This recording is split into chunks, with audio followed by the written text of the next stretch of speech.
this not too much to celebrate somebody? This is not your brother, not your cousin. It is too much, yo. Are we saying it's too much because we know what we know now? Or will you say it's too much even before knowing this? Even before knowing what we know now, it's too much. It's too much. It's too much. And now, for another man too, to now reply a message by saying, you have been a blessing to you since you came into my life. She's a married woman, for God's sake. Do you see what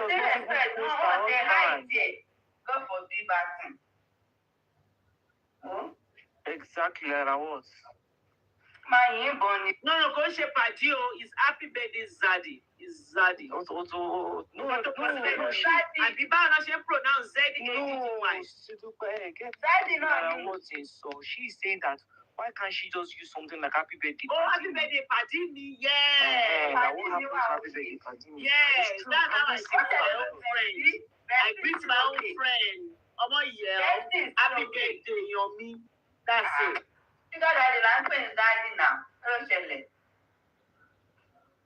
All right. Then on another message, look at them together.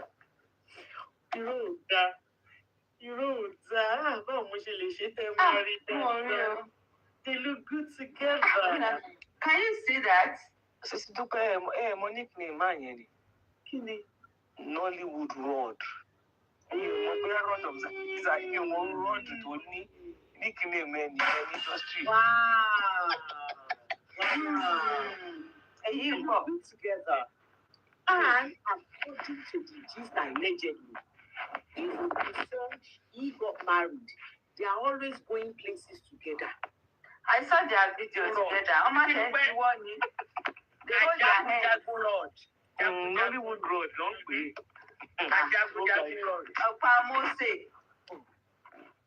So on another day, this woman left another message. She said, and he came through for me as always. My bestie, Zaddy. You know I had you. Yes, this is another message. You know I had you. Great deal. Thank you. He now replied, unconditional, with love, with fact. That's just his reply. He replied, unconditional, heart. That's another message from a married woman. She keeps posting their pictures together and then yes. All the best. And another one on, I think it was his birthday again. And this one, she said, my special friend. We waited. No, this was when he got engaged. So she left a message under the post of him and the wife, Paggy. This is him and Paggy. So this friend, this married woman friend, now left this message. She said, she said, we waited this chapter, my special friendship. We waited this chapter. We talked about it uncountable times. I looked forward to this special. You guys, you know when you are saying something that you don't mean, everything. She doesn't mean it though. That's what I am saying. You know when you are saying what you don't mean. In short, I need to read it the way she meant it. What she meant to write is, I wasn't waiting for this chapter. Though you have talked so many times, and I said, no, don't get married. Don't get married to her. Doing the thing, no. Yes. I never look forward to this moment. I never prayed for this moment. I agree with you. You will make her for the Emma Loseven.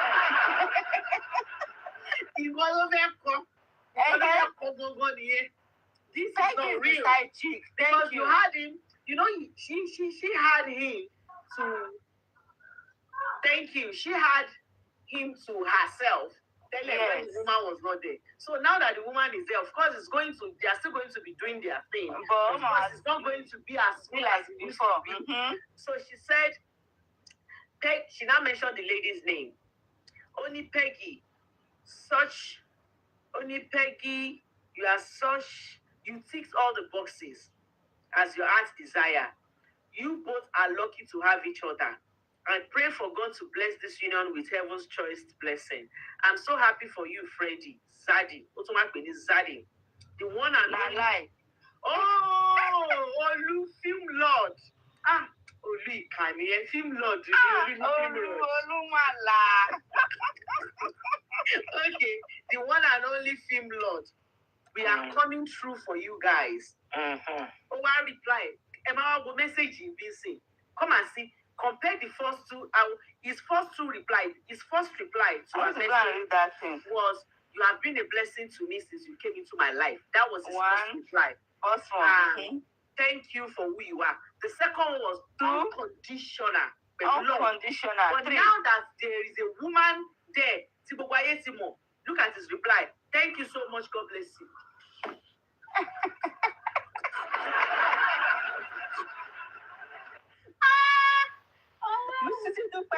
I feel like that lady, perfect, don't get married to this Peggy. Mafe. But because she was married at that time. I think Peggy not to Kifu.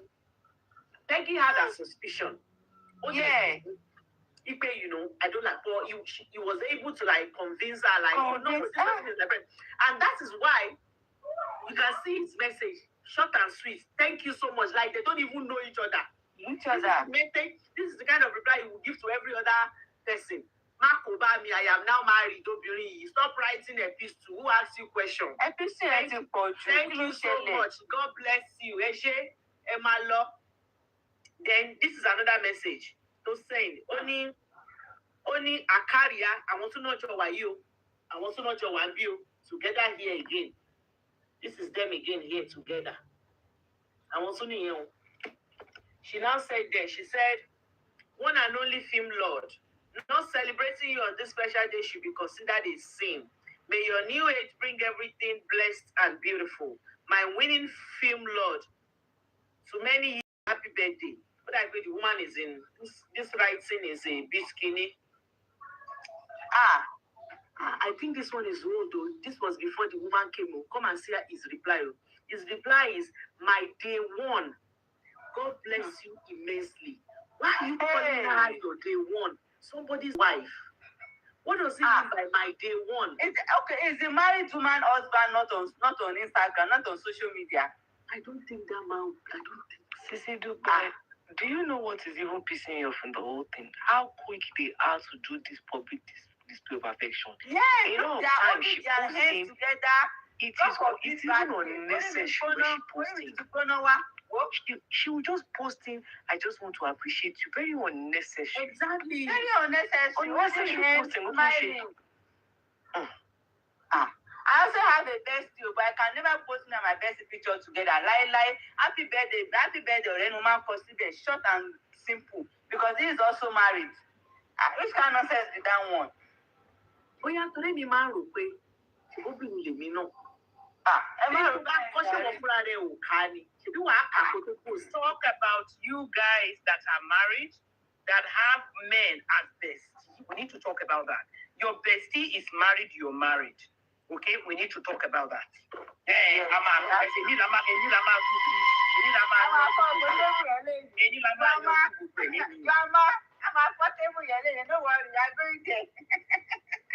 Jagunjagun, ibi lẹ́fẹ̀ẹ́ fi gbé ogun wọlé àgbẹ̀. Bẹ́ẹ̀ni, ẹ fi gbàmọ́ ibi lẹ́fẹ̀ẹ́ fi gbé ogun wọlé rè jagunjagun.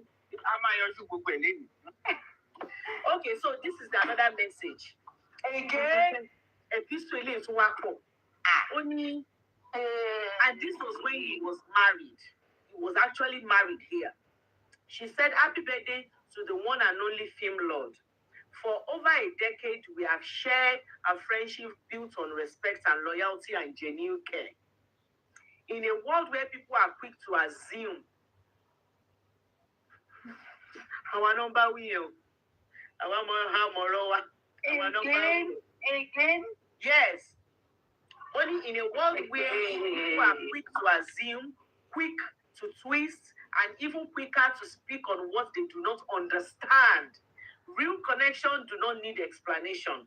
Friendship like ours is rare. It is steady. It is tested. And it is standing.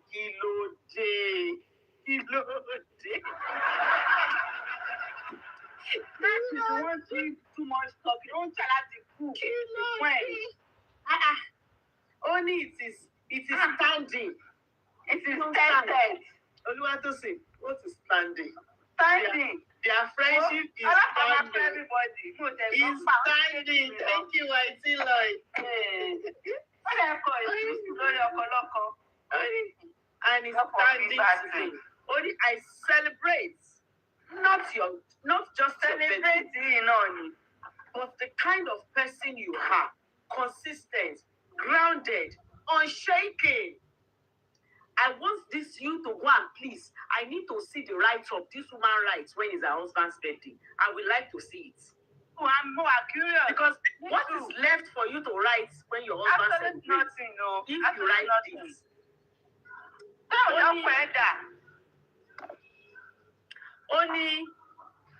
Only may this new year bring you peace, growth, and everything your heart desire. Keep shining to many years. Now, come and hear the reply of a married man, a married bestie. He said, if we come back to this world, you will still be my friend. Ele need 10 years of friendship, only 13 years of friendship. Whoever that is lying among the two of them, I want no more. The guy said it's 10 years. The woman said it's 10 years. Because I don't understand. He said it's 13 years, whatever. He said, if we come back to this world, you will still be my friend. 13 years of purposeful and supportive friendship is a real blessing. You are my family now. God bless you. Hey. All right. All the best. All the best. Not the Oluwatosin. Osumiolala, what's you? Everybody. Exactly, Mama J. Trying to gaslight Paggy. For That's me, what they're doing. there is always a reason. I don't know, maybe it's me. I have this detective kind of brain. This last one that I read, something is happening. I want to believe I want to believe that their matter is causing ruckus in this guy's home. So she's putting some messages for Paggy, which is the wife here, to read it. And that is why in this world where people are quick to assume, quick to twist, because they don't understand. She's trying to pass a message to the wife that, whatever you're thinking is not like that, don't twist, don't shake any con. Or maybe probably passing to her husband too. Who knows if her husband too? We are not thinking about it. I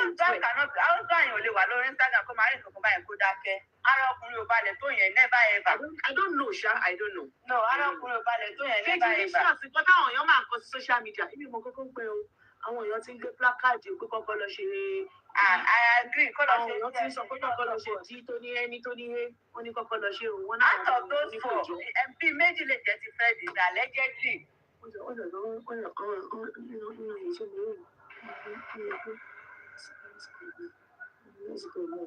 Allegedly, because message is super good. Anyway. Allegedly, ọlọ́run àyọ̀ nínú iṣẹ́ tí mo gbà yìí o last month wọ́n ní dàbí pé Frederick ṣe há nígbà ọmọ yẹn jábọ́. Ó ti dà mò ń bọ̀. O lè gbọ́ alákòóbá kì í gbọ́ yín dàbí. Because message yẹn come like say message yẹn fún mọ̀ ní má kàn sọ̀rọ̀. I will sọ̀rọ̀. Please guys, let me mute o. I give you submission. All right. So, after, before they got married, Paggy had a suspicion. And see, me or me, so I apologize. I know a lot of people are coming for her that she knows. She decided to keep quiet because she wants to get married. Me, I am not saying she people need suspicion. But are we going to now, are we saying we blame her that, she believed the husband when the husband said nothing was happening? As at that time, you're in love, you love this person. And it was just suspicion for whatever, maybe the way the woman carries herself, or maybe even all these messages, it was suspicion that you had. You understand? Assuming she said she had a concrete something to hold on to, then she did not do anything. It will make sense to me. But if it's just that she had a suspicion and she goes to the husband, there is nothing like that. One line. Her body. Maybe she had a suspicion or something. I no go hear anything. Ṣé Peggy wà lórúkọ ẹ̀? Kí wọ́n lọ kéèyàn kan wá lọ please love wonder comment. Ìyàwó olúwa tó ń sìn ìyàwó ilé ẹja olúwa tó ń sìn ṣé Peggy wà lórúkọ ẹ̀? Kò ṣáà sí Peggy. We are different people. Maybe it was when she eventually entered the marriage and she had she kept quiet. She had Èmi ò kí ń bẹ́. Oh no, and I want to believe she doesn't know. Oh, so she cannot read in between the lines. She cannot read in between the lines. Ṣé ẹ̀yin mọ subject tí Peggy tí obìnrin yẹn ṣe ní school? Okay, chemistry and wildlife management. Literature ló ṣe ń kọ́. Oh, I see. Mọ̀ bóyá literature ló ṣe now. All the best. Ó lè jẹ́ literature ló ṣe rẹ̀ mọ̀ wọ́n bá ṣe literature. They are very good at writing. Literature àbí? Kò lè kà á, kò mọ bó ṣe ń ka nǹkan kí èèyàn kàwé kó yé èèyàn dé ọpọlọ. Àwọn tó bá ṣe literature, wọ́n máa ń fi gbogbo emotion wọn tó bá ẹjọ́ àwọn wo ló ṣe literature ní bíbá ẹjọ́ ẹja mi ti bá parọ́. Ẹ̀yin mass communication students wo tẹ́ ṣe kínní lẹ́wà ń bí ẹjọ́ ẹ sọ fún mi. It has to be either Emma or Olú, àwọn olùkọ́ náà méjèèjì. God bless you, Mama J. Kí ni? God bless you. Science student. Wọ́n ní she's a poet. No, I'm saying she's a poetic somebody. Ẹ̀yin tẹ́ wà poetic. Wà poetic. Okay. Her use of prose is very, very distinct. Oyekema appreciate. Thank you, Mama. She's a poetic. For somebody that she's a poetic somebody. Lẹ́yìn àbá tó sọ pé ó lókà ló ń kọ poetic. Tó sì kí ló tó ṣe ń dún ẹ̀ báyìí. Olúwa tó sì. Ṣé wọ́n lọ kọ ẹni bẹ̀rẹ̀ sí? Ìyàwó mi ò rẹ̀ mi ò. Tó sì. Ṣé kò ṣe kọ́kọ́ ẹni bẹ̀rẹ̀ sí? Kẹ́lẹ́ lè lọ bẹ́ẹ̀ fún bẹ́ẹ̀ sí ẹ̀ lọ́rùn. Kò jẹ́ ní bẹ́ẹ̀ sí ẹ̀wọ̀n ojú mi dáadáa. Mo gbádùn lọ títí báyìí ẹ̀ kò jẹ́ ní bẹ́ẹ̀ sí. Kò ní dá fún bẹ́ẹ̀sì. Ṣé pé bí àwọn ọ̀rẹ́ mi ṣe ń ṣe pé bébì náà nìyẹn báyìí? Ó sì máa ń ṣe bí mo ṣe wà yẹn. Ìyàwó ọ̀rẹ́ mi ṣe ń ṣe pé fún mi nìyẹn báyìí gbà mí. Ẹ̀gbọ́n kan ti Lalawọ̀ sọ ni. Lalawọ̀ ni a máa di ọ̀rẹ́ bẹ́ẹ̀sì. That's how you do. Only she's a poet. Emma bá mi This lady just lacked boundaries. Àwọn ọ̀rẹ́ mi kan tó ń bọ́kùnrin pé tí n bá lọ sọ́dọ̀ wọn, mo máa ń mind aṣọ tí mo máa ń wọ̀ lọ síbẹ̀. Do you understand? That's how much I set boundaries. Èmi láti máa ṣe ara lẹ̀. But if I'm going to your man's house, mi ò ní ṣara, mo máa ń ṣara lẹ̀, mo máa ń gbọ́yàn síta. Thank you, Olú. It's common sense one complain. Ìdí tí mo ṣe bọ́ ọ̀rẹ́ mi kọjá nìyẹn. Ẹ farabalẹ̀. Mimi sọ wípé she is writing in a metaphoric style. Alẹ́ ìdínkù yìí ọlọ́run máa ń fún yín lọ́rùn bó ṣe ń lọ. Metaphoric. Mélòó nínú yín lọ́mọ bó ṣe ń kọ̀ metaphoric yọ? Olu, what are you doing? Olu, what are you doing with your moderator power that you have been given? Drop Sister Dupe. I'm going to drop her, son. No, that's not how you say it. Ibi tí TikTok ọpẹ́lọpẹ́ TikTok èmi wọ̀n pé ẹ̀ ti gbé mi sílẹ̀ ti pẹ́. I'm telling you, systematic. No. Metaphoric olùsọmọ òyìnbó kọ metaphorically. Sisidupe, anybody tó bá fẹ́ give submission lórí tẹ́ ẹ bá lo English gidi, a máa gbé yín bọ́lẹ̀. Ṣé ìgbọ́dọ̀ metaphoric?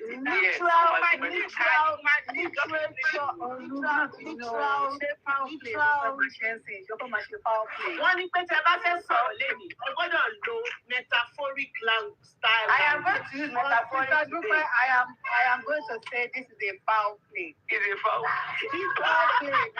Foul play. Let's say, you know,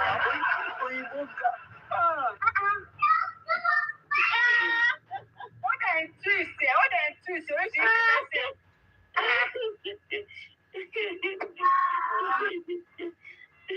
What excuse here? We go up for our Nollywood music here. What now? Our soundtrack. So, gaslighting, buruku. Then the meaning you can use poetic. You can be poetic in your submission. Either you are poetic, poetical, or metaphorical.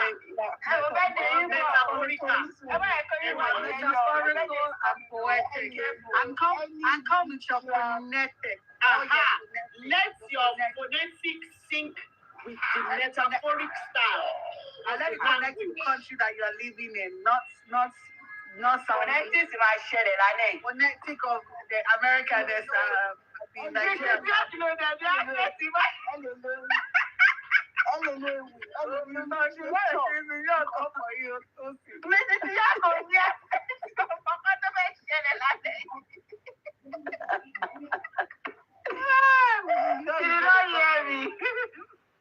She heard you. Don't think she's young. What's in college? She's coming. She's writing it down.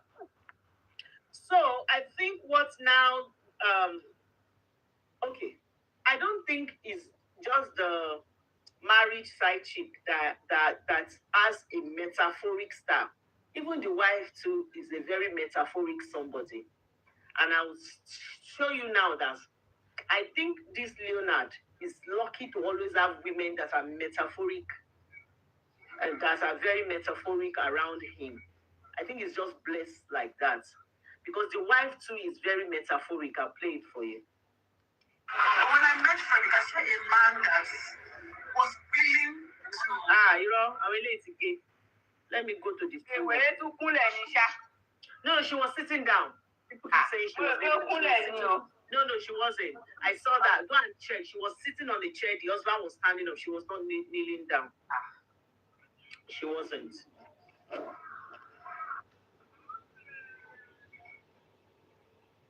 Ṣé wàá lọ sápá òun yẹn? Àbí kò lo earpiece? Ṣé bó ń gbé kí ní earpiece ẹ wá? Òun disturb mi. Mo fẹ́ lọ, ó dà gbé ti Facebook yẹn is fuller.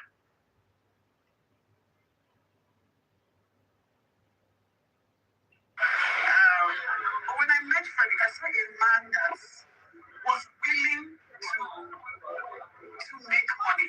I saw a man that is not a womanizer. Ẹ̀yin ọkùnrin, ẹ̀yin má bójú èèyàn jẹ́. Even if you were cheating before, but after this woman told the whole world that she saw a man that is not a cheater, that she can vouch that he will not cheat. Wow, this woman has said this in the presence of the whole. No, let me stop. She was using Sister to beg Fred not to cheat again. Sister Dupe, she was being ironic. I don't care that she has gotten the message. Yes, to not cheat again. Sister Dupe, she was being ironic. She was being Yes, ironic. I agree, Emma. She was being ironic. Oh, baby, you come and share more. And you can see as she's saying this, the woman was standing at the back there. She was standing, she was even the one carrying bag. Obìnrin, now we. No, you should say people generally. She was the one, she was there, she was the one at the back as she was speaking. You can see as she was, somebody said she was smiling. I thought they were making it up until I went to look at the video. She was smiling, and after she was smiling like, isn't they do this one? First where I knocked yesterday. Anything was my do that Anything we knocked that or so we go give it. Sorry, a man that was To make money. I saw a man that is not a womanizer. She saw a man that is not a womanizer. She saw a man that is not a womanizer. Don't take my. I'm saying my opinion. It's possible what she saw before was a man that was not a womanizer, because you can't call him a womanizer if you are alive. Kò tí ì kà náà, ṣe bẹ́ni tó bá ká ló máa. Ó bẹ́ẹ̀ lọ́jọ́ wedding pé má shit wọn ni. She dey beg ni indirectly. Oh, God. Toby. And most importantly, that is why I stayed for this long. Oh, she said, and most importantly, that is why I stayed. That is why I stayed. Emma, Bami mute. Most importantly, that is why I stayed for this long.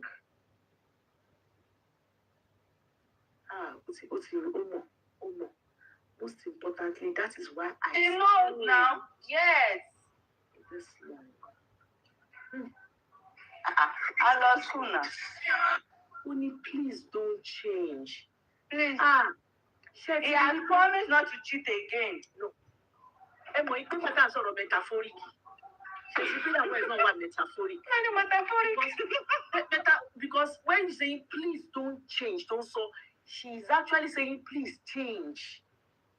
Please stop cheating. Please stop cheating. Please change. But she's using metaphoric to say it. Yeah. I get it. Danny. Be married woman, don't you say that she will down or fun? Àwọn méjèèjì jọ ń lo ẹ̀dà ọ̀rọ̀ ni. Happy King náà. Ó ṣe ní please don't change. Àwọn tó wà bẹ́ẹ̀ ni ẹ̀rẹ̀ mọ̀ báwọn Nollywood àwọn Nollywood colleague wọ́n pọ̀ bẹ́ẹ̀. Ó yẹ ní please don't change. Ó ní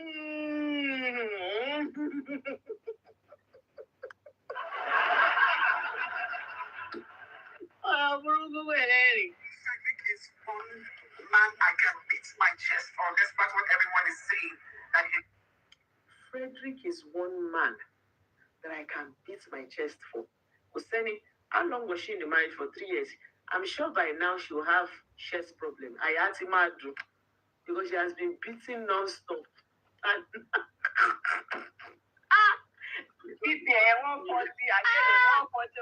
God have mercy on us. Thank you. I don't need better for you. May God have mercy on us, man. She's beating her chest. Me beats my chest. Beats my chest? That will not be my chest. I'm sorry. No. She can beat her chest that her husband does not womanize. And then who married woman here? She too. Why does she need? Okay, all right. It's her husband. You have the right. You write things down. It's okay. All right. Sometimes I get on his nerves and he thinks that I'm taking it for granted. Maybe I'm not. I'm just a woman. We can be silly sometimes. Egbo. And gender me tell one, you guys can be silly sometimes. How true is that? Are you guys silly sometimes? Are you guys silly sometimes? But I cannot ignore a woman that is flirting around my guy. No. You will always be the crown on my head. Alone, when love dies.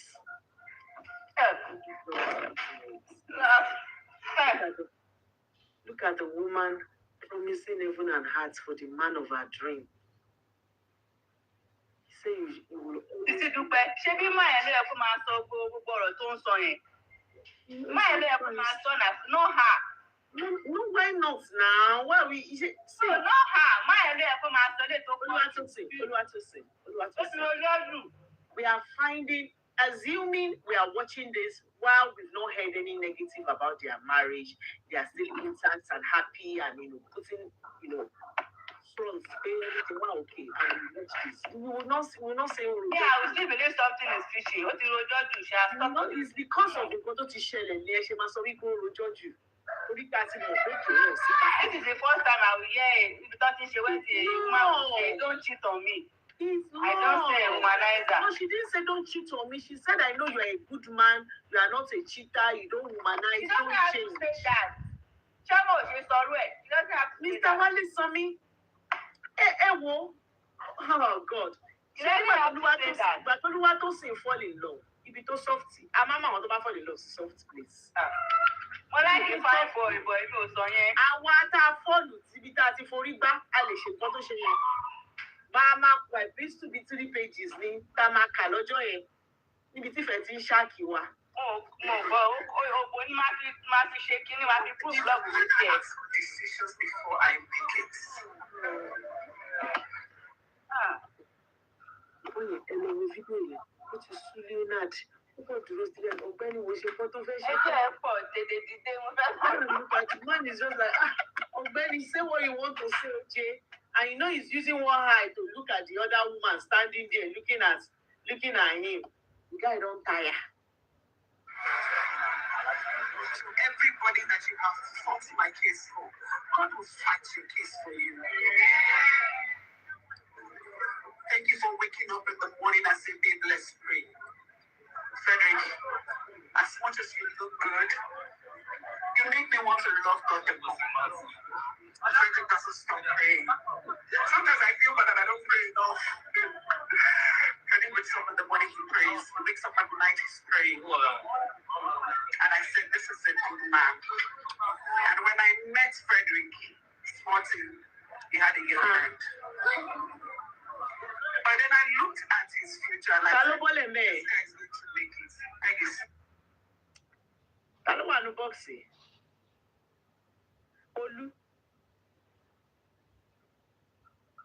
Olu, nobody disconnected you. You probably went down. Maybe network. Sisidupe, that lady is in pain. She's crying. She's in pain. Lady with it. Ẹni tó ń lọ Paggy yẹn. She's in pain. Okay. Paggy. Lady, we don't sorry. Paggy. She's crying. She's in pain. Like, also, stop cheating. Stop already. Oh, but that's what she was trying to do. Yes. She's like a delicious share one day.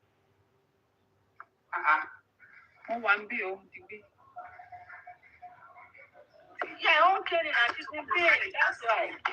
How did you know that I will get here? So to everybody, every young lady out there, if you have a guy that you... Now, last but not the least, she has advice for every young lady. The young ladies on my platform, are you ready? As of me, ready. Yeah, I'm not ready, though. You won't see a show young guinea. Young ladies in the building. I want to be me. Young lady, no.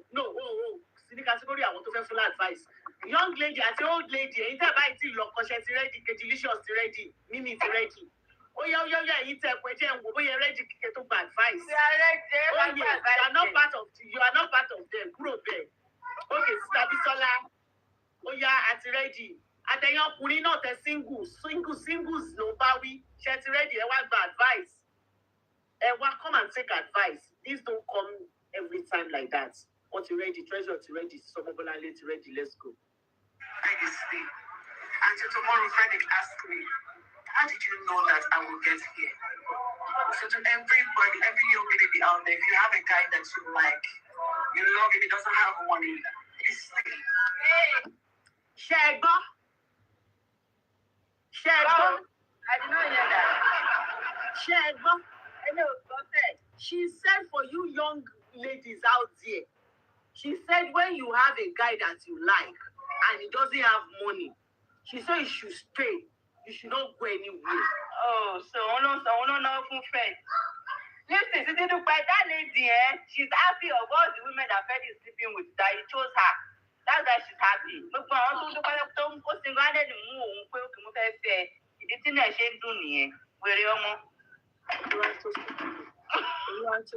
this man is not your husband bestie. Calm down. He's not your husband's bestie. Let her give us advice. So if you are here, you are a single person, and you are dating a man that don't have money, don't run, don't leave that man. Money is coming. Stay with the man. Work together with the man. So that tomorrow you can use a dabi for the man. It's not for you. It's like that. Olu, she even put the man down. What do you hear, man? People don't want to say. No, ti lówó sí i. Ó lóun stay pẹ̀lú ẹ̀ nígbà tí kò lówó. Ó ti kí ló yẹ tó ti sọ̀rọ̀ nǹkan máa ẹ̀. She talks so much. No. She's trying to say that she stayed with the man when the man does not have. Now the man has and she's enjoying. So she's now saying to the young ladies that don't run a man because they don't have money. Because money will come, just like money came for his own man. And now this lady now can look at Frederick and say, Frederick, Azabi, if I was not there, when you did not have nothing, when you were sleeping, it faced me, I was there with you. And that Adabi will work. Adabi is very important. Make sure you have Adabi that you will use for your husband. Sisidupe is right, so that you only know Adabi for Adabi is very important in a marriage. But if maybe when the man have money, which Adabi will you use? You cannot say Adabi if he sleep with me because I just buy insulin. That's not the Adabi. That's not the Adabi. You have to have suffered with the man. You have to have drank Gary together. So if you have a man now that have money that wants to marry you, run no. Because Adabi. You can't use Adabi if you go and marry a rich man. Okay. Or a man that is treating you well himself. You have to kill him well. Shade. If you don't want to be like Shade that cannot use Adabi, make sure you look for a man so who could deal away. Don't to go as Unikofe. Can watch your struggle. Get struggle, get fita. So that when that money comes, you can raise your hand and say, Adabi, Ayafi. If we did not drink Gary together. Kiani, just say that one word. How was your tobacco so make sure go and go Moluabi. You be Adabi, Ayafi. Mr. Ogweka was anyway, that's our advice. That's the end of the gist that I have brought. Show you here. But the question, I said this thing I think it was on Monday when I came, either Monday or Tuesday. I said, this thing of that both husband and wife are doing these days that, whether I'm happy in the marriage, I'm not happy or whatever reason, I will stay and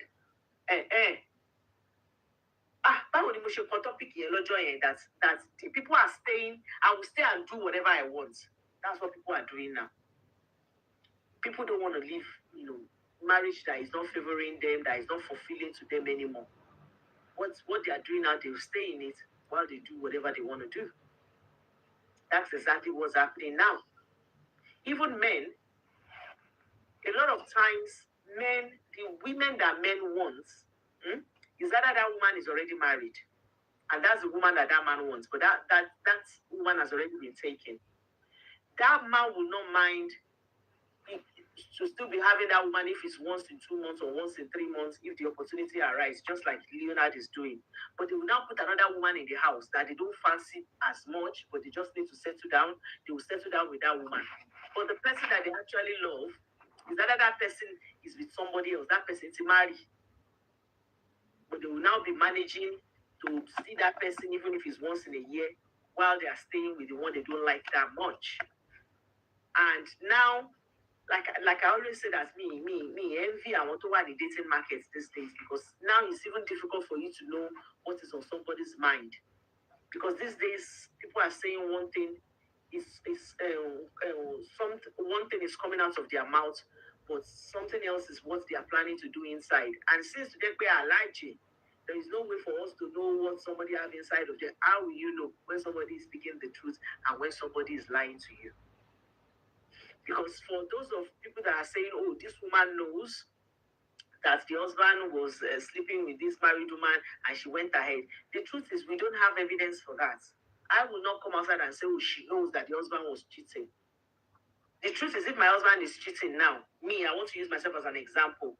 If I've not seen anything to show me that he's cheating, if nothing has changed, he's still himself, he's still coming in the right time he's supposed to come in, I still have access to his phone, when he goes out, I'm on the phone with him.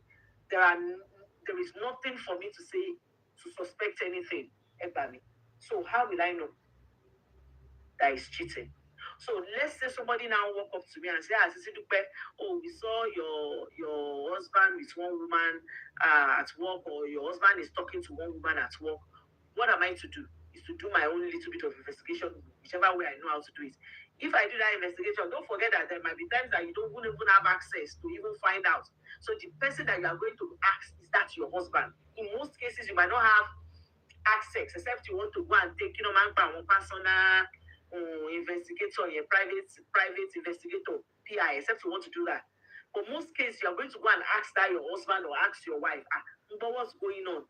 And because you love this person, and because probably is, how would you know? If they say to you, oh, no. And sometimes you will go by what you already know. If he is not a promiscuous person, promiscuous, if he's not that kind of a person, believe you. Except your to buy, woman believe. Because me, you understand, my man saw me. No, you should have suspected. So, Timba, what you about some for me, sing, people, your commission, Timothy, Bito, so Ronnie, Timmy, they need another treasury it as well. So, Timmy, they need another way to move a few more. Don't commit a female and I move on. So, God forbid tomorrow, I now find out and now leave. That's how they will now abuse me. So somebody told you before. Why did you not believe? So what are you expecting me to do then when somebody told me something and he told me it's not true and there is no way for me to find out further? So I should have just packed are we saying I should just pack my things immediately and just leave? I should not believe him. I should pack my things. Things are not black and white sometimes. And this is the same woman now that now know that okay, with this person that he has been lying about also. Now she has evidence to say they are doing it. So now she can come out with her full chest and say, I am house. And if anybody asks her, she will give them receipts. This is my receipt. My husband is actually doing this. She right. Oluwatosin. Ṣé o lè sọ̀rọ̀? Sọ̀rọ̀ kí n lo box ẹ. Ẹ lè ló ń sìn, má padà wá sọ̀rọ̀. Okay, all right. Sister Ṣàkẹ́ fún mi. Màá lo Olúwatósìn tí HOJ bá ti padà wá. Ṣé mo lè sọ̀rọ̀? Not now. Hold on. Sister Ṣàkẹ́ fún mi ṣe wà ń bẹ̀. HOJ. Okay, wọ́n á padà wá. Okay, Sister Ṣàkẹ́ fún mi ò sí ń bẹ̀. Sister Fatoki.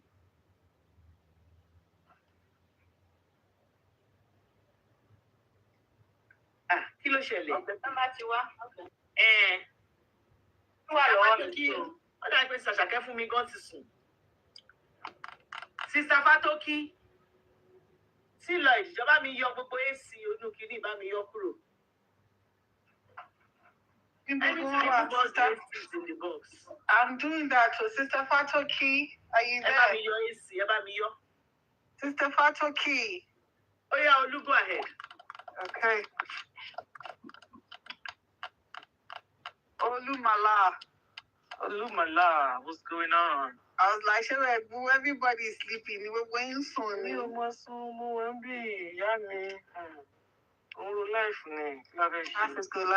is good. So is it my turn to talk? Yes, now that's what we're calling you. Oh, okay.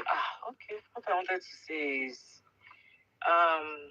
first of all, I always say that we should count our losses, right? And it's because of things like this. I think Paggy, if I'm not mistaken, she has been in this relationship for, I think, 10 years. And the marriage itself, I heard the man moved out 6 months after the marriage. So relationship of 10 years, marriage of 6 years. What I can categorically tell you is that relationship has had issues. And I don't even think that they should have gotten married. But sometimes, right, which is a normal human feeling, you feel like I've invested such a long time, you understand, you feel like your reward, right, is getting the ring. This thing is not as you want to stay. And I think that's one of the issues that this lady had. She should have left that guy. I'll start with that one. Another thing that I wanted to say, you see, when people sometimes say that they don't want besties or their partners to have very close friends, we term it as insecurity. Yes, it might be insecurity for some people, but I also feel like it's because some people do not have boundaries. Okay, sorry. I also feel like because some people do not have boundaries. Because tell me why you are messaging somebody and having the guts to be saying all that nonsense. And you can't even talk about your own husband like that. I mean, like it's not publicly. Anyway, you more points to prove. That's just very nasty. If your significant other or if your friend gets into a relationship, you need to take a step back. I'm not saying that Kema sure more, but even the in fact timing the moment we go mind like if you used to call the person Lulu, for example, because the person has a spouse. So unless it's like an emergency, you don't do that. I did it for Mr. Frank doing she playboy and almost 50. I think it's 48 or 49. A leopard does not change his spots. That man to me doesn't seem like someone that is ready to change his spots. And back to the married woman, right? Did you see the video, Sisidupe, of how he was holding her at Funny Bones concert? Tolo. Shewo. Right? Stop saying because you want to please a man, then you keep quiet. From the write-up of Peggy, it is obvious that she has had an issue with this person. She has had an issue with this lady, which once more is very normal. I'm not going to blame her for trusting him because, as Sisidupe said, our God, so he trusts her, so there should be trust, right? The issue I have with her is she didn't set boundaries because that thing has obviously made her very uncomfortable. And she had every right to be uncomfortable based on what these people were posting. And that lady not minding her business. You are the one that was first of all posting before birthday. I don't want that will post it before the wife even posting. I don't want to be writing all this caption. My Zaddy. What the hell is my Zaddy? I can't be dating you now. Be more. That's why the man is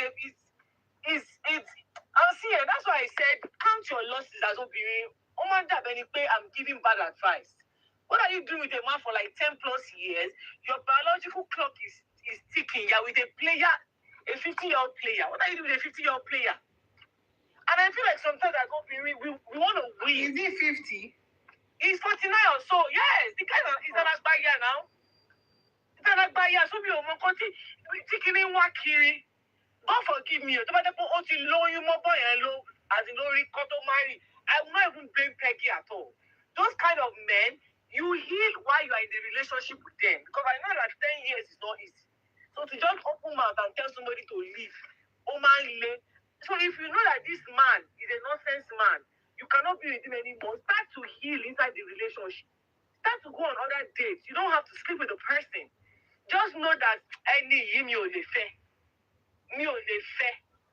you are doing playboy at that age. Count your losses. I don't always feel like, because sometimes we like the bad boy, right? We want to feel like Awala win, Awala conquer bad boy, yeah? Out of all the players, you understand what I'm saying?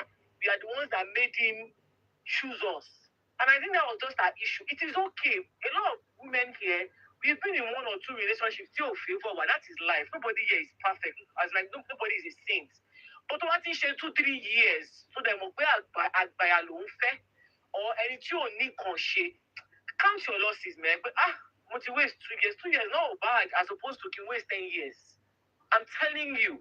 Because if she was doing medicine, she would have finished from medical school to medical medicine for that 10 years. As he achieving and not with Mr. Fred. You understand what I'm saying? And if it's getting to a level that they are doing years and the man doesn't want you, he's not the one pushing for marriage, and go and date somebody else. Like I said, you don't have to sleep with the person. Go on dates, meet other men. By the time you not tell the man that, me o shemo, you won't go what he feel because this guy is an Agbaya. And unfortunately, it doesn't seem to me like he cares very much. He's shameless because with all the things that this guy put out through, guess what? She is still the one that left. So, man, do me. Because when a situation does not favor a man, they leave. Our opinion, is not easy. It's not clinical. A man that is treating you bad and is still dating you or is still married to you is doing so because relationship here, she favor in the sense that you might be helping him to share bills. You might be good for his image. In this case, they were doing film production together. You understand what I'm saying? You might be good for laying on the bed. You might be borrowing him money. So a man even being with you sometimes is not a testament to the fact that he likes you. And talking about the achieve, nǹkan tó fẹ́ achieve, àwọn máa ń lọ, àwọn obìnrin náà la máa ń fún ara wa excuse. It's not easy. The kìíní kan are not there. Nǹkan tó kọ́ máa ń do èmi nìyẹn that these men still end up living. Sister Dupe kì í ṣe Paggy ló fi this guy lẹ̀ o. With all this nonsense, he's still the one that packed his load, lost her hook. She didn't see him in the house again. He left her just like with Annie and Two-Face. With everything that Two-Face put that girl through, having 5 babies on her, in that marriage, so to us, sue me, my law. But yet, we will be saying to my son, they'll say, Olu is still strict. Olu is still clinical. Is it like that? So why is it easy for men? Why is it easy for men? Because they are thinking strategically. Don't want to sue, because anybody, don't have a baby, because think of the best song, because and guess what? I know we might say there's karma, but I'm not waiting on karma to do anybody because this guy might end up marrying somebody else and they might have a good life. He might end up marrying somebody else and before you know it, you know that about Peggy, friend's girlfriend is pregnant, happy mom. Meanwhile, you are 44. The time is ticking for your own eggs and you are staying 10 years with a man. Unless she doesn't want to have a baby, because if she wanted to have a baby, what are you doing with somebody for 10 years? This guy is on serious in 10 years. Unless I don't want a baby, I would have gotten a child, and by now, Mama would you want me at least a million more. You have to have, stone hearts. You have to have stone heart when you can see that a man is wasting your time. Now, if you know that, like, to conclude, if you know that you cannot just leave, you're the kind of person that cannot just leave, then please start to chat with other people when you have made up your mind that this person is useless. If people say, oh, you were cheating, that's their business. Sometimes you need to heal inside the relationship. Then, so, I don't mind saying that if I mean, I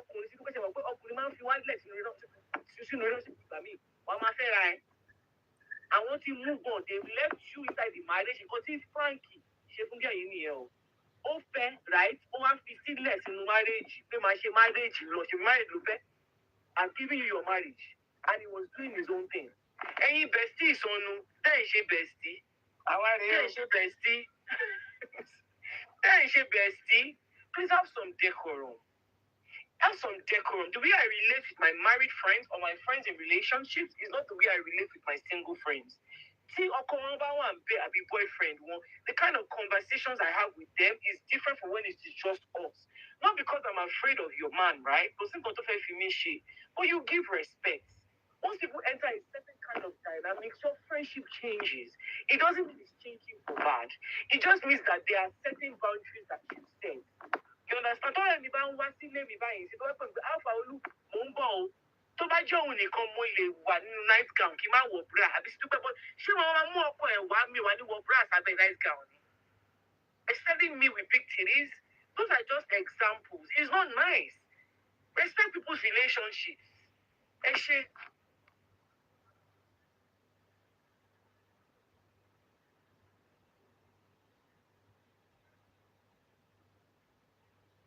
Thank you, Olu. Sister Kejilicious.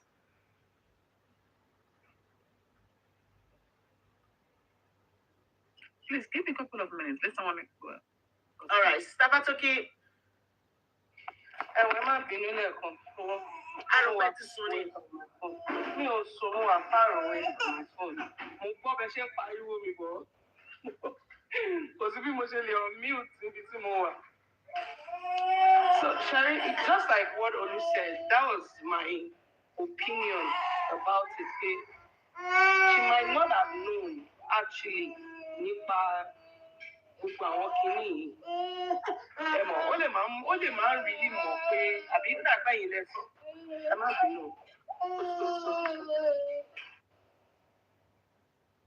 Ẹ má bínú. Pé ó lè máa mọ̀ exactly pé ẹ mọ̀ ó lè ti believe bọ̀bọ̀ yẹn pé lóòótọ́ ó ti sọ fún òun pé wọn ò fẹ́ra náà ni. But much later ó lè wá rí evidence just like now that she's speaking out. Ó rí evidence pé òkè lóòótọ́ ẹ mọ̀ pé tẹ bá gbáyàn mú ní elbow tó bá elbow lẹ ti gbáyàn mú. Ọwọ́ yín ò lè go round ẹni yẹn most likely. Ó lè yọ bọ́rọ́. But ẹ bá gbáyàn mú ní wrist, kò sí bó ṣe fẹ́ yọ bọ́rọ́. Ẹ máa rí dìmú ṣáà ni. You understand? So now that she has, it's unfortunate that, she's knowing after, she's coming to terms with it after 10 years. It is unfortunate. It is what it is. Ẹ ṣe Sister Fatoki mi. HOJ jagunjagun tí a. Ó dé olórí ogun. Jagunjagun tí a. Another one is a counter. Skin talk ẹ kúrò lẹ́wà. Ẹ wá gbójúlé mi o. Ẹ wá lọ́rùn kó máa jagun fún yín. On your own. Wọ́n lọ yọ lẹ́wà. Trust me at your own risk, You know what? I want to start with, by saying one thing. Sherry, when a man really cares about you, if a man really loves you, that man will never engage in any activity, any action to hurt you. That's for sure. That is for sure, honestly. It's weird. Honestly, let's take it. Sit back. Me time. I sit down. I question myself. Ilé tó dáa tí mo wù níwà tí ò dáa, àti ilé tí mo ṣe nígbà tó dáa náà, I will sit down, I'll reflect on it. Sherry, we make excuses. One thing I notice with my gender, and I see it around me a lot. Sometimes they don't want to hurt us. It will never come out from their mouth to say, you know what, I'm done here.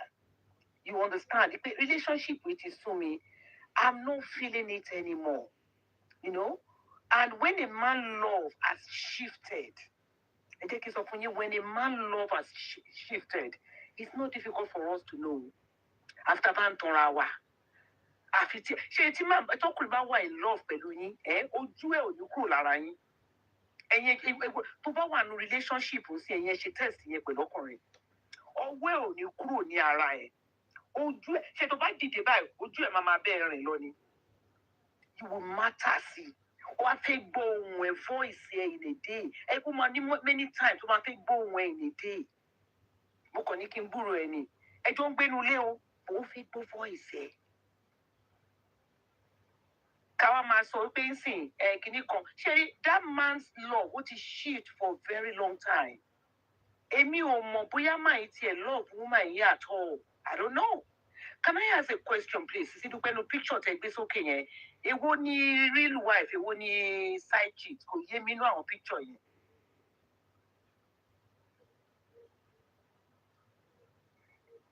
No, kò sí ìyàwó ni kò sí side chick. Èwo lójú ẹ̀ ṣé ilé tó dá dúró yẹn single picture yẹn ta nìyẹn ṣé ìyàwó nù yẹn. Ìyàwó nìyẹn. Tó tún wà together yẹn náà nǹkan ṣé ìyàwó náà tún nìyẹn. Ìyàwó nìyẹn. Is it the same person in the picture? Mi ti ẹ̀ mọ̀ èmi tí mo gbé síbẹ̀ gan. Ẹ má bínú. Ọlẹ́rìí tí mo fẹ́ ẹ má yí mi lórí o lórí. No. Ìyàwó ló dá dúró. Marriage nìyẹn. This is my point. Bestie. Jerry ìyàwó tó dá dúró yìí, she's younger. Tẹ́ bá wò. I think ó tẹ̀ pé ọmọ kékeré ni. Ó wá lọ wá. Ìyàwó is younger than the married of course. Ó wá lọ wá ancestor ni the other woman yà àgbàlagbà ni. Ó ti fẹ́ méjì kìíní yẹn kíyàwó tó fẹ́ kíyàwó tó kọ́ mi. Ancestor tó dé. Okay. Sister Kenny. So because mo ń wò pé ó dàgbà jùlọ. No. Ó ti ń déètì ìyàwó níyàwó kí ó tó fẹ́yàwó. Ẹ máa ní ancestor kó lè yé wa ká máa ní ancestor. Wọ́n ní pé ìyàwó ló wà ní fọ́tò méjèèjì. Oh really? Yeah, ìyàwó ló wà ní fọ́tò méjèèjì. Oh, okay. Anyway, you know what? I mean, ká máa force love yẹn. I don't know. Ṣé ó easy fún ọkùnrin bí Olú ṣe sọ láti lè exit? Èmi mọ nǹkan tó ń ṣe àwa obìnrin, including myself, but I had to learn that in a very big way. Tó bá ti show sign yẹn fún bá ti rí ẹ báyìí, èmi fúnra mi ni máa ń ṣílẹ̀kùn. I will show you the door. Máa show ẹ ní door ni because èmi ò lè kí ọmọ mess up kó máa mess about pẹ̀lú emotion mi. I don't joke with my heart at all. Don't mess up. You know, map me mess about pẹ̀lú. You understand? So ṣé Tolú Atósìn tó kọ̀ọ̀kan lára lálẹ́ yìí ó dẹ̀ pé máa bẹ́ẹ̀ ní private session afẹ́ ní private session. Ẹ̀yọ̀kan tó kàn kan tí comment section wọ́n ti yọ ẹnìyẹn kúrò mo fẹ́ Tolú. You know what? Let's talk about something else. You know, this is not about controlling or being jealous. This is about boundaries, respect, and protecting your marriage. And your bestie, so no. You see, sometimes you cite yourself as an example. Let me tell you the difference. I want to believe you are your bestie. Understand the boundaries because I've never seen him on this show. We're on no box for you. I've never. Okay? Me will repest. What these guys I don't know. Okay? That it suggests to me be any more got to won't pay the boundaries. That person will know what you Don't get me wrong. I'm not saying the opposite gender. You know, you can't be friends with opposite gender. You can't come. Yeah, you're right. Okay. You're right. The way to share my friend and all that. Same gender. Friendship with emotional closeness. Yeah, emotional closeness. You know, immediately you tag somebody as your best friend. You have late night conversation, private talk. You can talk to that person about your marital issues with text. You choose that person over, you know, when you start choosing that person over your spouse emotionally, every little thing, marriage, you pick up the phone and you start talking and making connection or contacting your bestie. Me, I'm not a big fan of that. Tell me about marrying me. I don't want to contract. To about the bestie or I hope you're in the opposite sex or the other gender. No. Kò lè jẹ́ bestie. I mean, tell me, tell me, kò jẹ́ bestie àwa méjèèjì. Àwọn kan ní kò lè jẹ́ máa jẹ́ bestie àwa méjèèjì. No. No. Me, I don't believe in it. I think it's disrespectful. Tí a bá ti marry ara wa, àwa méjèèjì, èmi ló jẹ́ kí n jẹ́ best friend. Kí ló ń wá káàkiri? Kí ló sọnù lọ́wọ́ ẹ̀? Tá a bá ti marry èmi àti ẹ̀ la máa jọ jẹ́ best friends. Need the third party. Because we don't want that marriage to be crowded. Once we allow the third party to be involved, then that marriage might get crowded. And I don't want that. Our méjèèjì la máa jẹ́, you know, before I to marry, àwọn ọ̀rẹ́ kan máa wà tó máa exist. But táwọn ọ̀rẹ́ yẹn bá ní tìjú, tó bá understand nǹkan tó ń pè ní friendship gangan, ó yẹ kán sún sẹ́yìn ni. Mo láwọn ọ̀rẹ́ ọkùnrin kan sì tán single. Immediately tó bá marry, you know what, my relationship ó máa shift. Because mo láti respect ìyàwó tó ń gbé sínú ilé. I know a lot of people do that. Ṣé rí ogun ẹ̀ ní ebi tó gun máa ń gbà wọlé ni ẹ̀yin ọkùnrin and you will lanúlẹ̀ ẹ máa la inú yín sílẹ̀ báyìí. Àwọn ìyàwó yín wọ́n máa gbé àwọn ọkùnrin kan káàkiri wọ́n máa pè wọ́n ní bestie. Àwọn kan tún máa sọ pé àìmọye àwọn tó ń pè ní uncle wọn tí òun ṣe biological uncle they sugar daddies. But most of them they sugar daddies for your wives. Ẹ máa ṣe investigation. Date your wife, marry your wife like a detective, CID. Bí tó yẹ ká ẹ fi ojú sí, kó tó yẹ ká ẹ prioritize ẹ ní prioritize. Ẹ máa jókòó, ẹ máa ran ikùn káàkiri ní bí apalọ̀. Ẹ máa mu ọtí. Àwọn nǹkan tó wà very very important tó lè put life yín at risk. Honestly, àwọn nǹkan tó lè put life yín at risk. Tó jẹ́ pé ẹ máa rí danger báyìí. I see a lot of things. Something called audacity. Àwọn obìnrin kan máa ń ṣe. Nǹkan tó ń pè ní pé ká máa ṣe ọ̀dájú, wọ́n dún ọ̀dájú. Some of us women we do it. A dẹ̀ wá lé ọkọ. Ó wà ní ilé ọkọ ọkùnrin á máa bẹ́ ẹ sọ̀rọ̀. Ẹ̀mí inú yín máa gbé fóònù ẹ máa kúrò lẹ́gbẹ̀ẹ́ ọkọ yín. Ó kó bóná tí ń ṣe yẹn náà. Come on. Who does that? Who does it? Ẹ̀yin ọkùnrin kan because most of you wọ́n bọ̀ yín ní lẹ́nu ọ̀rọ̀. Díẹ̀ ọmọkùnrin ò tó. Tẹ́bá pé that title tó ń pè ní ọkùnrin tó yẹ pé jẹ́ ọkùnrin yẹn pẹ̀lú full charge battery tó wà fully charged. Kò sí bàbá lóbìnrin tó lè bá yín dánrú ẹ̀ wò. But because ẹ fẹ́ ṣiṣẹ́, some of you are very lazy. Obìnrin kan ẹ wà nù ilé yín, obìnrin kan máa sọ pé òun ní bestie kan and you are accommodating, you are embracing and you are tolerating that. Ìmí inú yín kò tẹ́ bá pàdé wọn, ó ṣe máa hug ìyàwó ibi tẹ̀ ní kẹ́ kọ́kọ́ wò. Àwọn ibi tó gún ti ń wọlé nìyẹn. Tó bá ti hug ìyàwó ẹ̀ tó bá ti pọ̀jù, kí lẹ̀ hug ìyàwó níyàwó fún? Ẹlòmíì inú yín ẹ̀ mọ̀ tó ń pè ní boundaries. Àwọn ará Oǹdó àwọn ló máa ń ṣe àwọn ará Oǹdó àwọn bí Èkìtì wọ́n máa mọ ọkọ wọn tún máa lè. Wọ́n máa ti mú ìyàwó níyàwó. Me to say Sidechika and Commando, so I'm telling you. Ọkọ máa mọ ẹni tó ń dóyàwó ẹ̀, ìyàwó ẹ̀ náà máa mọ ẹni tó ń dọ́kọ. No, that is wrong.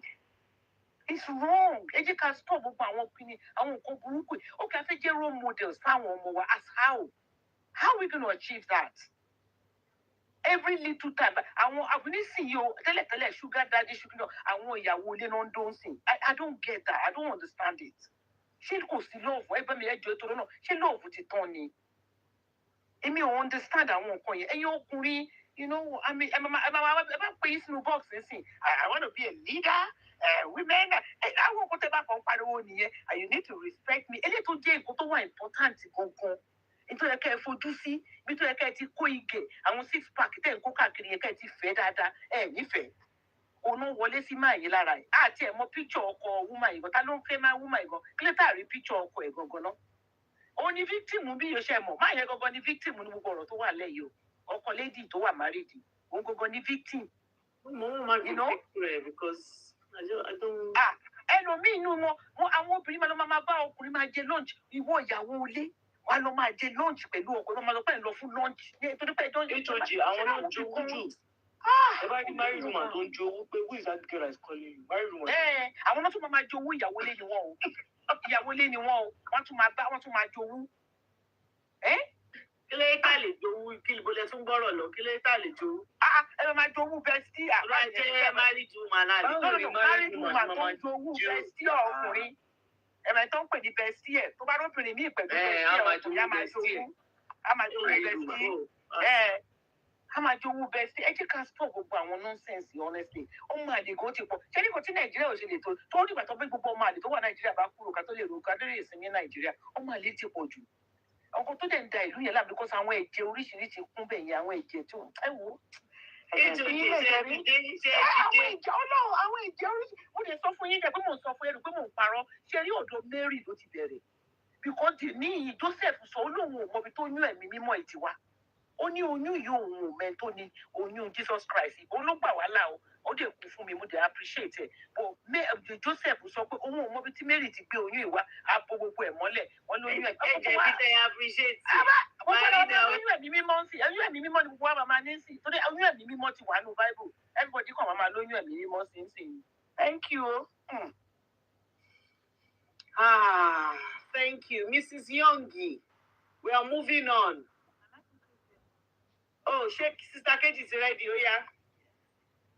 Yeah, I think most the two speakers have done justice to the topic. To be honest, to me, to some extent, I want to believe that that lady, there's no how she will not have a clue even before getting to the marriage. And like I always said, you know, sometimes when we think we've been with somebody for a long time, we are thinking, you know, when you get married to them, you can change their mindsets. And we know that's a capital no. That nobody can change anybody except that person just want to change. And this man, you know, like you said, I wanted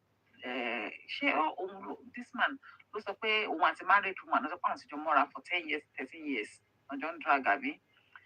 Ìyàwó náà Sisidupe has been dating Paggy for 10 years but they were married for just 6 months. Imagine.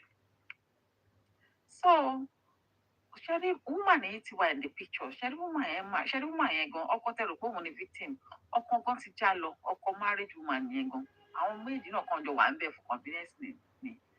Níbo ló tiẹ̀ wá fẹ́ rí picture àwa gan fẹ́ mọ̀ a fẹ́ mọ victim yìí gan a fẹ́ mọ alleged victim. Alleged victim gan kò jẹ́ victim kankan níbi kankan òun gan bó ṣe wà yẹn ibi tóun gan tó lò wọ́n lọ sí ẹ bá tún máa gbọ́ story tiẹ̀ gan náà ó tó kọjá bẹ́ẹ̀. I don't know, I'm just saying because there's no how, you know, one thing tí ọkùnrin ò lè ever gbà òun ni kó máa sọ kó bèrè kó ìyàwó lè máa sọ pé òun ní bestie. Tí ọkùnrin yẹn bá ti welcome ẹ̀ pọ̀ ní bestie àwọn kan jọ ń dẹra wọn ni. Sure, you understand? They are all, you know, all this, in fact, it's just funny how the good thing is all the social media, it don't really, you know, check how people go rubbish down when you want to come into the public.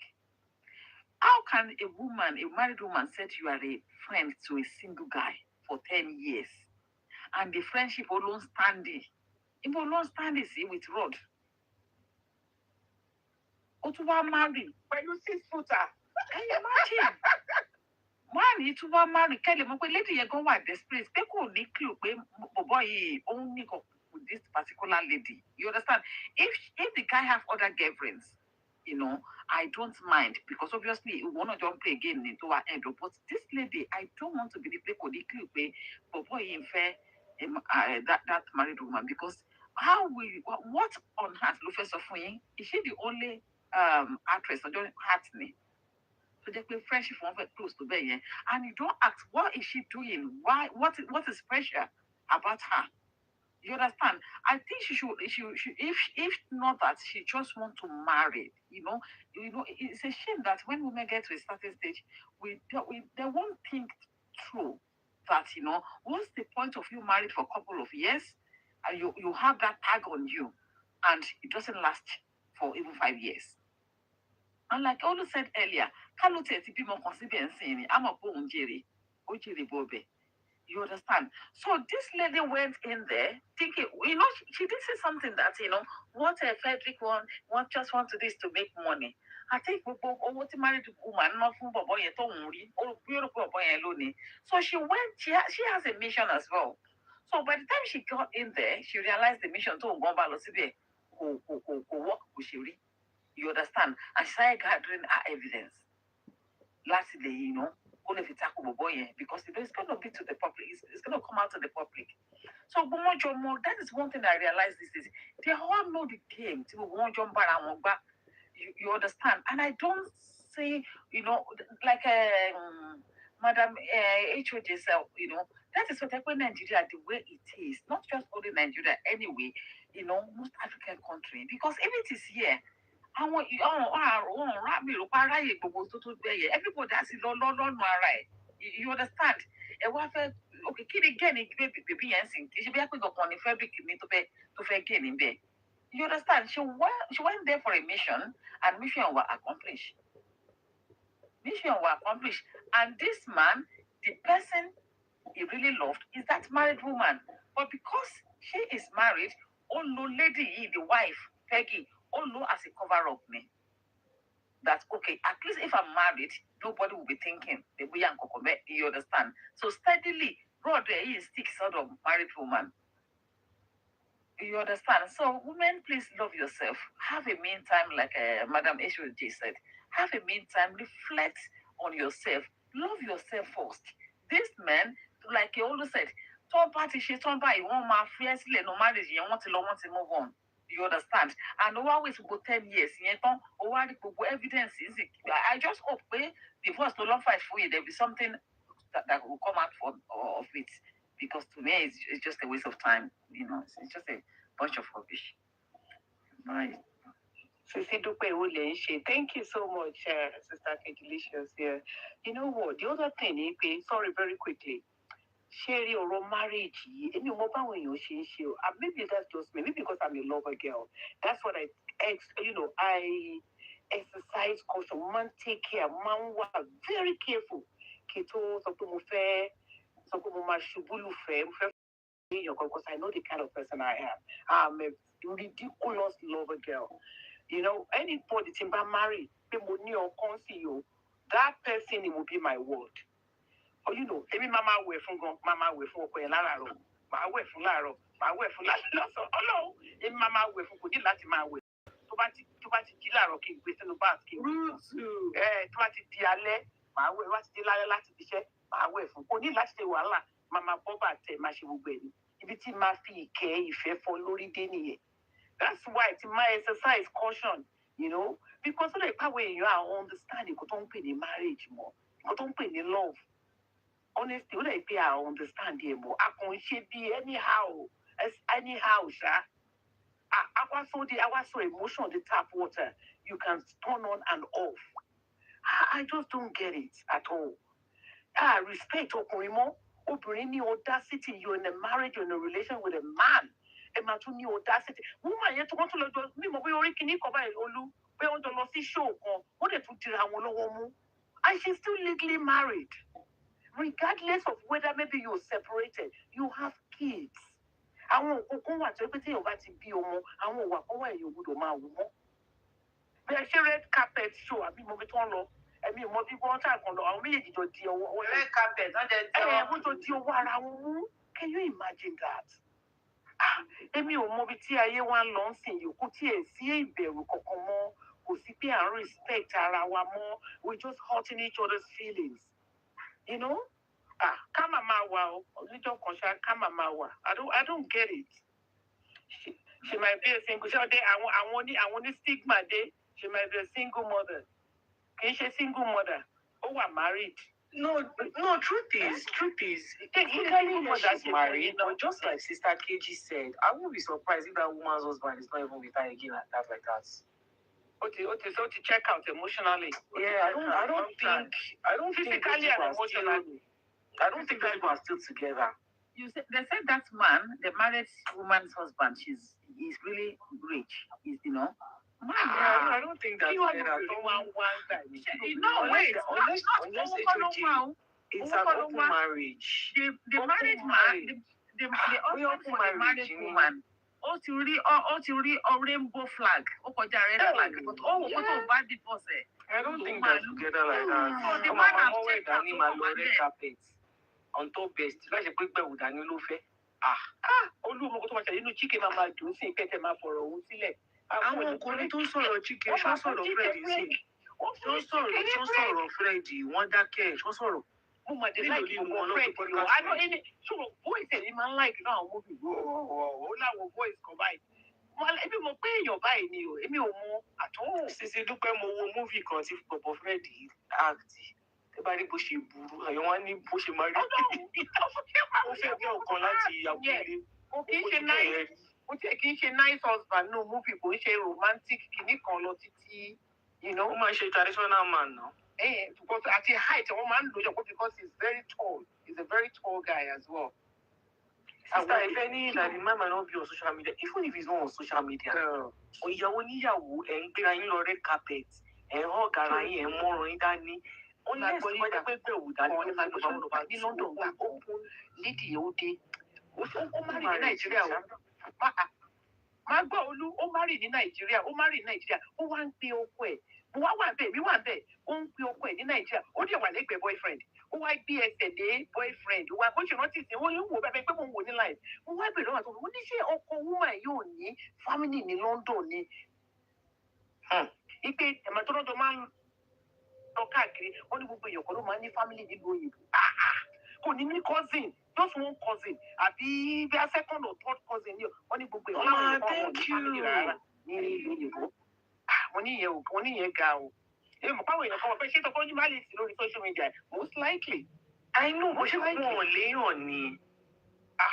Ó lè sọ ni on this day and age of social media, kí wọ́n máa post máa lọ sórí red carpet pẹ̀lú ọkùnrin báyìí àyàn máa rí ọkùnrin. Ṣé ẹ mọ̀ bóyá married woman ni the husband gan ti ó ti Tẹ́sán, but wọ́n sọ wípé ọkọ yẹn náà ọ̀bọ̀bọ̀ yẹn as the husband sees Frederick as the betrayer. He's a very understanding man. Yeah, and Frederick visits their home. Our children call Frederick uncle, so he's one. No, I agree with just thought they are one colleague. I'm not saying that he didn't think that. I'm saying that level of audacity, that man has to be an understanding man, because a typical African man with ego, gbogbo nonsense tó ń ṣe yẹn wọn ò lè gbà sẹ́ ẹ̀ ọkùnrin mélòó lè gbà. Mo rántí ex-husband mi. Olú tí ọ̀rẹ́ ẹ̀ bá wá wálé, ogún òfin wọn dáa kán wọlé kán jókòó, wọn ò fi dáa. Tó bá sí ilé, pé ó wá wálé o, ò bá ń lé, o fẹ́ wọnú ilé wá jókòó tì mí. Ogún máa ṣẹlẹ̀ o. Nínú ilé ìyá ogún wa, ó ti kí ogún wa. Ọlọ́pàá máa kẹ́ everybody. Ọlọ́pàá máa kọ́ everybody. Nǹkan tó ń pè ní boundaries, ó create boundaries yẹn bí Armageddon ni ó bu Armageddon create boundaries. While we're on this, let's use the opportunity to talk about things that are similar, is more or less the same. Let's listen to this lady. Okweni Sidechika, she's going to tell us, she's no longer in the marriage, she's left, but she's, telling her story about how two side chicks, came into her life and they were, in the marriage together. So let's hear her. I found out about the first side chick 2 weeks or so after our traditional wedding. For context, this girl is from my village. We grew up together. We went to the same primary school. our families knew each other. Her father was very, very popular back in. General, anything, mommy. She be here, I say. It doesn't matter who you be. Oh, I don't want anything more. Anybody Honestly. can do anything. Yeah. So I know you, I know your mom, I know your dad, I know your family, I know this, I know that. Yet I'm going to go sleep with your husband. Exactly. Is Dr. Melak saying? In my village. For some reason, I never spoke with this girl all my life. I don't know why, but she knew who I was, and I know who she is. So we know each other. If I give out any more clues, people from my village will know who I'm talking about. So I'm going to stop because she's not a very responsible married woman. So I'm not going to spoil things for anyone. So this is another married woman dating another married man. So where did she meet my ex? So there's this guy from my village who also lived in Madrid, and he built this huge mansion and he was throwing a party like to open his house. And my ex insisted on going, even though it was the night before our national wedding. So I told him I didn't want to go because I preferred to stay back home and, prepare for my traditional wedding the next day. So after our traditional wedding, we stayed back in the village for a week plus. So every evening my ex would go out. So he would just tell me, I'm going to Homefield. So I never questioned him, but he never asked me to go with him. He never took me out in the village. So after a week or so, we went to Lagos. So while in Lagos, I stayed in his stepsister's place while he stayed in his first place at Magodo. So one day I went to visit him there, and he was in the shower when his phone rang. So I looked at it and I saw the name. I was like, I know this person. Then I told him, oh, so person is calling you. And he said, oh, don't worry, I'll call her back when I finish. So out of curiosity, I decided to check their call log, and I discovered they were talking to each other quite frequently. In fact, they started talking the night before our traditional wedding. Then I read the text messages. Guess what my ex said to her? Oh, only if I had met you before Chinos, I would have married you. Okay, this is how they talk. She can hear she in jail, Benisha. Oh, I wish I met you earlier. Àìmọye. Mo tẹ̀ fẹ́ sọ fáwọn ọkùnrin máa lo disappearing messages tó máa parẹ́ ní 24 hours. Ẹ máa lo disappearing. Ẹ máa lo disappearing. Actually, my own phone is on phone. You want disappearing messages? If you send me a message, it will not get the next day. A máa kọ lẹ́tà tí kìnìún wọn máa sí WhatsApp wọ́n máa ṣe àwọn ní 1 hour. Actually, wọ́n ti kí yín wọ́n lè ṣe HOJ ní síbí. My own phone is on disappearing messages. Àdúgbò ẹni. Ẹ máa lo disappearing messages. You said something. Yeah, you said something that if a man loves you, he will not do anything that will hurt you. To hurt you. Like You see those men that sometimes they deliberately left those messages. because what's what they carry? Oh yes, like what you are looking for when you find it, they will not tell you they don't want to do anything. Exactly. But that is where they are sending you messages. So those who really want their marriage, want their home, trust me, they don't even need disappearing message. They have extra phone in the boot. Of course. Káàkiri. Sisidupe, tèmi tó rìn ìjọ kan sálẹ̀. Ṣé ẹni ó wá wo agbádá òṣèlú láti pàtì mi? Somebody is calling you. Wọ́n lórúkọ yẹn bẹ́ẹ̀. Ẹ má gbé. Ṣé bó ṣe ń bọ̀ látòkè bá ó rònú láti òkè sísàlẹ̀ ní pẹ̀lú agbádá nítorí wàhálà ilé ayé. Torí pé ó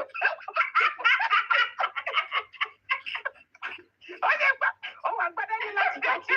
Fóònù rí. Somebody is calling you. Ó darúkọ ẹ̀. Ẹ má gbé. Lẹ́yìn bá lọ débẹ̀ bí fún àwọn àgbéró.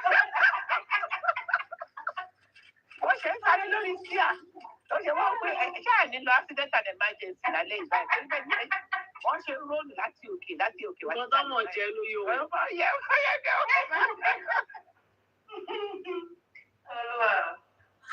So, when my ex came out from the shower, he started telling me about this lady.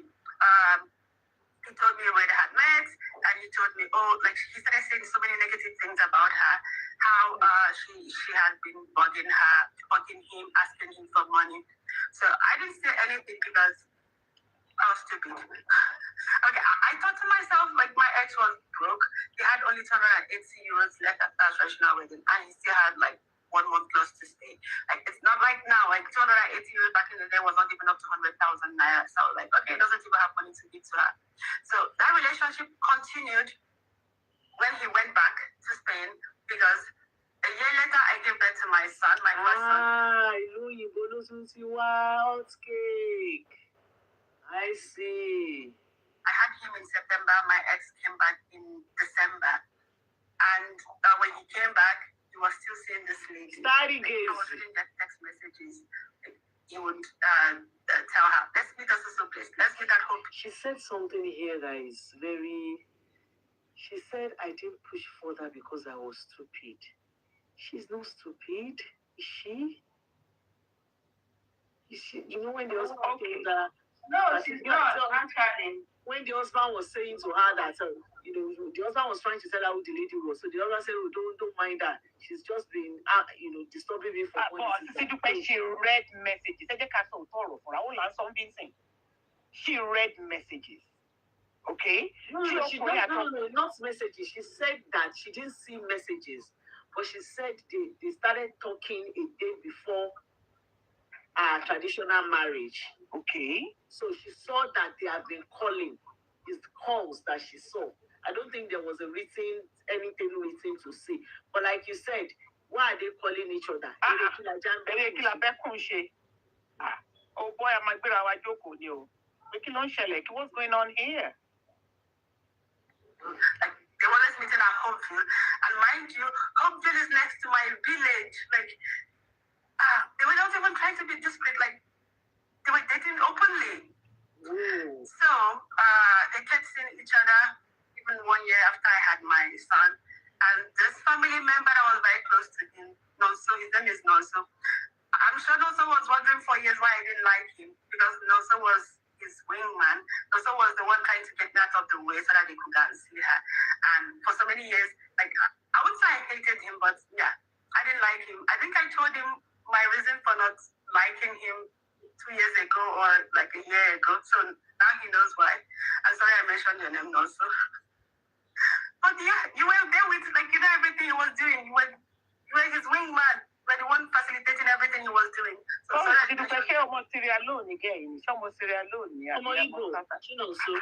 People accent. You don't know why you're South Africa. South Africa. Somebody has mentioned the accent already. So, why did I tell this story? The side chicks know everything until they decide to date this man. So let's stop with making excuses for these women, because for so many years, the story has always been, oh, he lied to me about his family. He told me he was separated. He told me his wife is dead. This girl is from my village. Like, she knows me, and I know her.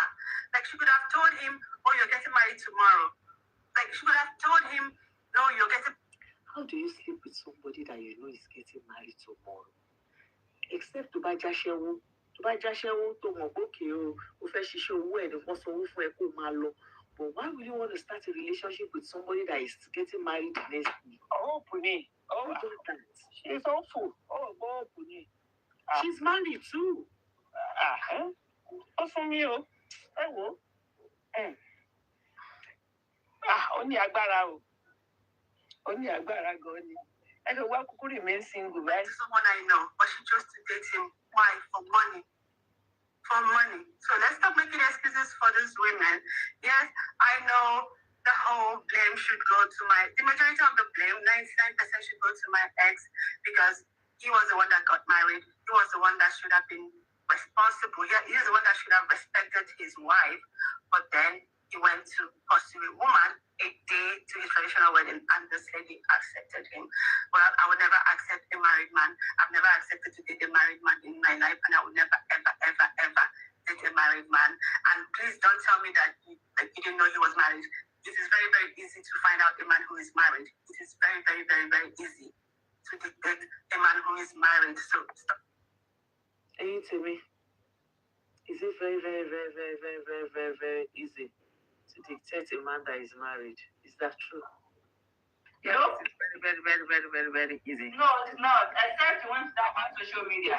It's not easy sometimes. Some men, hey, àwọn ọkùnrin kan kó náà gbàgbé. Except tó bá lọ sórí social media, òun wà àwọn comment section, òun wà àwọn tó ń drop love and emoji abẹ́. A lot of married men don't have any of their family member in their district. A lot of men don't have their wife, they don't have anything. Except you're going through the comments, you're seeing, and don't feel love, and don't feel síbẹ̀ ló máa find out. Okay, let me see this person.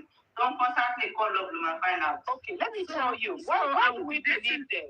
Start that. How? My gender. Listen, guys. Okay, why do we? Okay, I have a situation today. Yeah, most of them. They're married though. Okay, mom post everything lórí WhatsApp. Torí mo ma méjèèjì. Oh, one day okay, you worry. One ma post okay all the time. Ṣé ìjọba bá sọ̀rọ̀ tó ẹjọ́ ẹ sọ fún wa? Mo ní ọkọ ẹ̀ ń kọ́, ó ní is not a social media person. Mo ní what's the definition of not a social media person? O máa post ọ̀rẹ́ ẹ̀ tó ń ṣe birthday. Niece ẹ̀ nephew ẹ̀ o máa congratulate wọn. Ìwọ rẹ̀ kò sẹ́ ẹ̀kọ́ tó máa celebrate ẹ̀ our lady. Ó máa generalize ẹ̀ ní kò ní ṣe mọ̀ kéèyàn pé kó jẹ́ pé kó identify our lady of the ring. Our lady, you know, a pè lórúkọ kan, ó ní auntie, you honestly, you just, you thinking just, I'm okay. Ó ní ẹni yìí, bó ṣe ń describe ẹ̀ lórí social media, lórí work, kìíní, ó lè sọ pé kó block mi, torí mi rí mọ́ǹsì, ó ti sọ fún pé, bóyá ti rọjọ́ mi fún, wọ́n ti block mi, you know. Nígbà míì ọkùnrin máa ń ṣe deliberately, and if they want to present or exhibit themselves as pé single làwọn, ó easy fún wọn bàjẹ́. Women too, ṣebí option wà nínú TikTok tá a wà yìí kó sọ pé wife, married, mother, nǹkan kan. Ẹ̀mí ló lè máa rí tó bá téèyàn kan máa kọ pé I'm a wife, I'm a married woman. Ẹ̀mí ló lè máa rí yẹn. Àwọn obìnrin ò sábà ṣe náà. Maybe because, you know what, maybe it's not their style sometimes, but tó o bá kọ́, you know, ọkùnrin ò ní mọ̀ kó wà married. Àwọn ọkùnrin wọ́n lè get away from, you know, kó máa display ara wọn àti báṣọ. Àbí mo parọ́ standard yẹn sọ̀rọ̀. Ṣé mo parọ́? Majorly, mi ò ṣẹ́rí, because mo sọ pé easy ni pé traffic dey out of me jump on.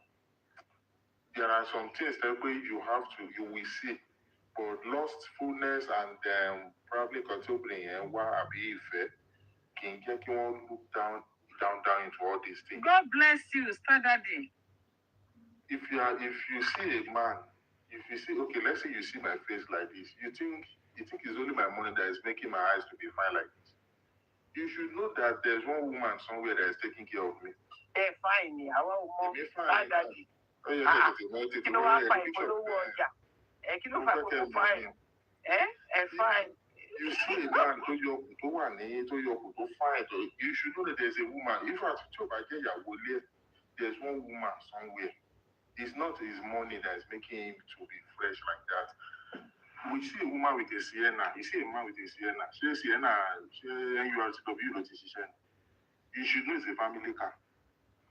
When you see a man like this, you will know there are some slim guys who don't maybe about nothing ṣiṣẹ́, and you feel like a really single. Orí ẹ̀ ti máa pa, orí ọ̀gá pa, wàá wo finger ọwẹ́, béèrè pé family ẹ̀ kọ́. As in, relax. Whenever a guy is rushing you like that, there's a secret somewhere. The guy will be trying to, okay, jashele. Then you should be patient enough. But obìnrin mi, bó ti ṣe rí ìfẹ́ yẹn, ó máa fẹ́ mọ, bó ṣe gbé wá yẹn, ó máa yóò fẹ́, wọ́n jáde lénìí. He will use everything to satisfy you, appearance, patience, presence, everything. He is going to give it to you. And one secret is that when a guy is showing you everything, sorry, I'm telling you, ladies, I'm not supposed to say this, telling you everything. In fact, will be parents in a way, sit down and relax. Don't rush. Tó bá ní kí a lọ rí parents mi ẹgbẹ́ ẹgbọ́n ní kò fabric sẹ́yìn. Kò sókùnrin tó máa dédé rí obìnrin lé ní ká ní kí a lọ rí parents mi kò possible. Ó máa ti study ẹ̀, ó ti máa mọ̀ ẹ́ kó tó ṣe pé òun fẹ́ mú ẹ lọ lé. Nǹkan tó bá ti lè mú pé òun fẹ́ lọ mú ẹ lórí parents yẹn. Wàhálà scam. I've met some of my elder Okay, sorry, I started, you know, I'm lost. You know what? So if your bandit or say, then so to buy for fun, you pay. I thought that should be an incentive. So people might encourage you, pay. You know what? Oh, he's actually interested in me. That is the purpose. That is the purpose. But you just met a guy in a minute or 2 months, and the guy says come and meet the parent. Out of thing you about so bad, you're running 9 years. I did tell you. This man is telling the fact. Are you for real? Yes. A guy that wants to marry you, that wants to take care of you, will study you. At We least cannot for just 6 carry a months. woman like that now. We cannot just carry a woman think of your parents and say, mommy, a woman. The question is it easy to know that someone is married?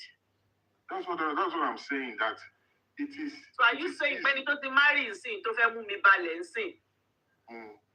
So if I was single and somebody is rushing me to go meet the parent, that person might be married. It's a red flag. It should wake up. It's a red flag. Especially probably you're just meeting in your first 3 months or first 2 months, and says you want to go and see your parents. You must. It is not possible for a man, to a single man, for him to say that, oh, I want to take you to my mother. I want to go and show you. It means no, you only for who knows who might be loose. But in all the time, a good guy will a guy to rush there. This lady, I'm taking you to my parents.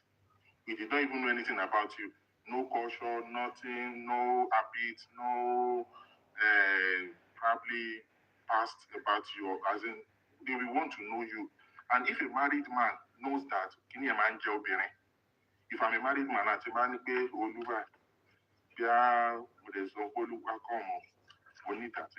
married the next 2 months. I'm taking you to America. I want to come and see my parents. I want to come and do everything.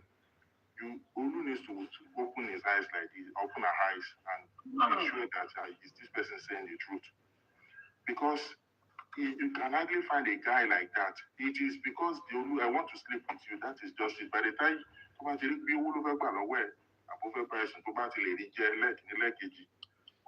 America parents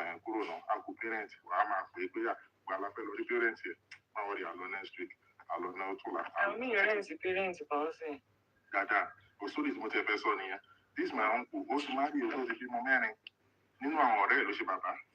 You know, ọ̀rẹ́ obìnrin. Àwọn ọ̀rẹ́ ló ṣe bàbá.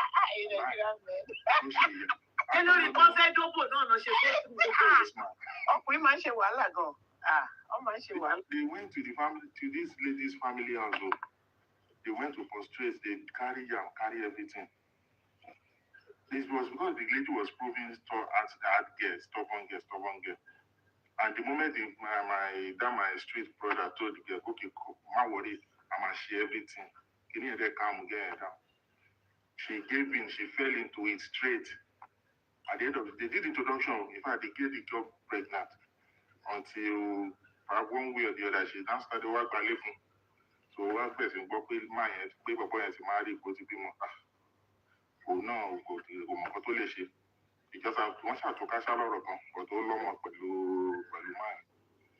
As in, one thing is that you see, guys, they know who they want, they know what they want. As in, most responsible guys. So if there are sometimes you will see a guy that only near affection, very fair, see a lady, but most of them is always lost. Our love is always lost. There's no way you can love two ladies. One will be lost. Mama gave me. So going back to our question now, to me, I feel it is easy, and it's going to be much more easy to be when it comes to relationship. You don't just see money, see love. Àwọn ọkùnrin burúkú kan máa ń farabalẹ̀. Ọ̀nà mo sọ. Obìnrin kò farabalẹ̀, wọn ò kánjú.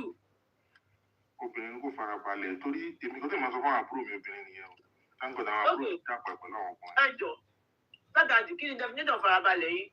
Okay, farabalẹ̀ mi ni wípé now there are pressures everywhere, especially from our parents and from our relatives. Go and marry, go and do this.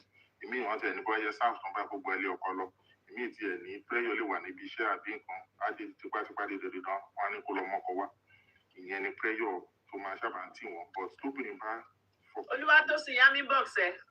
tóbìnrin bá fọkàn balẹ̀ pé now I'm not really after marriage we want to date let's be dating but you need to study and understand who this guy is what are the kind of guys you want kì í ṣe kí kárí kan púpọ̀ wá wọ́n fẹ̀rẹ̀ fẹ́ lọ ẹ̀ kò dé pick it up or your aim is a black boy. So how long ni tọkùnrin bá farabalẹ̀ how long ni kí n farabalẹ̀ kí n tó wá máa fúnkùnrin yẹn ní face. As long as your box are ticked you should have a most of ṣẹlẹ̀ àwọn ọkùnrin a ní tick box so we don't oh God kí ló tún mọ̀ sọ báyìí now. I make the point of the question Sisidupe ni pé you're talking about commitment I think Sisidupe ni pé how téèyàn bá pàdé ọkùnrin sí for example mo pàdé yín báwo ni mo ṣe fẹ́ mọ̀ wípé Mr. Stars ọ̀hún àti ẹtú sọ́ọ́sẹ̀ lọ́kùnrin tó bá ti parí kéèyàn máa sáfún ẹ náà ti marry ẹnu ọ̀rọ̀ yín ni tó bá ti parí báyìí most likely mo ti marry. ọkùnrin tó bá ti ń wá space post náà. Báwo tó bá ti ń wa mọ́tò ńlá ẹgbẹ́ máa ń bẹ̀rẹ̀ ẹ má wà bá mi mọ́tò ńlá nìkan space post. má jẹ́ fìlà nínú project ẹni kàpọ̀ báwo ni ó ṣe máa mọ̀ question Sisidupe nìyẹn èyí pé okay let's take example. ẹ fún mi ní 1 minute Mr. K ṣe wà bí sà. Yes, I'm listening. All right. Mr. K, again, sorry, Mr. K, for example. See Mr. K's plain picture now. Even with wọ́n pa lórí díẹ̀ wọ́n pa lórí àná. you will not. Kẹ́ni kan rí ọkọ̀ kó ní Mr. K kò ní Mr. K ò tí máa rí. Kí Mr. K wá sí ọ̀rọ̀ ìlú. Mr. K ṣe ti wà marry. wọ́n lè jẹ́ divorce now. Why? That is why. You know, I just Okay, sir. There's a message for somebody on this line today. Message for. My boy, that now.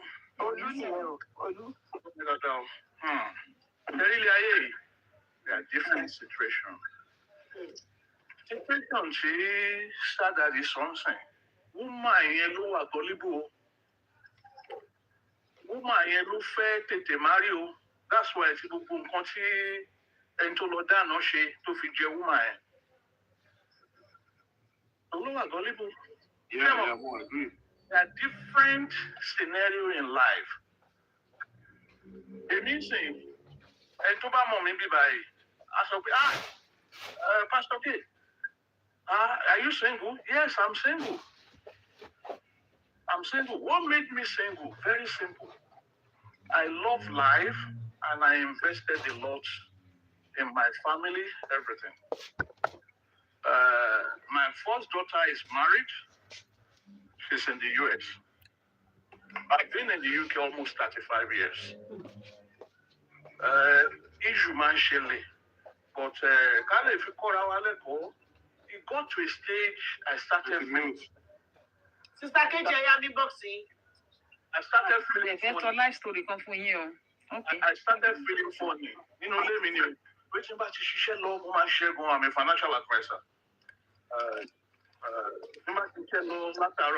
England, I've been in England almost 35 years. So she's will be there, cook and everything about my girl. But at this stage, only 2016 January, I had a dream.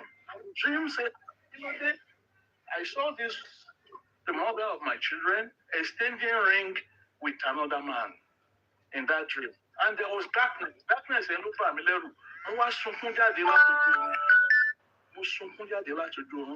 are you doing this? It's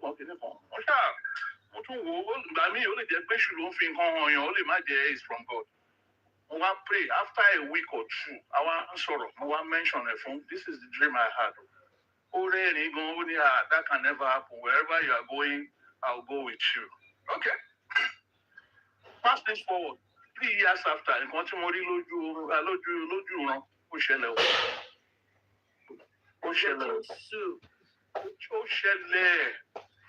stop there. Torí bẹ́ẹ̀ tí ẹnìkan sọ lẹ́ẹ̀kan pé wọ́n máa sọ fáwọn ọkùnrin àbáwọn obìnrin pé wọ́n pa call list rẹ̀. mo kàn ṣe ẹni ní mo sọ bẹ́ẹ̀ sà mo kàn ṣàlẹ̀ pé kó má dá wàhálà lẹ́nu lé mi ni kó má ṣe ṣìnà sà o. Thank you. Yes sir. Ṣẹ́rí èmi ti jáde láti kékeré o, láti form 1 èmi ti ń lọ pàtí ọjọ́ kejì o. Láti form 1 mo ti ń lọ pàtí ọjọ́ kejì. Ìgbà tí mo tún ṣe tán ní secondary school tí mo ń ṣe levels ní UI, a máa ń lọ pàtí dáadáa, dad mi ò kí stop me. Why? Because ìwé mi mo máa fi ń jẹun. So I knew about women, I knew about once láti kékeré from age 19, 20, 21. You know, so ìgbà tó dẹ̀ bẹ̀rẹ̀ tí mo dẹ̀ rí pé close mọ́ mo sọ close mọ́ bíi ti tẹ́lẹ̀ o. Ọjọ́ kan mo wá kúrò ó kàn gbóúnjẹ fún mi sálẹ̀ mo lọ sókè around 2016 náà ni mo wá kúrò lórí stairs mo lọ sókè mo wá wò aṣọ́dọ̀ ọkùnrin ní arábìnrin náà tọ́jọ́ ń sọ̀rọ̀ lórí fóònù. How? Ṣé tòótọ́ ni ṣé tòótọ́ kọ́ pọ̀ mi ò sọ̀rọ̀. That's why I said pé patience gbọ́dọ̀ wà fóbìnrin as Star Daddy has been saying, obìnrin ní sùúrù. You have to study the person you are dealing with. Ọkùnrin náà ó ní ìdọ̀pọ̀lọpọ̀ sùúrù. Òbí ìgbé mi ni mò ń sanwó most things ni mò ń wá àwọn ọmọ mi máa gbé wọn lọ school because orílẹ̀ tí mo ti wá nìyẹn.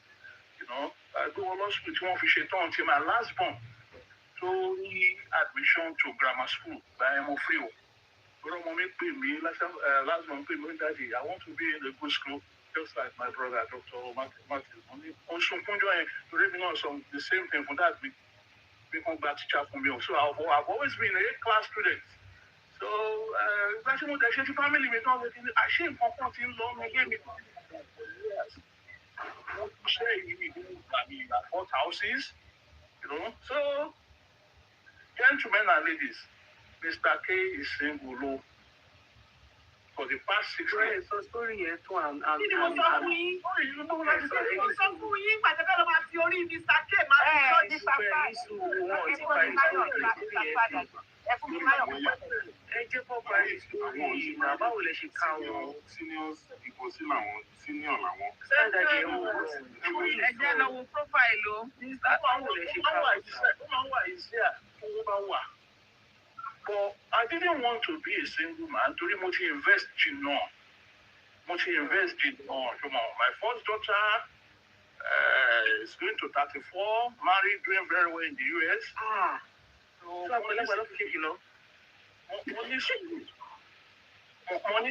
first daughter ni mo sọ. Mr. Kesa, ṣé wọ́n fi ọ̀bẹ yìí jẹ yín níṣu ni? Ó fi jẹ wọ́n ní ẹ̀ gbọ́rọ̀ tó ń kọ́ ni. Ó ní iṣẹ́ àwọn jẹ́ńdà nínú. Fún wa máa rí fún ẹ̀ máa wá ìṣẹ́. No. Ibi tí wàhálà ẹ̀ ti bẹ̀rẹ̀. Sisidupe ẹ jẹ́ kó kúkè sọ̀rọ̀ ẹ̀ tí get point yẹn. Ibi tí wàhálà ẹ̀ ti bẹ̀rẹ̀ wọ̀ so the old student. Ẹ̀mí ò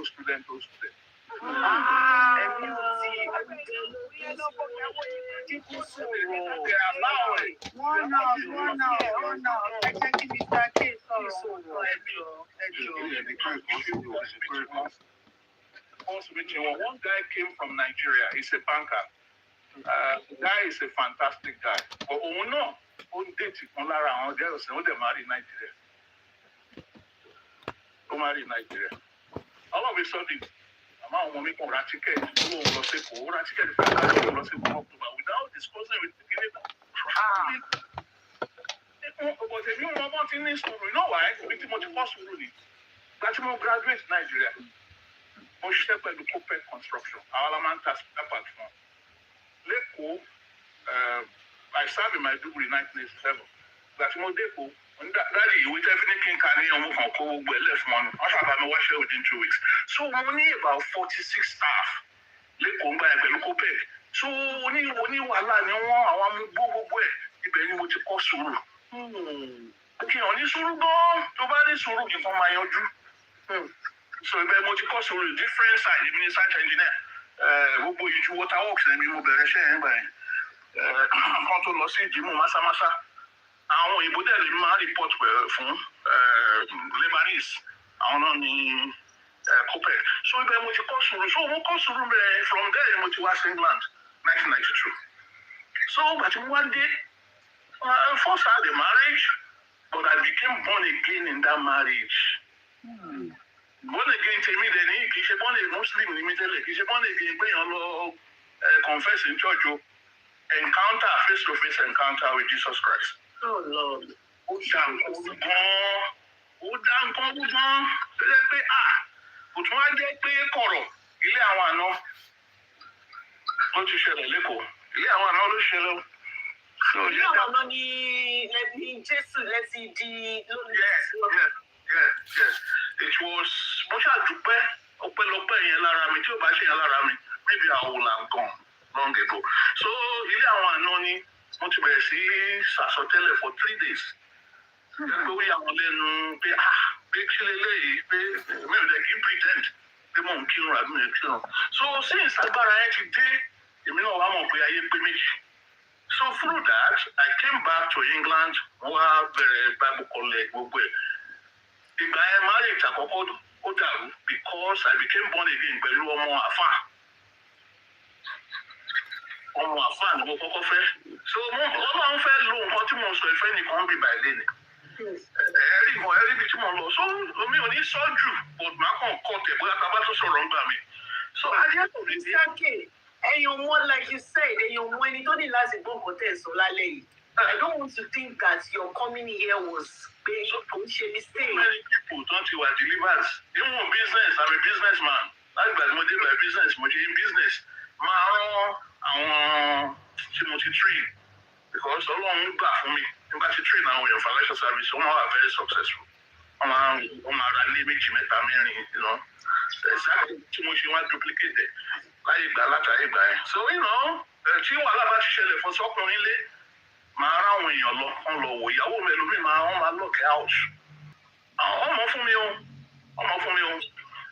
o dé ní ilé ni wọ́n mọ̀ fún mi o torí mi ò ṣiṣẹ́ mọ́ for the past 9 years torí gbogbo wàhálà yìí. So you know, ó lè jẹ́ ọkùnrin náà ló ń rìn burúkú káàkiri. Ẹjọ́ sá ṣé nínú old association yẹn ló ti fẹ́ ìyàwó yín sá. Wọ́n fẹ́ mi ò sọ pé wọ́n fẹ́ ibẹ̀ ni wàhálà ti bẹ̀rẹ̀ kọ́ máa bí ẹ̀rọ ẹ̀ kó kì í ṣe pé ibi tẹ̀sí ká lọ nìyẹn. Ibẹ̀ ló ti ń lọ ìgbẹ́. wọ́n máa sọ̀rọ̀ láti jẹ́. I think the àfojúdi started from there. Àwọn ọmọ tí wọ́n rí lọ́wọ́ wọn tẹ́lẹ̀, gbogbo nǹkan náà ṣe tẹ́lẹ̀. That association yẹn. Ó withdraw. Wọ́n sọ pé close mọ́ yàtọ̀ sí dream yẹn mo ní close mọ́ bá ti close tẹ́lẹ̀ o 2016 mo sọ̀rọ̀ ẹ pé kí ló dé ó kàn rẹ́ ní kàkàkà ni so òkè tó ń lọ yẹn àwọn bọ̀bọ̀ yẹn ló ń bá sọ̀rọ̀ ṣé ní darkness ni mo rí yẹn ibi tó lọ́n ti lágbára nìyẹn mo sọ pé nǹkan tó ń ṣẹlẹ̀ yẹn ikú máa wà ń bẹ̀ mo sọ fún straight away pé bọ́ọ̀ yẹn tó ń charge America ló ń wà náà níyàwó lọ́wọ́ wọ́n ti plan pé wọ́n jọ stay hotel Èkó I even pay for that hotel lórí kò mọ̀ pé màá ṣáájú òun lọ sí Èkó ọmọ dákẹ́ mo ra káàdì second day tí mo dé Èkó ọ̀rẹ́ mi ti bá mi ṣètò ẹ̀ no number gan ni wọ́n fi ń gbé káàkiri so ó sọ pé ọ̀rẹ́ òun kan làwọn jọ máa stay hotel yẹn ní VI ó lọ́ọ̀rẹ́ òun kan ni gbàtí máa bí ọ̀rẹ́ ẹ̀ láti tó padà sí England ọ̀rẹ́ ẹ̀ sọ pé irọ́ ọ̀rẹ́ ọkọ òun ṣé mo rí pé ọmọ òun tẹ̀lé òun ọ̀rẹ́ òun ti ọkọ òun ti rán ọmọ òun tẹ̀lé òun pé ọkọ òun ò ní gbà fún òun stay hotel àwa irọ́ kí ló dé ẹ̀ṣẹ̀ wo mú ṣẹ́wọ́ obìnrin. Ẹ wá bí wọ́n pé ẹni tó ẹjọ́ fẹ́ sùn olóhùn òsùn táwa ni ẹni tó ń sọ. Lẹ́tà ni mo ṣẹ̀ wá bí ó máa wò pàpòpàpò báyìí ni. Ó máa ń wò pàpòpàpò ni. Ó máa wò ní. Mo ní kí ló dé owó sàn fún tí mo ṣe fún ẹ gbogbo àwọn obìnrin tó fẹ́ fẹ́ mi tó mọ̀ wọ́n fẹ́ fẹ́ mi nínú business ìwọ ni mo máa ń tì wọ́n sí ẹlòmíì mi ò mọ̀ bóyá wọ́n ń plan láti fẹ́ mi mi ò mọ̀ ìwọ ló máa ń rí fún káwọn ẹni tó sá lọ. Àwọn tó sá lọ àwọn tó ń chase mi lórí Facebook máa gbé Facebook mi lé lọ́wọ́ báyìí ni wọ́n máa bá wọn sọ̀rọ̀ tó dé wọ́n máa dìyàn máa sọ pé. Èmi fẹ́ gangan kí lẹ fẹ́ kí ló kọ́ fún mi o. Ẹjọ́ sàṣọ ṣáàpù ṣá o. Wọ́n Bọ̀dá Amẹ́ríkà yẹn kú. Lóòótọ́ l'Ógbómọ̀ṣọ́ ẹ máa ti gbọ́ lórí social media orí social media náà lèmi náà rí torí mo láti yẹra. Ṣẹ́yẹ tí bá láṣẹ lẹ́nu ó gbọ́dọ̀ yẹra o. Ó gbọ́dọ̀ yẹ tí ò bá yẹra wọn á lóun ló ṣe o. Mo láti yẹra mo lọ sí Nàìjíríà. Mo lọ sí Nàìjíríà ní ó ṣe mọ̀ nǹkan tó ṣẹlẹ̀ ṣá. Ọpẹ́lọpẹ́ pé kò sí lọ́dọ̀ bọ́ èèyàn wọn bá pa àwọn náà mọ́ bọ́ ẹ̀. Ẹ bá gbọ́ wọ́n lò tẹ́lẹ̀ àlógbòmọ̀ṣọ́ ń gbà kan. tó sọ pé ní òjẹ́ wọ́n pa pẹ̀lú ọmọ married man ni wọ́n. Àwọn ni. Amẹ́ríkà. Bẹ́ẹ̀ni Amẹ́ríkà ló ń gbé tó wálé tó ló tẹ̀lé púpọ̀. Wọ́n wá lò pé bóyá àbúrò ẹ̀ kọ́sìn ẹ̀ ló lọ pláàni fún irọ́ ni. Wọ́n ní kọ́sìn ẹ̀kọ́ ló pláànù. Bọ̀ tí wọ́n pa ọ̀gbìn tó ń sọ ọ̀gbà yẹn nìyẹn, àmọ́ wọn. Wọ́n ti mú àwọn pípọ̀ yẹn náà. Wọ́n fẹ́ sọ real life story fún yẹn rò ọ̀rọ̀ kìíní. Wọ́n ti mú ló máa help ẹnìkan ẹni ẹṣẹ́ nílé ẹ̀yìn. Wọ́n fẹ́ kẹ́ lọ ní sùúrù. Àìsàn ẹ̀ máa rí àbẹ̀ máa rí ẹ lọ ní sùúrù. Sísá woman ni bébì nǹkan. Mi ò gbọ́. Bébì báwo? Ẹ má bínú mò ń kí èèyàn mi kan tó wọlé ni. Okay. Òun ló ń wọ́n tó máa pàdé àpòpọ̀ lórí kíní. To the extent pé ó wá lọ ka profile mi wá ní your husband is a pastor kíní kan. Epo náà fẹ́ bá mi sọ̀rọ̀. Mo ní mi ò ní ìdájí bá sọ̀rọ̀ pé má wọrí. Ṣé nígbà tí mo tún lọ s'Ógbómọ̀ṣọ́ tá a jọ lọ, mo mọ̀ lọ ní 2018 nígbà tí mo ra mọ́tò yẹn. Travel tó fẹ́ lọ ẹni tó jọ fẹ́ stay lótẹ́ẹ̀lì nìyẹn o. Ẹni tó jọ fẹ́ stay lótẹ́ẹ̀lì nìyẹn o tí ọ̀rẹ́ fi yarí nígbà tí wọ́n lọ pé òun kẹ̀ ẹgbẹ́ kíní kan. So at the end of the day, Ọlọ́run yọ àwọn gan. Ọlọ́run ló yọ Ìsọjí ìsọ nìyẹn. nígbà tá a d'Ógbómọ̀ṣọ́ tá a dé school wọn jọ yẹn. Ọ̀rẹ́ ti bọ́ọ̀sì. Àní kò fẹ́ kí èmi tún lọ gbé wọn lórí airport. Kò fẹ́ kí n lọ wá gbé wọn ní airport. Ṣé ní kíní yìí ẹ jẹ́ ká máa ṣọ́ra. Àwa gan tá a jọ́kùnrin àbóbìnrin ṣá mọ́ tán. Nǹkan tí mi máa ń wò nìyẹn. Ọmọdé lọ fà á, wọ́n lọ fà á lé bọ́ọ̀ yẹn lọ́wọ́, wọ́n lọ fà á lé lọ́wọ́ pé ẹ̀ńtẹ́jọ́ sọ̀rọ̀ lórí òru. Òní o out of 102 calls. Ọtí ẹrẹ wa tèmi nìkan. Mo lè fà á lé lọ́wọ́ bí pásítọ̀ kéèkì ní kò first time bàmá mi jẹ. Mo lè fà á lé lọ́wọ́ nu bọ́ọ̀sì nu coaster bus gbogbo wọn wà. Mo dẹ̀ move it. That was it. Èmi gan mi ò mọ level nǹkan tí mo ṣe. Nàìjíríà mo kàn rí pé kí ló pa bọ̀bọ̀ ìdí náà? Wọ́n dẹ̀ tún pa gẹ́ẹ̀ kọ́pà tó wà lọ́dọ̀ ẹ̀. Mo ní mo ti rí inú àlá o. Láti mo wá padà dé wọ́n ní wọ́n ló pa bọ̀bọ̀ yìí. Mo ti rí inú àlá. Hòtẹ́ẹ̀lì fún wọn méjì. That thing is not going to work. Pé kú àgbẹ̀ mo dẹ̀ sọ fún ẹ. Ó dẹ̀ mọ gbogbo àwọn tí mo ti rà lásì báyẹn. Ilé pé kí ìgbà náà ṣe. Ẹni tí ọlọ́pàá Ẹ mọ̀ pé nígbà míì èèyàn kí aráàta ló máa appreciate gift èèyàn aráàlú lè máa kàn máa wò ó pé kí ni nǹkan náà. Àbí ọmọ rẹ̀ pé tí máa yìí ti pọ̀ jù. Ọkùnkẹ́ àwọn màdàmú wa ń kọ́ sí. ó kì í ṣẹ̀jẹ̀ ṣe ó wà àwọn bí ní sùúrù ni wọ́n ní o àwa sọ̀rọ̀ àmì ìdí ni ó wà ń bẹ́ ó ṣe ìdí láti ọ̀lẹ́dẹ̀ ìgbọ̀n lé ni ọmọ mi kan gbé lọ ọ̀nà ọ̀lẹ́dẹ̀ ọmọ 21-year-old boy. So single nìyẹn náà yín fẹ́ ra yín náà. No. Wọ́n sí papọ̀. But ẹ mọ̀ pé marriage tó mọ́ bá ti wọ̀. Nǹkan tó tọ̀ ọ̀bẹ náà sọ yẹn wọ́n ṣe sí. Fantastic boys from her. I trained all of them. Owó ni o, school ni o, even gbogbo lẹ́yìn èmi mọ̀ ṣe. Ẹ máa jèrè wọn. Owó tó ṣẹ̀jì sínú wọn jẹ́ wọ́n kí àwọn sọ pé nítorí pé ọ̀lẹ́ nìkan pé ó ṣe nítorí pé ó parí ẹ wò ẹ jẹ́ ká fi gbogbo ẹ̀ lẹ̀. Ó náà dúró ẹ fi pàṣẹ ìṣàríkọ́gbọ́n ẹ má kọ̀ rẹ̀ ọ̀gọ́ tó pa lórí tó ní kòkò àwọn ọmọdé mi nǹkan ti ń pa lórí sí. Kẹ́rí ti bá sọ fún àwọn èèyàn. Àwọn ọmọ 30 40 orí wọn ti pa. Àwọn obìnrin mi ti máa sọ fún àmì sí màrí bí kò fún ọmọ mi wọ́n sì fẹ́ kọ́ mi. Obìnrin o iṣẹ́ tí tóbi bá ṣe láì ọkùnrin kò sí nǹkan tọkùnrin lè ṣe ó máa tóbi holy spirit láti help ọkùnrin yẹn. Tóbìnrin bá ti láì ọkùnrin báyìí ẹ wò àwọn tó jọ ọ̀rẹ́ ìgbọn pàpà tó mọ wà tó wù sí mi. They wanted to come in. Èmi mo ra jókòó mi jẹ́jẹ́ bíbá ẹ̀ tí mi ò fa wàhálà ó mú mọ̀ pé àwọn ọ̀rẹ́ wọn fẹ́ ta sí ẹgbẹ́ má bínú sáwọn àwọn ọ̀rẹ́ wọn yé ìgbà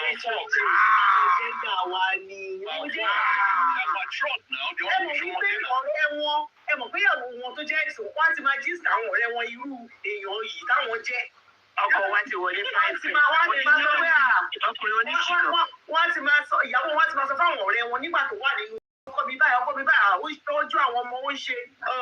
Àná tí yẹn ọjọ́ wáyé ní tí bí báyìí ọjọ́ kan wá ṣe àní mo tún gbé lórí àtàyà fọ́tò mo gbé nílẹ̀ tí mi mọ̀ pé Ó ṣàgbọ̀gbọ̀ ẹ̀ náà lọ́lọ́run fi dá mi láre anyway.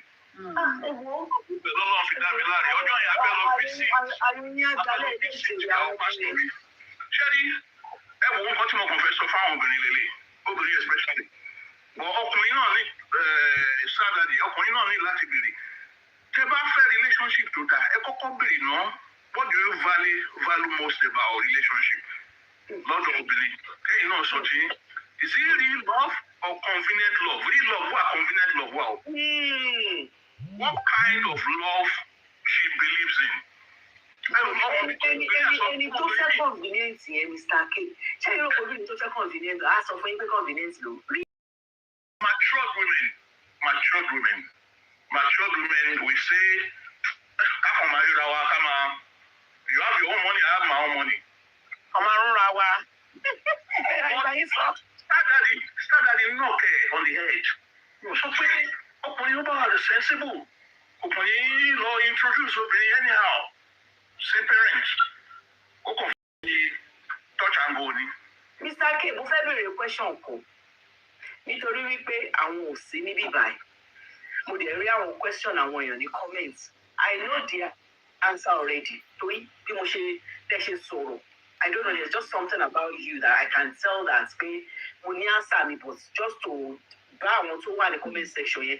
Wọ́n ní ṣé ẹ̀yin ó tó di wípé wọ́n lọ join association burúkú tó ti kẹ́ ẹgbẹ́kẹ́gbẹ́.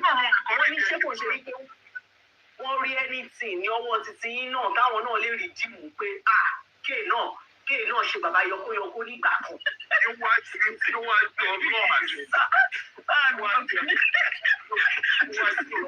It's not funny either. That's the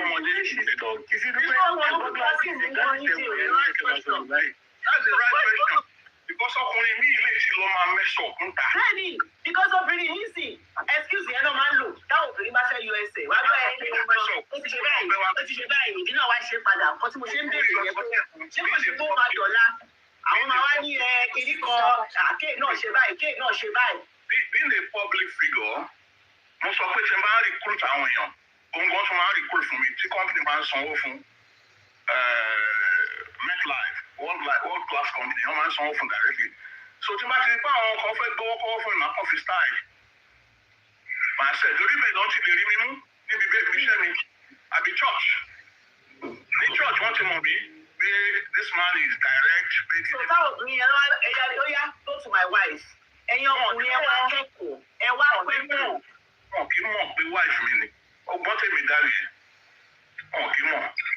But ẹ tún máa gbọ́ tuntun. Ọjọ́ wedding wa former boyfriend ẹ̀ méjì ló wà níbẹ̀ tí mo mọ̀. Ṣẹ́ńdà mi ẹ̀yẹ́ bojú mi jẹ́. Tí wọ́n ṣe chairman. Wọ́n fẹ́ra mọ́ o. Torí mo wá lórí picture lórí àmì ẹ̀rẹ́ mo wá lórí picture after the 3-6 months 1 year gbogbo ẹ̀. Talele ó dẹ̀ sọ fún mi mi ò dẹ̀ fi yọ. That was her past life. Ẹ máa rántí gbogbo ara ní past life. Past life kọ́ nìyẹn kí ló wá ṣe wedding present life wedding ẹ̀yìn àti wọn. Wọ́n fẹ́ra mọ́ náà ojú tó ti mọ ní rí òlè lóhùn mọ́ ni mọ́ náà. I don't understand. Are you talking about your own wedding? Yes. Àtẹ̀ní wọn ojú. So ìgbà fẹ́ wọn àwọn tí wọ́n ti fẹ́ tẹ́lẹ̀ wá.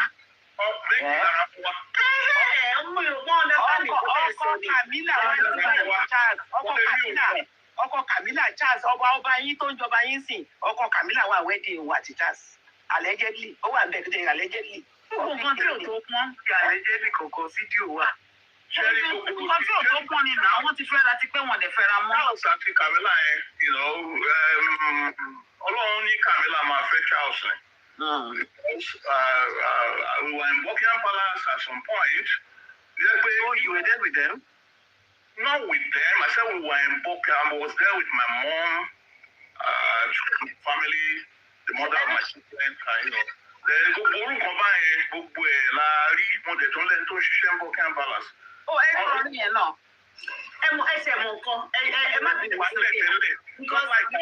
sí because in as much as mi ò mọ why tí Ọlọ́run ṣe gbé yín sókè lálẹ́ and I don't know who needs to hear this like fún ẹ̀yin sìn lọ́dọ̀ títí in order for us to learn. Is there anything you could have done better? That's a good question. That's a good one. What I should have done is who I involved with finances. For 20 years, school. What's your bad?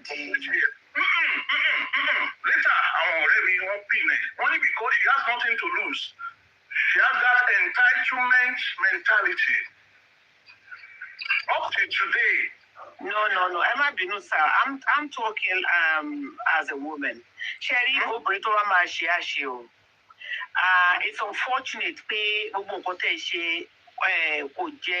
feel rewarded by her. No, I'm rewarded.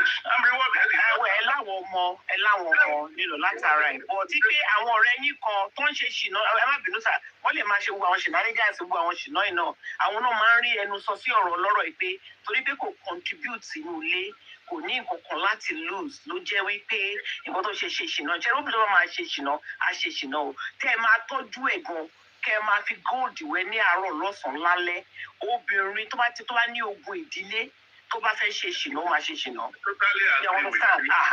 So it doesn't really matter kó lóun kàn pín ìyàwó èèyàn fún èèyàn. The side tí mò ń sọ kì í ṣe ṣìnà. Kì í ṣe side yẹn mò ń sọ. Side tí mò ń sọ ni pé kálóbìnrin wà responsible bóyá bí 40% tọ́kọ wà responsible 60%. I'm not talking about small money. At all. Ṣé lè má rí mobile Mr. K? Ṣé lè má rí Pastor K? Pastor ní Sir má bínú sir. Ṣé lè má rí mobile? Létò yẹn marriage would depend on the will of God. My flesh would love to. Ẹ máa fẹ́ lè pẹ́ máa tún ríran tẹ́ bá tiẹ̀ ti rí gbájá ti rí ìmọ̀ pààyàn. My flesh will love to. Torí mo ti jáde kékeré gan tí o bá ṣe dé. Yóò na ọ̀rẹ́ mi nígbà kan rí lifestyle mi within the last 12 years Nigeria. Pastor gbogbo wọn pè mí mo ní ẹ̀ẹ́dára yín mọ̀. Bóyá kan náà àwọn obìnrin bí Ọlọ́run lè jẹ́ kẹ́ ríran sí kan nù wọn. Àwọn ọmọ ẹ̀yàwó èèyàn gidi wà àwọn ẹ̀mí mímọ́ wà bí. Àwọn ẹ̀mí mímọ́. Can I ask a question? Yeah, go ahead. Mr. K. What does loyalty mean to us? Mongoima. Jomo Kofabi, a question. I just want to ask. Do you think that maybe because I know you said you've been working, you had to pay like we were paying for homes. You were pretty much carrying the whole thing. Do you think that during that time you were doing all that, do you think that she was feeling that you didn't have her time? She was feeling neglected. You didn't have her time. Let me tell you a little bit. Let me advise me actually on the fellowship. How many years now? I was ordained 23 years ago. Actually, our fellowship like 4 years before that, 23 years ago. I don't more lifestyle, no more me that there.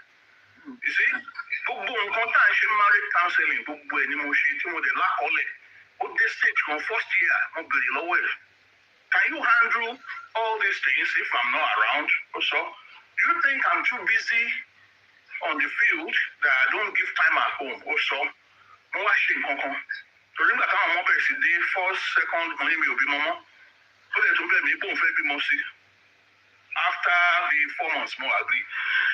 I'm a friend of mine mommy pé that is busy. Money no, don't ever tell them that anymore. Torí mi ti kà wọ́n wí kan about God generals. Àwọn tó wà successful. Mo ti kà wọ́n wí yẹn. So yẹn teach me pé children must be part of it.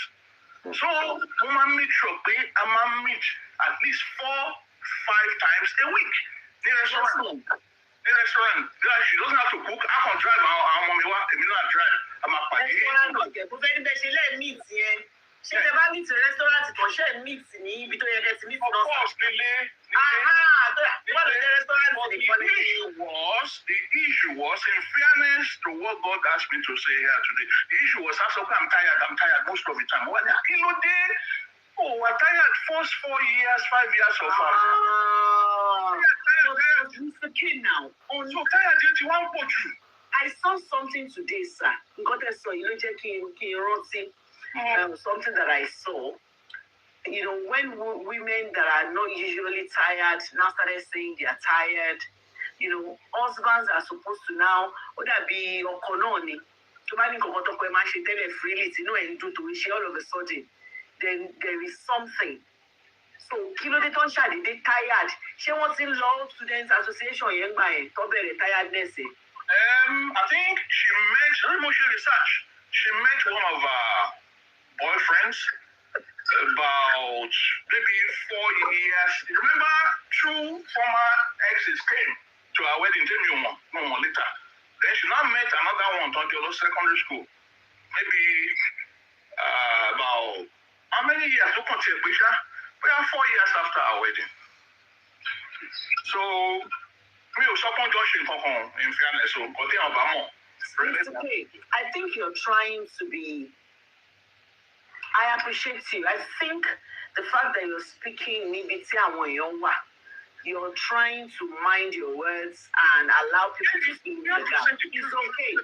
It's okay that you don't want to be and come and say, I want to buy, but if it is Sunday, as if it is Sunday,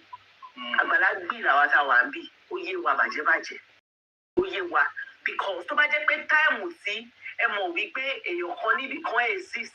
Time we know of course, they put to 1 and 2 back. In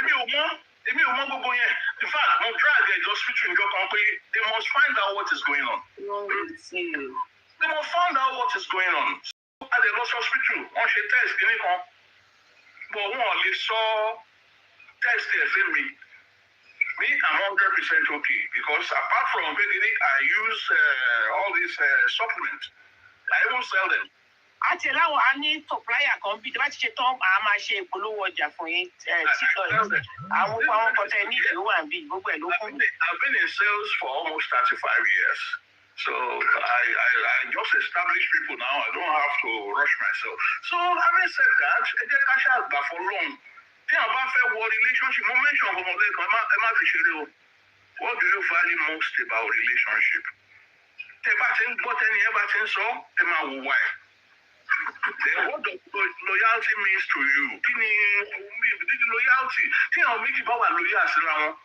Ṣé mọ̀ pé láyé àtijọ́ àwọn bàbá wa ń fẹ́ àwọn mẹ́rin ọdẹ ń wà òkè. Ìmọ̀ láyé ìsìn àwọn Haúsá wọ́n ń fẹ́ àwọn 5-6 ọdẹ ń bímọ 25. Wọ́n ti ń ṣe èmi ṣe research káàkiri ni o, wọ́n ti ń ṣe kò yé mi o. Mo lọ́rẹ̀ẹ́ kan mo pè é, mo ní how come tíyàwó ẹ wà ní England tó mọ̀ ìyàwó ẹ̀ tó wà ní England tó wú ọdẹ wà ní Gambia. Nígbà tó máa tọrọ fún mi, it's one of my tó bá ní mo lọ́rẹ̀ẹ́ mẹ́wàá tó yẹ pé top tẹ́lẹ̀ ó ti bọ́ sí number 2 or number 1. Ó yẹ sí ilẹ̀ fún mi, ó ní Ọdẹ́tọ́lá, ó ní I respect you. Ó lè sọ fún mi, mo ní ọ̀rẹ́ you are strong. Ó lóun mú ìyàwó lọ láti Nàìjíríà, òun wá sí UK, ó lóun ò padà sí Nàìjíríà mọ́. Òun ìyàwó lọ láti Gambia, òun lọ sí US, ó lóun padà sí Nàìjíríà mọ́. Ó ṣẹ̀ wá lọ padà lọ fẹ́ ìyàwó mi ní Gambia. Ó dẹ̀ bí ọmọ méjì. Abẹ́rẹ́ rí pé ilé ayé yìí ó lágbára. Sisidupe ẹ bèrè kankan lọ́wọ́ Mr. K tó jẹ́ pé mo rí tó máa ń da marriage. Mr. K, I think you just trying to be maybe protect ìyàwó yẹn, which I do understand. But you're making an allegation, but you're not substantiating, you're not substantiating the allegation. So kò tẹ̀ jẹ́ kó yé wa pé okay, whether it's an allegation or not. Ṣé nígbà míì ọkùnrin máa ń suspect, ó ti dalé tó pọ̀ rúbọ. Okay, for example, wọ́n kàn rí pé ìgbà míì ṣé rí nǹkan tẹ́ sọ pé attention shift yẹn kò sí nǹkan tó ràn pẹ̀lú obìnrin ṣé rí ìgbà míì I'm not making any excuses for ṣìnà or whatever. Sometimes àwọn obìnrin tá a bá feel physically and emotionally neglected. Tákùnrin bá neglect wa ṣé rí a máa ń react differently. Some women will ask questions. Some women will decide to find that affection so elsewhere. I'm not that okay? And I'm not saying it's the right thing to do. Yes, ma'am. I am going to say the same thing we always say to the men as well. To the men. Yes, I'll say it now too. That's why I said we always say to the men that, because, and this is why I say this thing is not, I don't even know why we fight ourselves over it anymore. Because it's the 2 genders now. I share our yama. To bá rò pé ti gender ilé ìbàdí báyìí ó ṣì ń wò lọ́wọ́ wá sórí tẹ́lẹ̀ wá rí tẹ́lẹ̀. But the same thing we always say to the men. When men say, oh, this woman is not giving me kiniko anymore, she's not giving me this, she's not this, she's not that, and that's why we always say to them that, why not just leave her and go and do whatever you want to do, or marry the ones you. So I will say the same thing to my gender. Yeah. Well, we don't get to know your doctor, this is Sisidupe. One of them, but HOJ, like I said, lady, Emma Venusa, Mr. Keke told them one solid one. Everybody is remaining in marriage and doing what they want to do. Exactly. Everybody will stay there. Don't easy. People are no longer living. Everybody will stay there and do what they want to do, and that's what is happening now. But the man will go and seek happiness for what he needs outside. The woman will go and seek for what she needs outside. Happiness individual matter. Happiness, because I normally ask a question. What makes you feel appreciated? Three people is on the line on what HOD is something. What makes you Jago. Yeah, what makes you Jago, see olórí ogun làwọn bíbá yóò olórí ogun làwọn glory of God nítorí ẹ̀ láti dẹsẹ̀ mú dáadáa and the bí mo ṣe wò yìí Mr. K ẹ má bínú obìnrin tó bá bọ́ sí yín lọ́wọ́ sí i ó ga ọ ẹ má fi ṣe assignment. HOJ wọ́n ti kọ́ sí ọmọ ẹ̀sẹ̀ àwọn ọlọ́sìn ọlọ́run ṣe polówó. Ebèrè ni mí àwọn máa ń ríran ebèrè ni mí wọn ò lè tí wọn lè ṣe àlàyé láyé wọn. Are you trying to connect? Where is my daddy? Wọ́n ti ní ọ̀rọ̀ HOJ polówó. tó máa tún convert tó máa prophesy ní familiar spirit bá gbẹdá for about 5 minutes. In 5 minutes. Ó ti ẹ̀dá orí ara yín dẹ̀lẹ̀ wà. What makes you feel appreciated? Ọkùnrin kì í ṣe love lọkùnrin fẹ́ o. Kí ló fẹ́? Respect lọkùnrin fẹ́. What's the definition of this respect? What's your definition of respect? I want to know. What's the definition of respect? Yeah. Customer is right. No need to respect. If you understand as in always right. What the principle of customer is right. You say it's about one that. Ọkọ ọba mẹ́sàn-án gbé ní kan customer is right ni. You support. Ẹ bá wá wọlé. Baby. O mess up lẹ́yìn ó ti kú. Lórí gbogbo yìí làwọn ti gbọ̀ láti ní là ń ṣe. That's why jẹ́ fún àwọn èèyàn hàn kò fẹ́ káwọn èèyàn mọ nǹkan tó ṣẹlẹ̀ o ẹgbọ́n mi dáadáa o. So like bí 6 to 9 years ago wọ́n ti keep up pẹ̀lú àwọn ọmọ mi. Kò fẹ́ kán mọ̀ o torí kán bá mọ̀ ó máa affect àwọn ọmọ mi o ṣe rántí. Bẹ́ẹ̀ni. Ọmọ tiwọn náà máa mọ̀ ọmọ máa bẹ̀rẹ̀ náà. How is daddy? Can we talk to pastor? You know, náà ọmọ yẹn ò sí lórí social media báyìí ṣá. Wọ́n ti gbọ́n. Okay, nípa ìyẹn ó ti gbé ìdájọ́ àwọn tó náà lọ́mọ 35 years old. Ẹ wá mọ funniest thing. Ó ti wá realize gbogbo nǹkan tí mo ṣe é sìn. Náà ni ó máa ti ń dàrú tán kó tó wá realize. Ó ti bá nǹkan jẹ́ jù tó máa threaten mi. Mo ní kí ni mo ṣe fún àwọn ọmọ ìkíni lè tó báyìí. Wọ́n dà ṣe pé ilé ìwà bẹ̀ látọ̀dọ̀ wọn sí. Mi ò gbọ́. Ṣé kò ṣe pé ilé ìwà bẹ̀ látọ̀dọ̀ wọn sí? If you say ilé ìwà bẹ̀, I don't understand. Rọ́wọ́ mi ni. Kí ẹ̀jẹ̀ wọn máa ń gba yín létí àbí àwọn lè sọ I'm a very strong man. ẹ̀mí ọlọ́run nìyẹn. Àwọn obìnrin kan rí bẹ́ẹ̀ lóòótọ́. Àwọn obìnrin kan rí bẹ́ẹ̀ strong. It doesn't mean that pé ìṣọkùnrin àwọn obìnrin ní ọwọ́ wọn yá. Professional boxer ni mí láti 1976. So and they taught me how to be gentle. They taught me how to be gentle. Pé wọ́n máa sọ fún wa pé tá a bá lọ bọ́ọ̀sì ọ̀ǹta pé wọ́n máa tì wá mọ́ gàdúrù because I'm mobility actually. Yes, sir, you're right. They teach you patience because boxing is not for you to beat up people. It's a sport. That's number one. Even in karate, they teach you the same thing. It's just for self-defense. It's not for you to beat up. Wọ́n bèrè pé kí ni èjì wọn bóyá wọn máa wà ní bóyá bíi late 50s. Ṣé mo right, sir? No, it's early 60. So, wow. Sorry, to add to that, Early 60. Wow. Báwo náà ṣe ń Tọ́jú ara yín dáadáa o. ti ẹ̀fẹ́ lọ Ṣẹ́gun Awólọ́wọ̀ wọ́n ṣẹ̀dọ̀ pé Ṣẹ́gun Awólọ́wọ̀ ìwé ẹ̀rẹ́ ti rẹ̀ wà wọ́n ṣùgbọ́n Ṣẹ́gun Awólọ́wọ̀. Ẹ jẹ́ ká ṣe investigator now Mrs. Ẹ jẹ́ ká ṣe Mr. K àti HOD. No, professional investigator. No. I can never leave your dad. I can't do that. I can't do that to your dad. You call him my daddy? No. I can't do that to your daddy. HOJ, professional investigator ni ọgùn kí o. Àlẹ́ mi rè é wọ́n lè handle mi mèrè kí lọ́wọ́. Wọ́n náà wọ́n lè handle yín. Wọ́n ní pé mama sí ìtàn táwọn bá ṣe tán. Professional investigator. Ẹ fẹ́ pa mí wọn kó láwọn ti àbọ̀ lórí. Iṣẹ́ náà wọ́n tó ṣẹlẹ̀. Mo kàn ṣó òbí mi to the glory of God. Lẹ́yìn kan tó ṣẹlẹ̀ ni pé iṣẹ́ mi gangan. Ẹ jẹ́ ká rí ní sà. Ṣé bójú mi ní iṣẹ́ rí ni? Ó ṣe é rí ẹni tẹ́ ló gbogbo ní àti fọ́tò rẹ̀ ni mo ti rí wọn náà. No. Ó fẹ́ fẹ́ wojú wọn sísá ni. Ẹ jẹ́ ká fojú wa. Ó ti ṣe é. Ẹ jẹ́ ká rí yín sà. Inbox yín máa kú lé. Ẹ máa sèbẹ̀ tẹ́ bá sèbẹ̀ àníri. Mo rántí. This is my second time in this. Ẹ máa sèbẹ̀ tẹ́ bá sèbẹ̀ àníri. Mo máa ń gbọ́ different things. Àwọn kan máa sọ̀rọ̀, wọ́n máa búra wọn àmọ́ ló máa ṣe o. Àwọn ò ń ṣe yẹn bì. Àwọn Ẹ lọ ṣe ti fọ́tò wo yàtọ̀ sí wọn.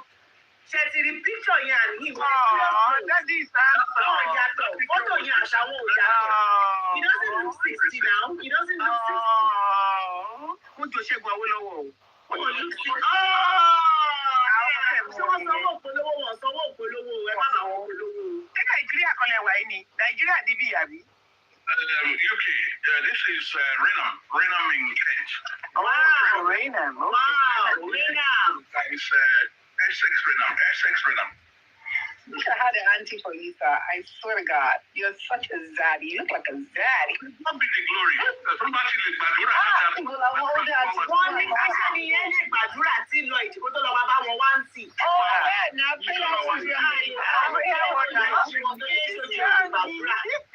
Àdúrà mi ló ń ṣe wọ́n bá lè gbàdúrà. Ṣé ń gbọ́ mi? Wọ́n ní wọ́n máa Àgbọ̀ yín sà. wọ́n máa bèrè lọ́wọ́ ara wọn. Hey, your biggest red flag in men. What is your biggest red flag in men? Tell us, sir. No. I'm asking women.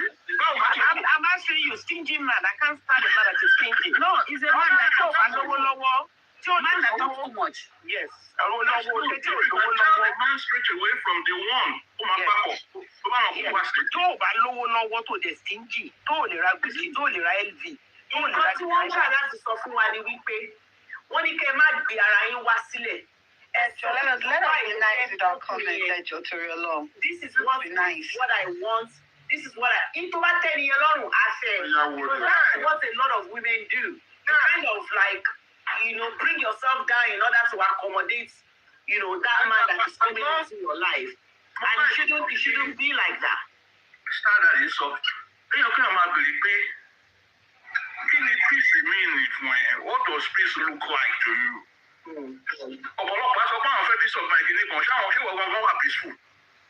That's true. Ẹ ṣé bàbá mi. I agree with you. I agree. A lot of times we ask for what we can't offer ourselves. What we got as a peaceful person. Oníjàgídíjàgújàgú ni wá.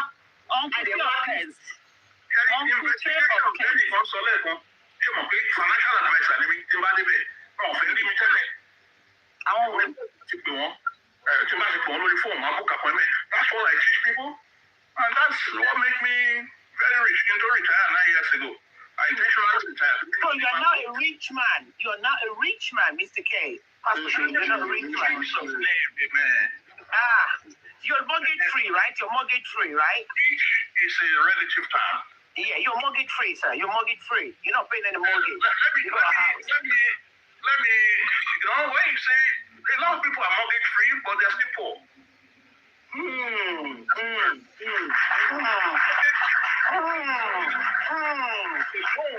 take on a property and you don't have that loan anymore. However, bills, you might pay gas, you might pay electricity, you might pay water bill.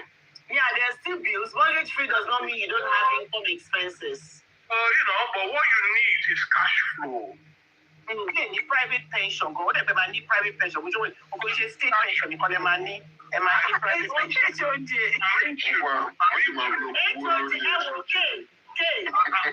àwọn woman tó wà lókè yẹn, ẹ bá àwọn woman tó wà lókè tó ń profile yẹn. Ẹ bàbá. Ẹni kan tọmọ kámẹ́rà. HOD jagunjagun tó wà ní orí ilẹ̀. Kámẹ́rà HOD. She's like me. Because she's at investigation as well. Investigation HOD pọ̀. Babasta Daddy, he's a reflector. He's the best person in any conversation. We have to listen twice as we speak. That's why we have 2 ears and 1 mouth. To the glory of God, I'm a business coach. Shall I about to see family? I'm not very intelligent to call to the getting the true referrals to the debate. They pay within 5 minutes, 1 hour, will become a member of that family. I have a lot of families all over the UK. To the glory of God, to the business we know. But to Yahoo withdraw. I want to train. They are top in different companies. So the being mortgage free doesn't make you rich. Forget it. What you need is cash flow. Cash flow, they were Nigerian. One of the best cash flow I know about in Nigeria, apart from the government one, they only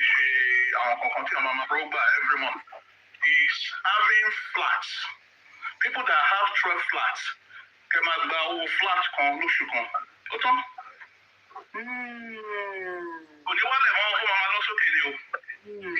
so cash flow, if you can do that, we easily like to call you that to produce it because I'm a civil engineer first degree before I joined financial services. So it's totally irregular income. Even you yourself plan your own regular income. I have other businesses in Nigeria, apart from transportation as well. You need to come out from A to B. The transportation, the supervisor. But you can't handle it, I'll drive and borrow. Mr. Keshe, to follow me, sir. I'm not wanting to follow me, sir. Follow me, Kelly. My notifications in my boss. I would like to be having you at least for no sake. So far, you want to be by. Sir? The way Sister Dupe is handling situation, I got attracted to that. Oh, thank you, sir. Sisidupe. You know, I always tell you, clap for yourself. Clap for yourself.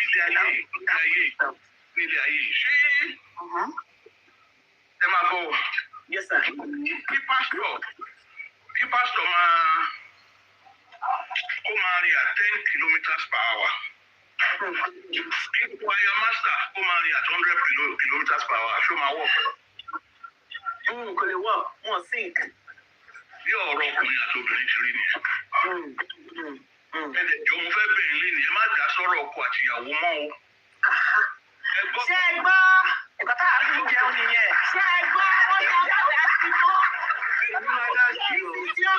This is young. I need a box for Mrs. Young. Everyone, Mrs. Young, is your own. No, I need a box from Mrs. Young. Is she back? Yeah, she's back. I need a box from her. Don't worry, I'll get her a box. Don't worry.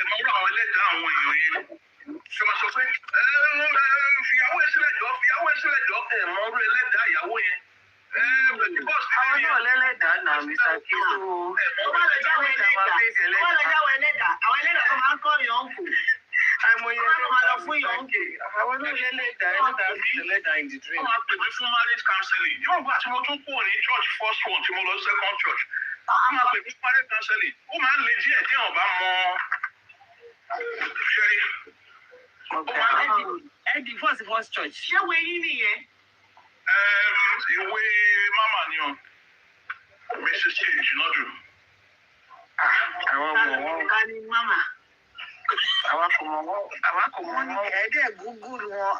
Ní káàdì wọn. Mama ni mo fẹ́ rò pé ṣé ìyàwó wọn ni mama. Wọ́n ti sọ pé Mrs. Sisidupe ló ń jẹ́ bẹ́ẹ̀. Kate Sisidupe.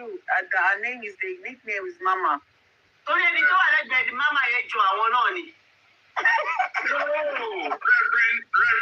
Paul, you know, that's a national overseer. That's your husband. Thank you. Torí mo máa ń support màmá ní counseling. Torí mo kò ṣe ṣé ilé wà lẹ́gbẹ̀ẹ́ màmá? Àwọn ọmọ tó ẹni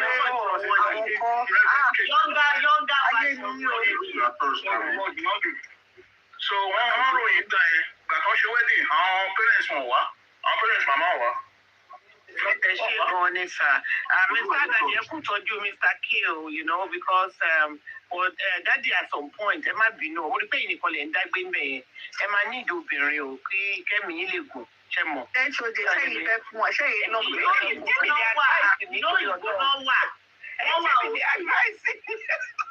Wọ́n wà òkè. Ṣé ti ọmọ wọn wà ní pẹ̀lú ọmọ is not alone. Ọmọ wọn wà ní wọn wà alone is not alone. Wọ́n lè ní oúnjẹ fúnra rẹ̀ láti fún mi nìyẹn. Ẹ wo ṣé Daddy, God will bless you sir. Ọlọ́run á fún yín. Thank you so much, sir. We appreciate you. Sọ wípé èèyàn Ọlọ́run ni. Ẹ jẹ́ kí n lo èèyàn Ọlọ́run ti tèmi náà. Tọ́lọ́run fún mi. Inbox yẹn á ṣe díẹ̀, á mì lògbòlògbò lálẹ́. Inbox yẹn á kú. Inbox yẹn á mì lògbòlògbò lálẹ́. Àwọn èèyàn máa mẹ́sẹ̀gì yín lálẹ́. Wọ́n kú kẹ́ wà useful. Mo gbàdúrà kí Ọlọ́run kó fún yín ní discerning spirit. Bóyá lẹ́yìn ẹ máa yàn.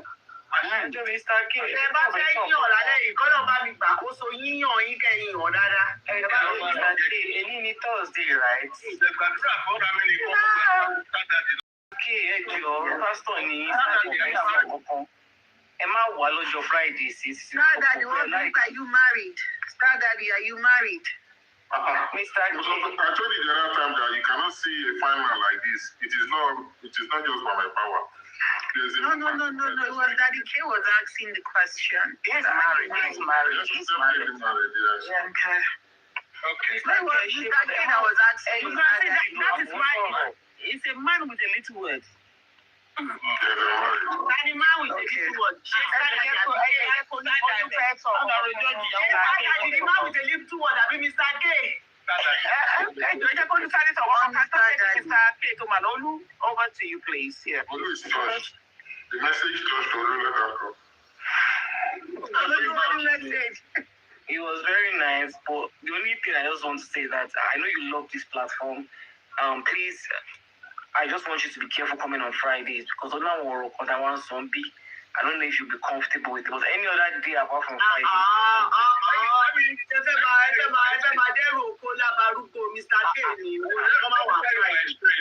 Okay.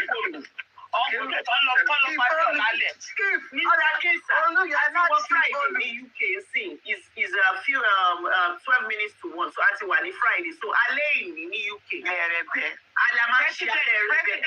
Friday. So Olu then you enjoy Friday. Enjoy WhatsApp. Mo join ìgbà tí mo ń lọ Nàìjíríà, mo wá àwọn tí mo fẹ́ develop, wọ́n lè ṣe business, most especially men, maybe 80% men. So, very gbogbo kele. Ẹ̀yin ọkùnrin tẹ́ bá wà lórí platform mi that you need guidance on business, contact Mr. K. Èmi ò mọ why ìtọ́ṣe wá sórí platform mi lénìí, and I'm not joking now. So if you're on my platform, you are currently a businessman, you need, help, or you need guidance, or you want to go into business as a man, a contact him. He's been there. According to him, that's what he does. So he might be able to help. So ẹ jẹ́ kó mọ̀ pé àti orí Sisidupe lẹ ti wá, so wá ràn yín lọ́wọ́. So Sherry, I joined this platform. Àwọn máa ń ṣe dating gbogbo ẹ̀. Àwọn Igbo ló pọ̀ mbẹ́. We are 120. That's okay. 120. Listen now, your man farabalẹ̀ gbọ́rọ̀, you will talk very well. I'll keep quiet. Sherry, àwọn Igbo ló pọ̀ mbẹ́. Wọ́n ṣe tó wọn. Tó bá di Friday, naked pictures gbogbo ẹ̀ báyẹn. Wọ́n ṣe àdákẹ́ sọ̀rọ̀. But one of the CEO, the guy is very intelligent, but only gbéraga gan. So, what is wrong with money? I'll just look away. Ṣé mo gbà tó wá dé stage kan, wọ́n á realize pé gbogbo nǹkan tí mo bá drop ọ̀rọ̀ kan báyìí. Bí mo ní báwọn boys ṣe ṣe sọ̀rọ̀ business yẹn. On the operation, and they build themselves. But how to live because one person around there. Wọ́n sọ pé èmi ni CEO, èèyàn CEO, àwọn mẹ́ta ni obìnrin méjì, tẹ̀lé ọkùnrin kan. Àwọn tó gèlètè náà lọ máa ń bí sí i. Ẹ̀yin kan tẹ́ jẹ́ CEO ẹ̀ pariwo pé CEO yìí. Àwọn tó ń tó nǹkan náà máa pariwo. That group became very successful. That's why I'm so very ìgbéraga. 1,000 ló máa ń fẹ́ tó máa ṣe birthday. 1,000. Lórí group àwọn ọmọ Igbo yẹn náà. 1,000. Wọ́n ṣe ṣe lọ́la. 1,000 naira. 120,000 lẹ́ni ẹ̀ máa gbà. Wọ́n máa ń fún wọn lówó látẹ̀yìn. Màá kàn jówó sí Ifì látẹ̀yìn. So, 1,000 kí ni sà? 1,000 kí ni sà? Náà ń gbà sà. 1,000 naira per birthday.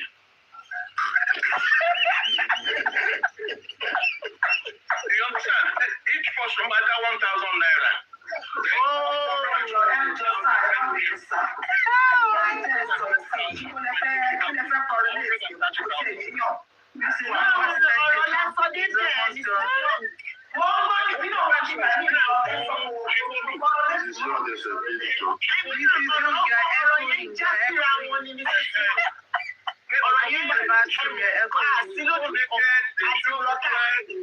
They show that not your Friday. No, ẹ má gbàgbé pé wọ́n náwọn 150 ló wà ní platform yẹn. So wọ́n náwọn 1,000, that's 150. Nǹkan tó ń sọ nìyẹn. So each ọmọ ní birthday wọ́n 1,000, á gba 150. Ààrẹ lára ẹ̀ náà, èèyàn kan kò ṣiṣẹ́ sí èèyàn kankan lápò náà. Ẹ wo àwọn àti bá ti ní birthday tèmi, gbogbo òfẹ́ náírà o, àdéhùn náírà. Wọ́n kiri sọ máa jẹ́rìí ibẹ̀ ni but táwọn bá ti rí pé nìkan wà regular kò rí sọ àwọn èèyàn máa support lórí there are some people tó ń make owó gan. lórí 1,000 náà.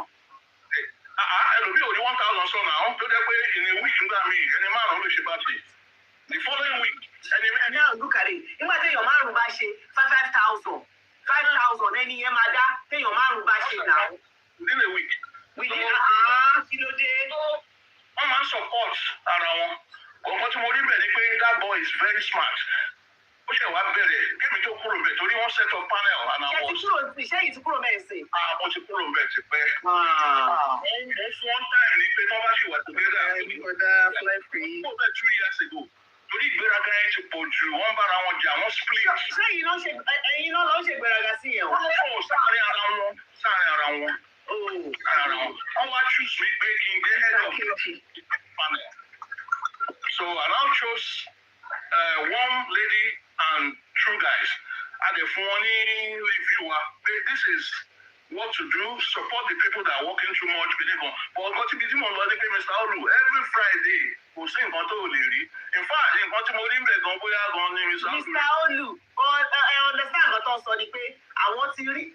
Mr. K, kò máa ń ṣe Mr. Obìnrin yìí o. Ẹ tó sọ̀rọ̀ lèmi wọ́n ti sọ fún yín wípé Olú máa ṣe máa sọ pé kẹ bá ẹ bá tẹ̀ wá jẹ́ pásítọ̀ náà. Obìnrin ni ó pásítọ̀ náà ṣé ẹ wá lẹ́kọ̀ọ́ ní ọkùnrin jagun òun gbọ́dọ̀ yẹ kó máa jẹ́ jagunjagun tí ní jẹ́.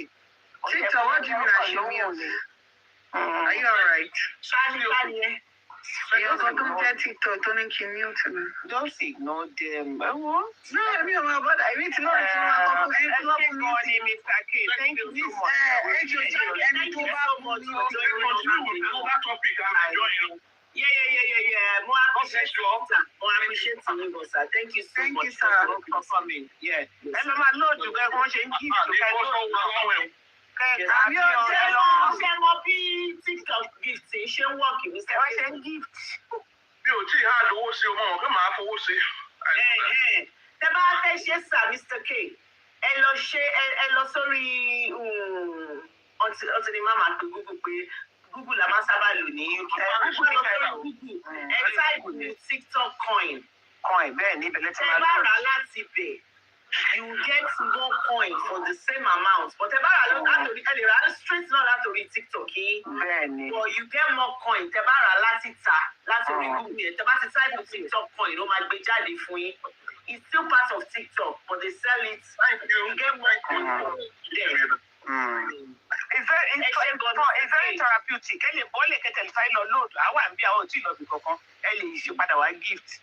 Ó wà very therapeutic. Tẹ bá load. Tẹ bá wà very therapeutic. Tẹ́bá gift bá ara yín máa wálẹ̀ ní tẹ́bá gift. Ìgbẹ́jọ́ àgbọ̀n wa gan. Ọ̀mí ìgbọ́ ọ̀tọ̀ sọ. Wọ́n ní màá ṣe ní kàṣà dúpẹ́. Okay, no problem. Mrs. Mani. Àti kéjì wọ́n ti ní ọtí lọ. Ẹ̀ṣẹ̀ tún bèrè wọ́n ti ṣẹ́fẹ́ fẹ́ wọn ni. Ẹ wọ́n díẹ̀ mú wọn náà. Thank you so much for coming, sir. It's young, Jerry, fly free. God be the glory. Ẹ má worry, ẹ jẹ́ kó wà nínú box why we move on. Jagunjagun. Yeah. Sisidupe, ẹ jọ èmi fẹ́ correct ló ṣọ̀kan. Àwa máa dá sọ̀rọ̀ ọkọ àti ìyàwó. Iṣẹ́ táwa gbà ni. Iṣẹ́ tọ́lọ́run gbélé àwa lọ́wọ́ nìyẹn. Ọkọ àti ìyàwó tó bá jà tó bá gbéjọ wọn. No, èmi kọ́ náà bá wí ẹ̀yin ni. Ṣé mo pé náà ni àwa mo ní iṣẹ́ mi ni. àwa. Torí Ọlọ́run ló gbé iṣẹ́ yẹn fún àwa. So tọ́kọ àti ìyàwó bá gbé ẹjọ́ wọn wá síbí báyìí, ẹ̀tọ́ tiwa ni láti garun sí. Tẹ́ ẹ bá gbé wá àní gá sí, ọ̀tẹ́ bá gbé wá àgá sí. Ẹ lè sọ Ilé ayé ò tẹ̀ ṣe dá ṣe. Ó tẹ̀ ṣe dá ṣe o. Kí lọ́lọ́wọ́ dárú àwa fún? Kí lọ́lọ́wọ́ dárú àwa fún? This is young, you got me wrong. Nǹkan tí mo sọ ni pé ẹ wà careful, that's the watchword. Ẹ bá máa dá sọ̀rọ̀ ọkọ àti ìyàwó, ẹ gbọ́ tọ̀tún, ẹ gbọ́ tòsì. So that èèyàn ní ṣe ẹlẹ́dàá wọn. Bẹ́ẹ̀ni. Ilé o. Àwọn tí mo sọ tèmi. Everybody ló lẹ́lẹ́dàá. Gbogbo ẹlẹ́dàá wa rẹ̀ pàdé ní stadium. Di ẹlẹ́dàá wí. Kárí ìyàwó ọkùnkè ọ̀gá bá sọ̀rọ̀. Ẹlẹ́dàá tèmi ló. Ìwọ lẹ́lẹ́dàá. Táwọn bá lẹ́lẹ́dàá, ẹ ṣé wọ́n ṣe lẹ́lẹ́dàá. Ìṣèjọba lẹ́lẹ́dàá. Kí lẹ Ẹlẹ́dàá tèmi náà ò sùn náà. Sọ̀rọ̀ ládé fi ṣẹlẹ́dàá. mi ò ní ẹ̀rín lẹ́lẹ́dàá. Ẹlẹ́dàá tó bá sọ. God of Abraham, God of Isaac, God of Jacob. Ẹ̀rù dáadáa, ṣáwọn nìkan náà wà ní Israel. Sisidupe, ẹ jọ mo fẹ́ sọ ọ̀rọ̀ bí ìmọ̀bùrù yẹn ṣe gbé mi lọ. Irọ́ dẹ̀ lọ pa. Ìgbà tó yẹ kí hit yẹn wà lára nítorí mo ti prepare speech mi, mo ti kọ́ sí paper. Bọ̀ ọgbọ́dọ̀ àlọ́ kọ́kọ́ fi àtẹ́gùn sí mi. Orí iṣẹ́ àwọn ọ̀dẹ̀ lánàá lè wọ́n lè sùn lọ. Bọ̀ mo dúpẹ́ pé mo ti jí báyìí. Ẹ má bínú Mr. Kesheri, mo fẹ́ dá sí ọ̀rọ̀ Paggy Obire àbí kí ló ń jẹ́ àti Ferdinand àbí kí ló ń jẹ́ kí ni bàbá yìí jẹ́. Títẹ̀ kì í gẹ̀ẹ́tì orúkọ àwọn èèyàn right Mrs. Young. Ẹ wò tí o bá ti ṣe orúkọ Yorùbá mi ò lè get it right. Mo ṣe máa sọ yín sí mi lè mí yẹn ó ga fún yín. Ṣé rí bọ̀bọ̀ ẹ àti Paggy Obire yìí? Paggy. Ẹ má bínú Sisidupe. Èmi máa blame ẹ̀. Ṣé rí bọ̀bọ̀ yẹn ó ní títí ẹ̀ o? Èmi máa blame àǹtí. Ṣé rí Sisidupe? Stop vouching for people. Ẹ rẹ̀ pé wọ́n máa ń sọ bí báyìí. Stop vouching for people because at the end of the day, human beings will always be human beings. Human rights, máa jẹ́ human rights, human beings, máa jẹ́ human beings. Ṣé rí nǹkan tó dàbí pé àwọn èèyàn fi wá fún ni pé ẹnu ti bragado ti pọ̀ jù. Ṣé rí sẹ́tẹ̀ yín, my husband kan wọ́n kọ́ mi, mo jẹ́rìí ẹ̀. You can never ọkọ mi ṣe kìnnìkan, ọkọ mi ṣe kìnnìkan. Mi ò sọ pé oníṣìnà ni o. Èyí ló ń fa fún descendants of Adam. Adam tó náà ń pè tó lọ hide síbi kan tí ó lè fèsì Ọlọ́run ẹnu bá. Ìṣẹ̀yìn náà ni Àjàlá. Kò sí tó kọ́ wa. Ìgbà tó ṣẹlẹ̀ ṣe bẹ́ẹ̀ bá tó bá mi bá àǹdí bá. Adam kò ṣe jẹ́ ẹ̀sìn ẹ̀ pé Ọlọ́run ìyàwó tó fún mi ni. Ó wá lọ sí kọ̀rọ̀. Ó wá lọ hide. Ìyẹn àkọ́kọ́. Nǹkan tó jẹ́ kí àwọn èèyàn tó fi wá fún nìyẹn. My husband has never kìnnìkan. My husband has never kìnnìkan. Ó ṣàpọ̀kù ẹ̀ lé. Ó ń ṣe kìnní ló ń lọ sọ́tún ló ń lọ sọ́sì. Gbogbo yẹn òun kò wà ní dead níjọ́ wedding ẹ má bínú. Ní ìmọ̀ bí tó ti bèrè pé who is your husband? You can just give your speech and let it go. And actually kìnní yẹn Sisidupe 10 years yẹn ó ti endure. Sherry, for a woman to come out and say, you know what, I am tired, I am done. Ó ti máa endure. Wọ́n dé sí ni pé ó dàbí bọ̀bọ̀ yìí kò fẹ́ change. Ló wá burst out. Ṣé wá lẹ́yìn ọkùnrin? Ẹ rí pé mo ti fọ́bìnrin títì ẹ̀ torí bẹ́ẹ̀ lẹ́wà wá sí ẹ máa ní ẹ̀kíní kan. Ṣé rí ẹ̀yin ọkùnrin? Alábòsí tó tò ní òsì. Yes. Alábòsí tó tó yín kò sí. Mr. Fly wrong, you know, wrong. Because one, Sherry Sisidupe, or she might bring topic here. Being friends with the opposite sex as a married person. So I don't believe in it. As in bestie, and a lot of queen, as in bestie meaning, bestie meaning, why would you even be bestie with a married woman and a married man? Even bestie, she will let you But what if you've been bestie before you both got married? This is where there should be when marriage now comes in. I'm sorry. I agree. Yes, I agree. Even what are you doing being bestie? What if you have been before?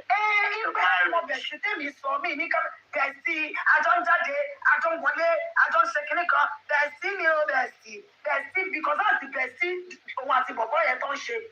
you the place places there you are taking your so-called bestie to that place. Make it make sense. Ṣẹ́rí àwọn bestie kìíní kan ọ̀rẹ́ mi ní àti gbọ́ra bestie bọ̀ láti kékeré àti ṣètẹ́ bọ́ mọ̀ pé láìkàrà yín bẹ́ẹ̀ ṣe láìkìkẹ́ máa ṣe secret. Ṣe kúkú fẹ́ràn yín sílé ká mọ̀ pé bestie turn husband and wife ni. Wá ṣe bestie. I don't believe in it. Àwọn kan wá sọ pé bàbá yẹn mo rí tó ń sọ bàbá yẹn ṣe kíní kan bàbá yẹn he did not do anything wrong.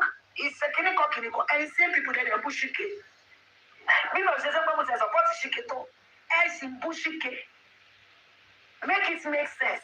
So this guy, I'm sorry, he is a Greek secretary. Sisidupe má bínú. Ọkùnrin tó bá single for 40 years going to 50 years. Ọlọ́run red flag on his own. So fine, tó lówó tó wà okay. God bless you, Mrs. Red flag ni.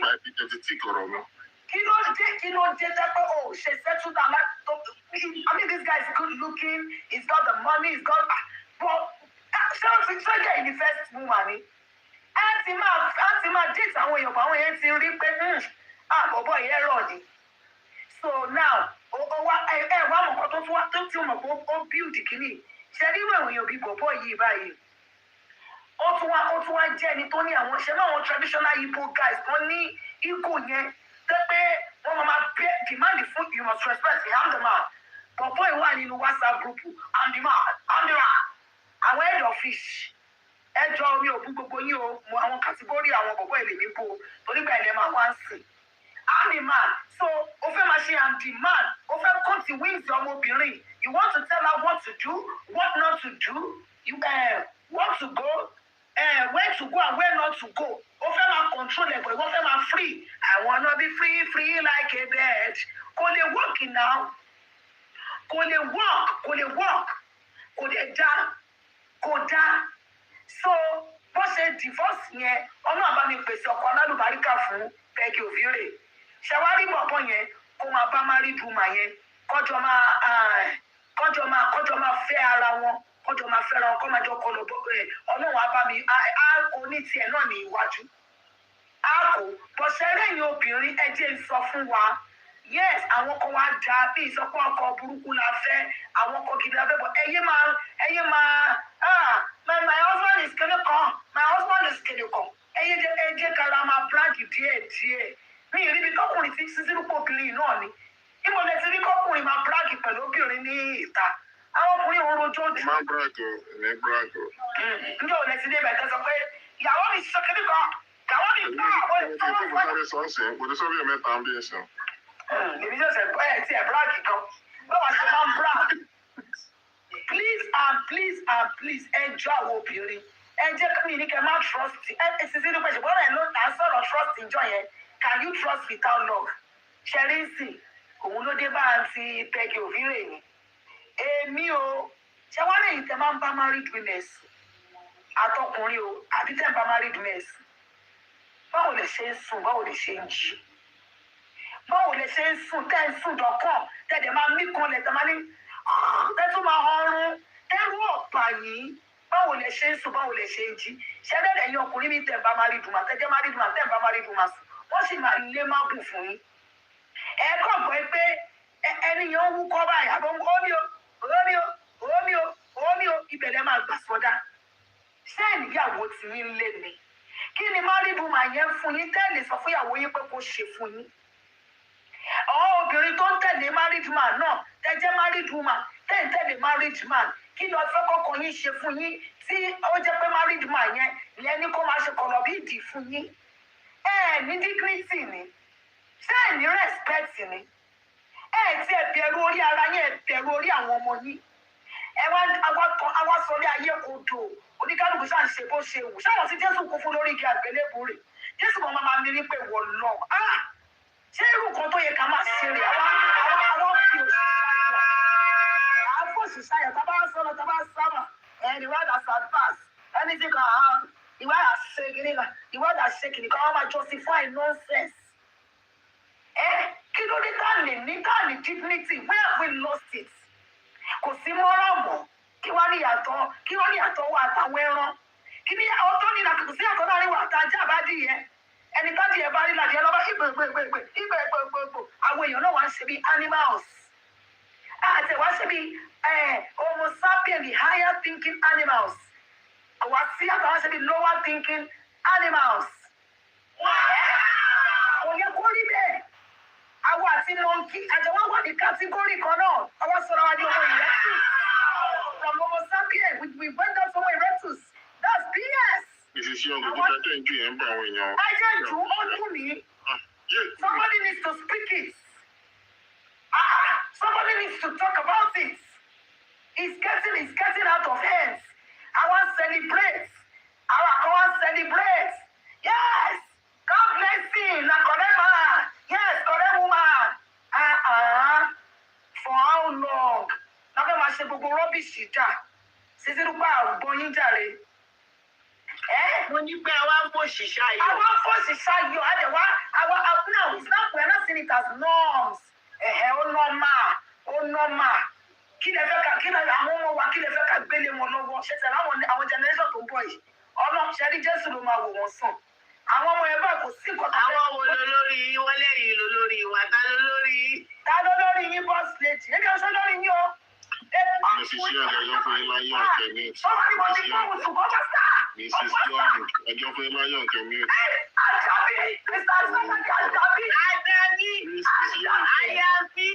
Ẹjọ́ fún yín láyé ọ̀kẹ́ mi. Ẹjọ́ fún yín láyé ọ̀kẹ́ mi tì náà. Sọ̀rọ̀ yìí àbí mi kí ó ṣe fún yín láyé. Ẹjọ́ fún wọn láyé ọ̀kan mi. Ẹ̀yin àti ẹgbẹ́ mute jàre mo tẹ̀lé bẹ́ẹ̀ fún mi láyọ̀ ni.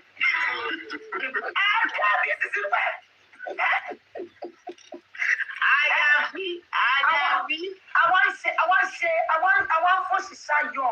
Yes, kò sí nǹkan tó wà bẹ́ẹ̀, kò sí nǹkan tó ṣe kìíní kan, it's normal, it's kìíní kan. Ní sísá ẹjẹ́ sáré play lè. Play ẹ̀ torí inú tẹ̀ ti ń bí mi. Listen to the story. There is this woman that has been married in Nigeria for 12 years. Then she got to the abroad. She met this man. They liked each other. Ọmọ àwọn kòkòrò àwọn seriously like ọkọ̀ sókè. Ẹ sọ fún àyè pé òun ò ní ẹ̀fẹ̀ o. Mo fẹ́ fọkọ̀ wọlé. Àwọn ti wà together for 12 years already. Ó ti bímọ síbẹ̀. But ìwọ tó wà bíbá ìdáhùn jọ kó fúnra wọn yẹn. Ìwọ tó wà fún nìyẹn. Ṣáà máa bóun ṣe bẹ́ẹ̀. Máa bóun lérè ṣe dáadáa.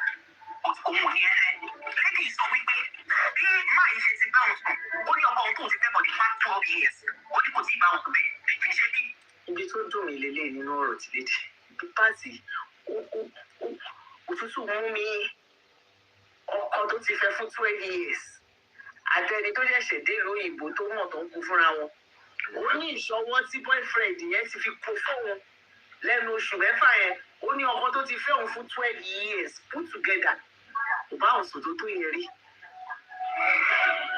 this is married man married woman o ọkọ tó ti ní ọkùnrin tó ti níyàwó obìnrin tó ti lọ́kọ spouse àwọn méjèèjì wà Naija àwọn méjèèjì wà nílùú òyìnbó wọn kú fúnra wọn.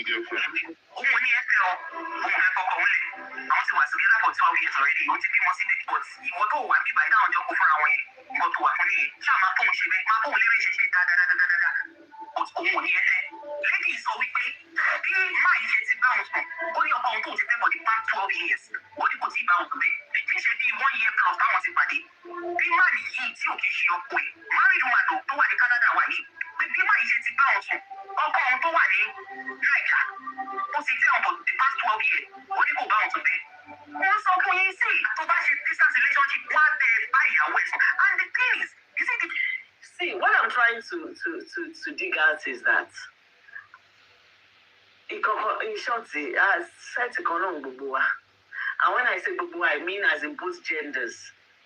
Because when one gender does something and you're thinking, you go hear another one with the other gender. Returning concept where ìyàwó níyàwó. Ọkọ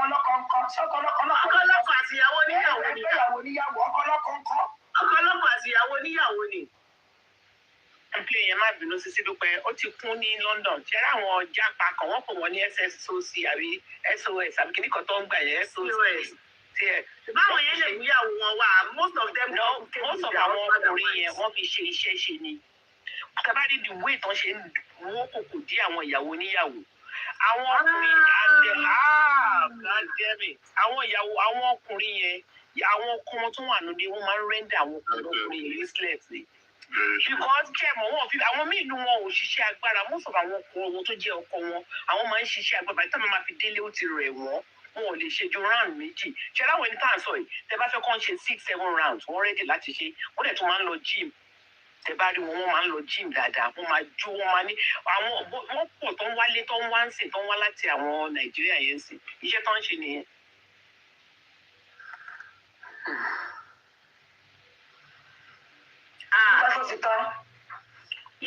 Ẹ máa sọ̀rọ̀ lọ kí n tún kọ́ ṣẹ́rí ẹ ti rí iṣu nǹkan tó ṣẹlẹ̀ sí àsọlẹ̀ níyàwó ọkọ lọ́kọ̀ọ̀kan where is the dignity where is the bí àmì ìmọ̀ bóyá bí ó ló sọ́jọ́ kan àbẹ́nìkan pé tẹ́ bá ti mọ̀ pé lè ṣe long distance marriage or long distance kìíní ṣe jẹ́ káwọn ẹni yẹn kẹ́ oníkálukú yín kẹ́ túra yín kúrò nínú ṣàkóso ìdètẹ́dẹ́ra yín mọ́ ọkọ mi olówó orí mi o mò ń lọ báyìí o mi lè gbára mi dì mú o ó máa dífíkọ́tì o bí a ká ṣe kíni bí a ká fira wa lẹ̀ tọ́lọ́ bá dẹ̀ sọ pé a máa túra wa fẹ́ tọ́pọ̀ ẹ bá ní má wọrí ìyàwó mi máa bá wọ ẹgbẹ́ tó fún ẹ permission ó ti fún ẹ permission ẹ̀yin lẹ́mọ́ torí kò sáà náà wọ́n ṣe 2 some 3 some torí mi dey speak for everybody.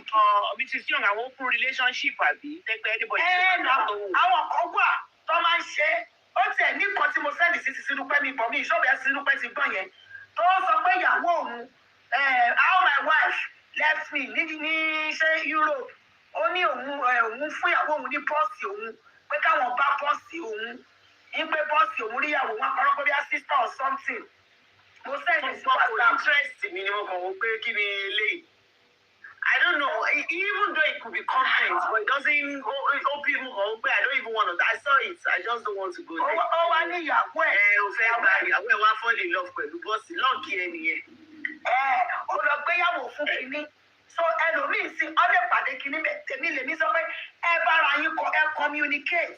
For me, I don't like it like apẹ̀rẹ̀ wa ní married women, married men.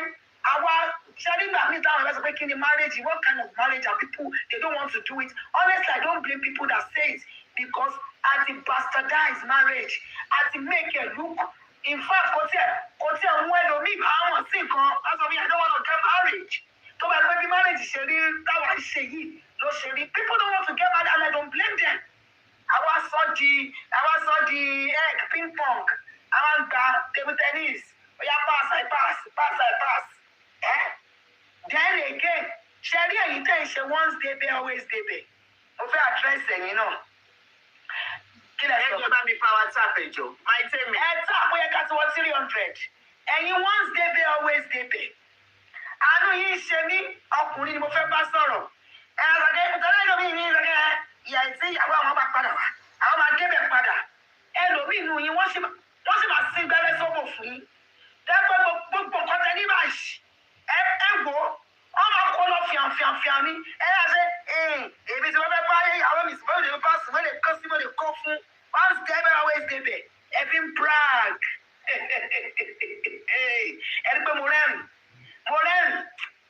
Àánú ẹ̀ ṣe ní tèmi ṣọlọ́run ọ̀rọ̀ yẹn dífá fún ẹnì kan Sisidupe mi ní dárúkọ ẹni yẹn ẹ̀mẹ̀ pé mi máa ní oríṣiríṣi story torí ojú ìrí orókun lọ́sà ẹni yẹn báyìí once débẹ̀ always débẹ̀ ló bá future ayé wọn jẹ àṣé ọkọ tuntun tíyàwó fẹ́ wọ́n lọ ṣe oògùn wọn ní ní èmi kọ́ mo sọ o wọ́n lọ ṣe oògùn owó Isaac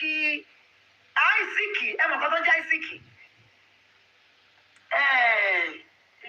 ẹlẹ́dàá rẹ̀ ní English mo fẹ́ sọ kí ni Isaac ni ẹni destiny destiny jàre ṣàbí destiny ọkọ tó filẹ̀ yẹn ọkọ yẹn ní glory ó ní good glory wọ́n wá sọ ọkọ tẹ́lẹ̀ tó dẹ̀ lè fi ọkọ struggle ní ara ọkọ yẹn pé sọ́fà pé ìyàwó ń bá ẹ̀sùn nǹkan máa bàjẹ́ fún the other man ni ẹ máa sọ pé Mrs. Young is not push African magic àánú yìí ṣe mí ẹ máa rò pé láìpẹ́ yìí African magic ni ọwọ́ ń gba destiny yẹn bí bọ́bọ́ yẹn ṣe bó ṣe jákulẹ̀ nìyẹn sírúpẹ́ o bó ṣe jákulẹ̀ nìyẹn tí wà ní ẹni tó pé ó ní owó ní gbogbo ẹ̀ kò ní anything mọ́ kò ní anything lọ́rọ̀ tí ó dẹ̀ ń bragado ẹ wò pé àwọn ọmọ máa sọ fún yẹn ẹ máa ń rò bí arọ ẹ wo bọ̀bọ̀ tí wọ́n yẹ kù kí ìmọ̀ bóyá bọ́ bá nǹkan ó rẹ̀ ní sí tó ní ìyàwó òun fún àwọn ọmọ méjì lẹ̀ ṣé ti padà lọ rí story táwọn èèyàn sọ pé máa yẹn lówó tẹ́lẹ̀ o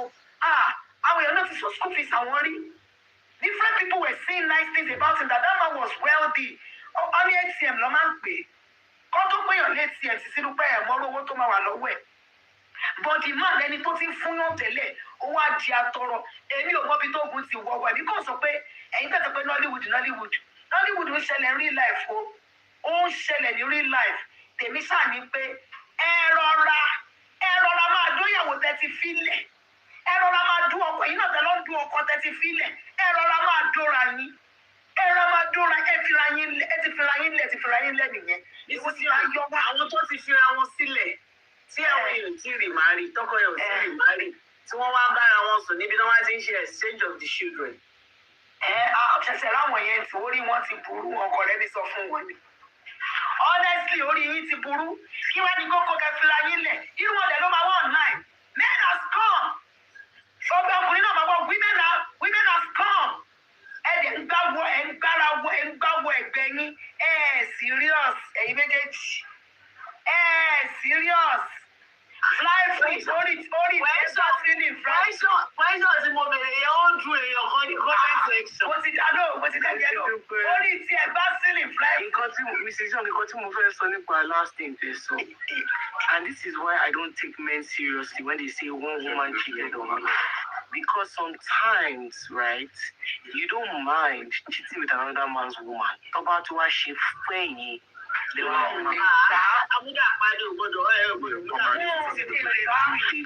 Some people will be sleeping with their so-called female bestie. They know that she has a man. They will be feeling funky. Or I want to money baby mama. I pity who should be married in the future. I always have access to her. You can sleep with her when you want. Everybody shaking it. You will be cheating with other people's wives, but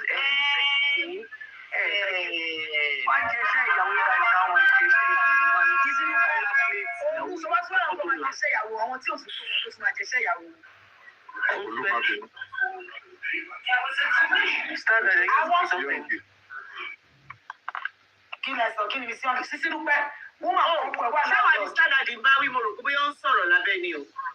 wọ́n dárúkọ Mrs. Young. ó dárúkọ Mrs. Young that's why I say is he asking us something. standard on mute mo rò pé ń sọ̀rọ̀ lábẹ́ ni. no mo ní kí Olú má bínú ni.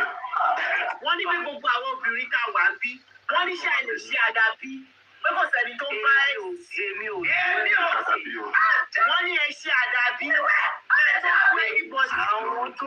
àwọn tó lo x wọn lọ́wọ́ máa yí wọ́n máa project pé ká àdàbí tí bá pẹ́ sí ní àdàbí tí ọlọ́run onídàájọ́ ìdílé àyàfi. ẹ̀rọ rí èmi rò ó. Standard, can I tell you something? Standard, nǹkan tó jẹ́ kí n fọkùnrin ilé, that's why you see, as tough as I am, right, to an extent, mo máa ń ṣe root o. Mo máa ń ṣe root, and that's why I don't leave a man till a man starts to irritate me. Honestly, tí n bá fọkùnrin ilé, I didn't wake up today and say I'm leaving on Saturday. I did not wake up today and say I'm leaving. If I want to go back to my ex-husband today, pé mi náà fẹ́ ṣe ìyàwó ilé, Doors wide open, man. It's because it is irritating. Yes, whatever. Timba, if I want to go back, now give me no Ladiori. You will jump for joy. And it's only your pastor. Everybody maintain now. The pastor, I'm but it is irritating, and that is why a lot of women too find it hard to co-parent. Later, Tima ever move on. Especially those that have children. Why I will never ever subscribe to it is the man can find somebody the next 6 months to have fair, right? Then all of a sudden, if you now stop sleeping with you, the co-parent will be hard. Do you know that, Saradi? Jealousy, how what? Because you will not be feeling like, and that's what leads to all this, the man is not taking care of the children. And will be in me, they will not be using those children as bait. As a punish the man. My ex tried in Guatemala, she didn't buy how I remind you, you look so sexy. Most of the money in your life, don't ever give me that. She didn't want woody. Guess what? Now he has a good relationship. So let's say, and this baby is a nice woman. Let's say I want Dorawa, I will not see him and the baby outside. Do you understand? There's no way. You are human now. You are human. In my own opinion, no. So it is a disaster waiting to happen. One party will get jealous when one party moves on. In my own opinion, especially with children in the mix. I'm a few of my Kiri. Emma Binumo start daddy low, Sisidupe. Shelly start daddy. Shelly most times they marry pay you. You are not the right frame of mind. If it ever one year, God why ye. Shelly tell me Moshe why see. One came in, one came in, Bitimowa. Me anybody row. Mo are very happy. Bad light and sorry bed on bed, Jawaba Milori bed. Bomba alawi passe. One day tell me dodo. After me dodo on logo by shaking on Jomar and Bobo. Oh, Sakutu. People was a member of Bear who never see a Bobo and Smeekon. And I do mind is the devil's workshop. Shall I buy it? It's because you have opened your mind. We're happy. You don't know how to be happy with yourself. Not to talk of all and follow me. On the gathering. Enough to complete them. Any of them WhatsApp group, Shelly, be telling about support Daro. Any other African shop and Calendar.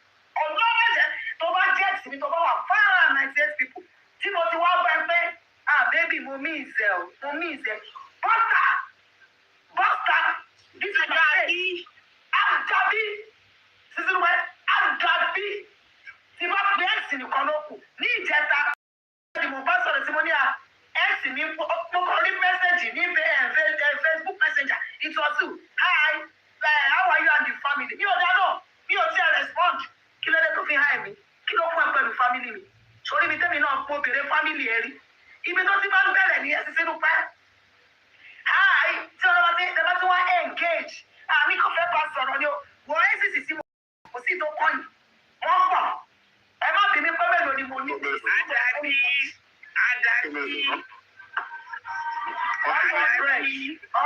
Money to 100. Oh, yeah, follow your comment section. I want to share that people. If it is your text before.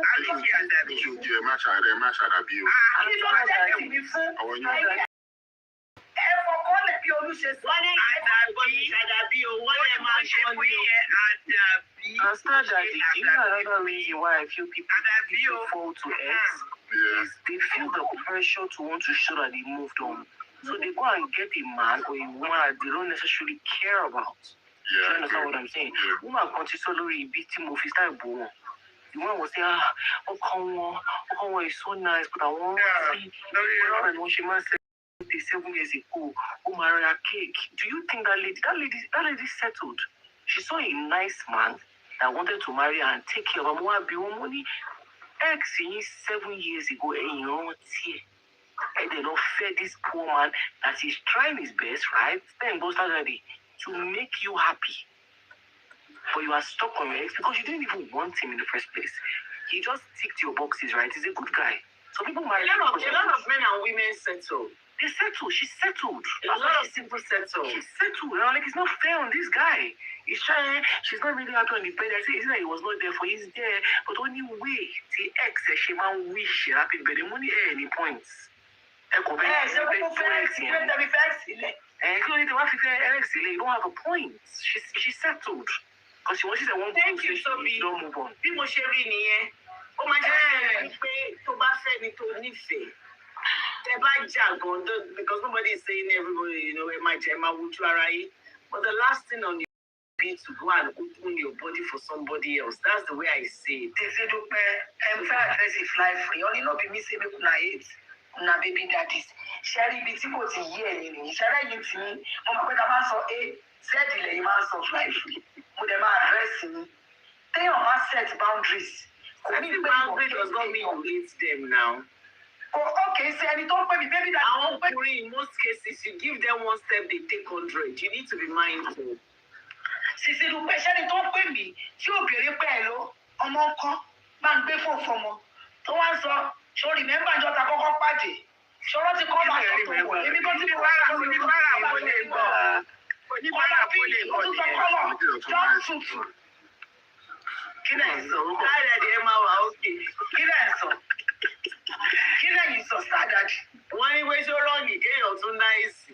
Náìsì lè lọ́rọ́ bára bóyá ìrọ̀ àti contact náìsì ló jẹ́ wọ́n ti mi ní bẹ́ẹ̀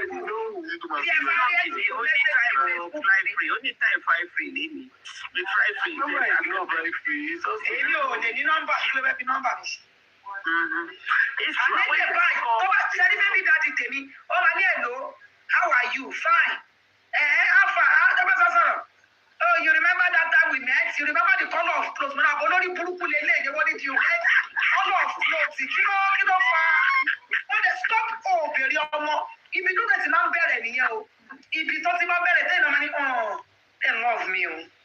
They should love me o. Ọwọ́ fọ́ọ̀lù. Ibi tó kàn mí yìí tó yí bí dọ̀kúnú jẹ́. Ẹ máa wá sáàpù ẹ máa enjoy Jesus. Ẹ máa enjoy Jesus. Ẹ jẹ́ àṣàjẹ́ to play me. Hold on, let me just see my mom's own too. Hold on. Ìgbà tí sperm donor me tried to reach out to her some couple of years ago. But she was so for mommy pé can you remember our first date in Africa? In Africa, that's correct. Mom said to me, you rubbish on here because he has my step right? Oh, Africa. I just want to destination. I was not born then as one supposed to be. You know, say, can you remember our first date in Africa? You know, imagine.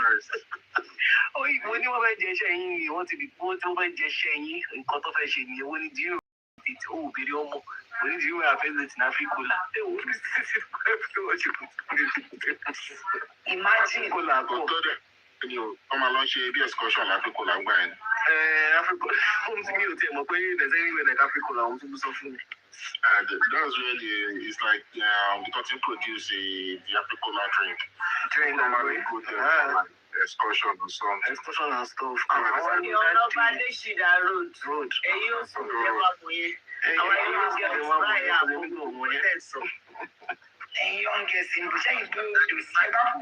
To leave her husband. You say, but that's so you want to see our buy. Oh, be on point, me. Ẹ máa tọ́ra ẹ. Love God, I love God. Anyway, lábẹ́ igi orógbó.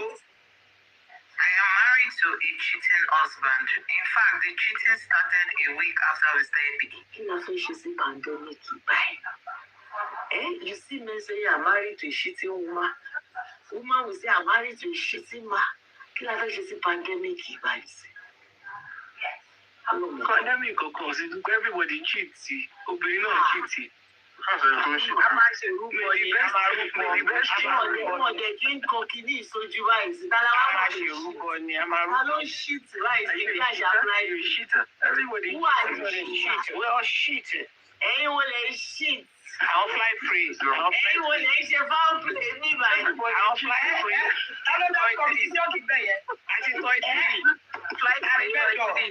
Anyone else in foul play? Foul play, Mr. Kane. We need to talk about it there was this situation where you saw earlier. This young guy, I read it, I'm not in Nigeria at the moment. Only Chiji is a musician. I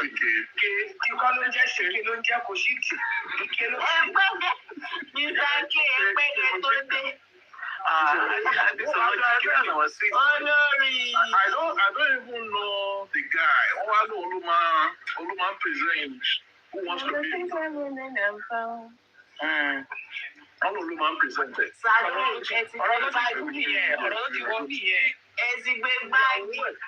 Yeah, Mrs. Young was talking about them earlier, Abby.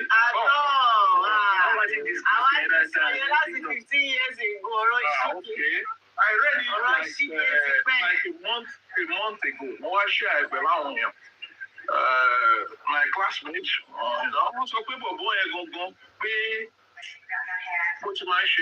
because he was blessed, he married a very rich wife. To the extent his wife was taking care of his mom in America. But the guy was just behaving anyhow. And the woman find showings in that musician, and that was it. But the woman didn't talk until the guy began to spill beans. That even the lady people now said, he's a man also already. So, there's always a reason.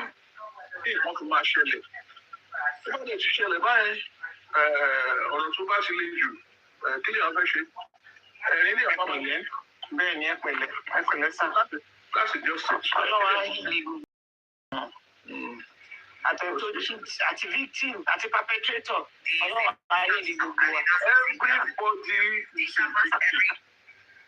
Everybody is a victim. Think about it. That young guy, woman, girlfriend here. The young guy has got his own girlfriend. So everybody is a victim. Sorry.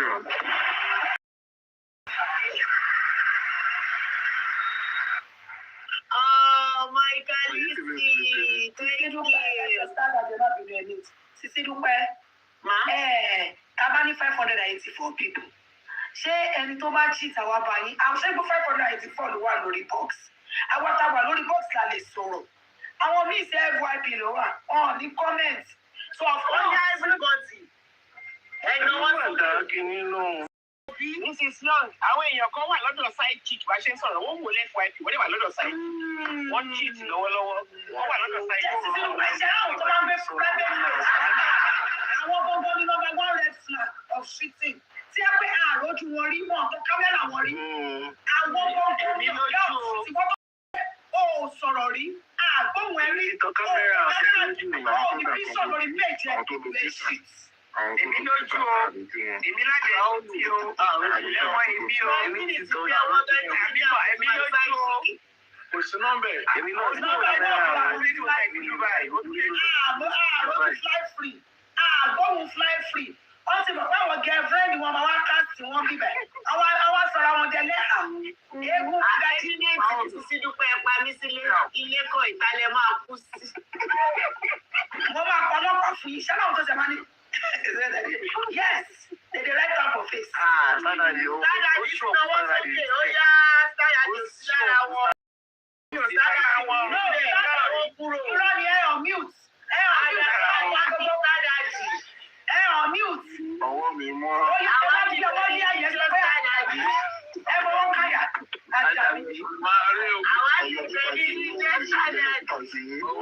Máa rí òkú fún dẹ́dẹ́.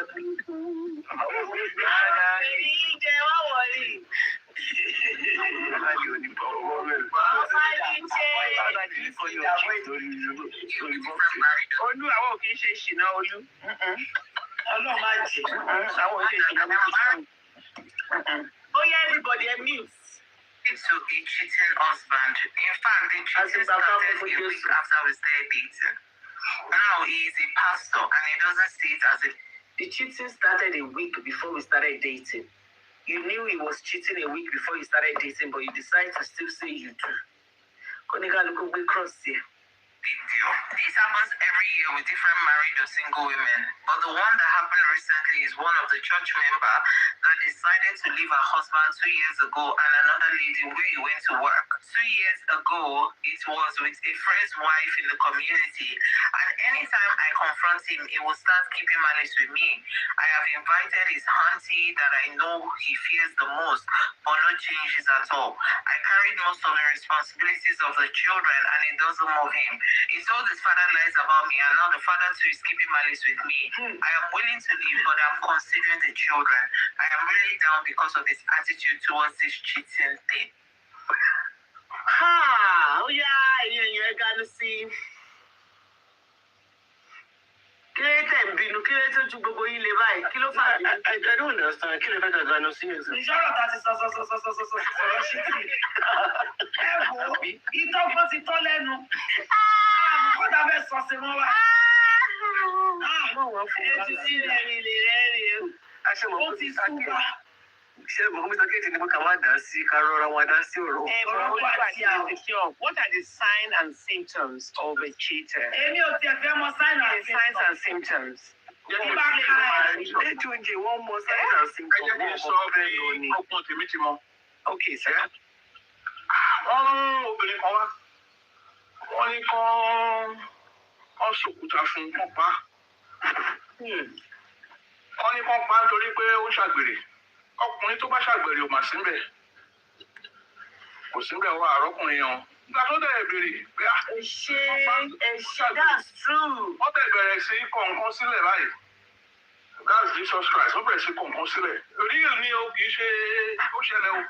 Torí àwọn fi sọ pé kò lóyún ọdún yá wọn. Àwọn tó mú kò dání. Tó àwọn ojú wọn, wọ́n dẹ̀ bẹ̀rẹ̀ sí sọ̀kúlẹ̀ wọn sá lọ. Kí ló mú wọn sá lọ? Ìgbà tí bàbá dẹ̀ gbójú sókè tán wo obìnrin yẹn báyìí pé woman, where are your accusers?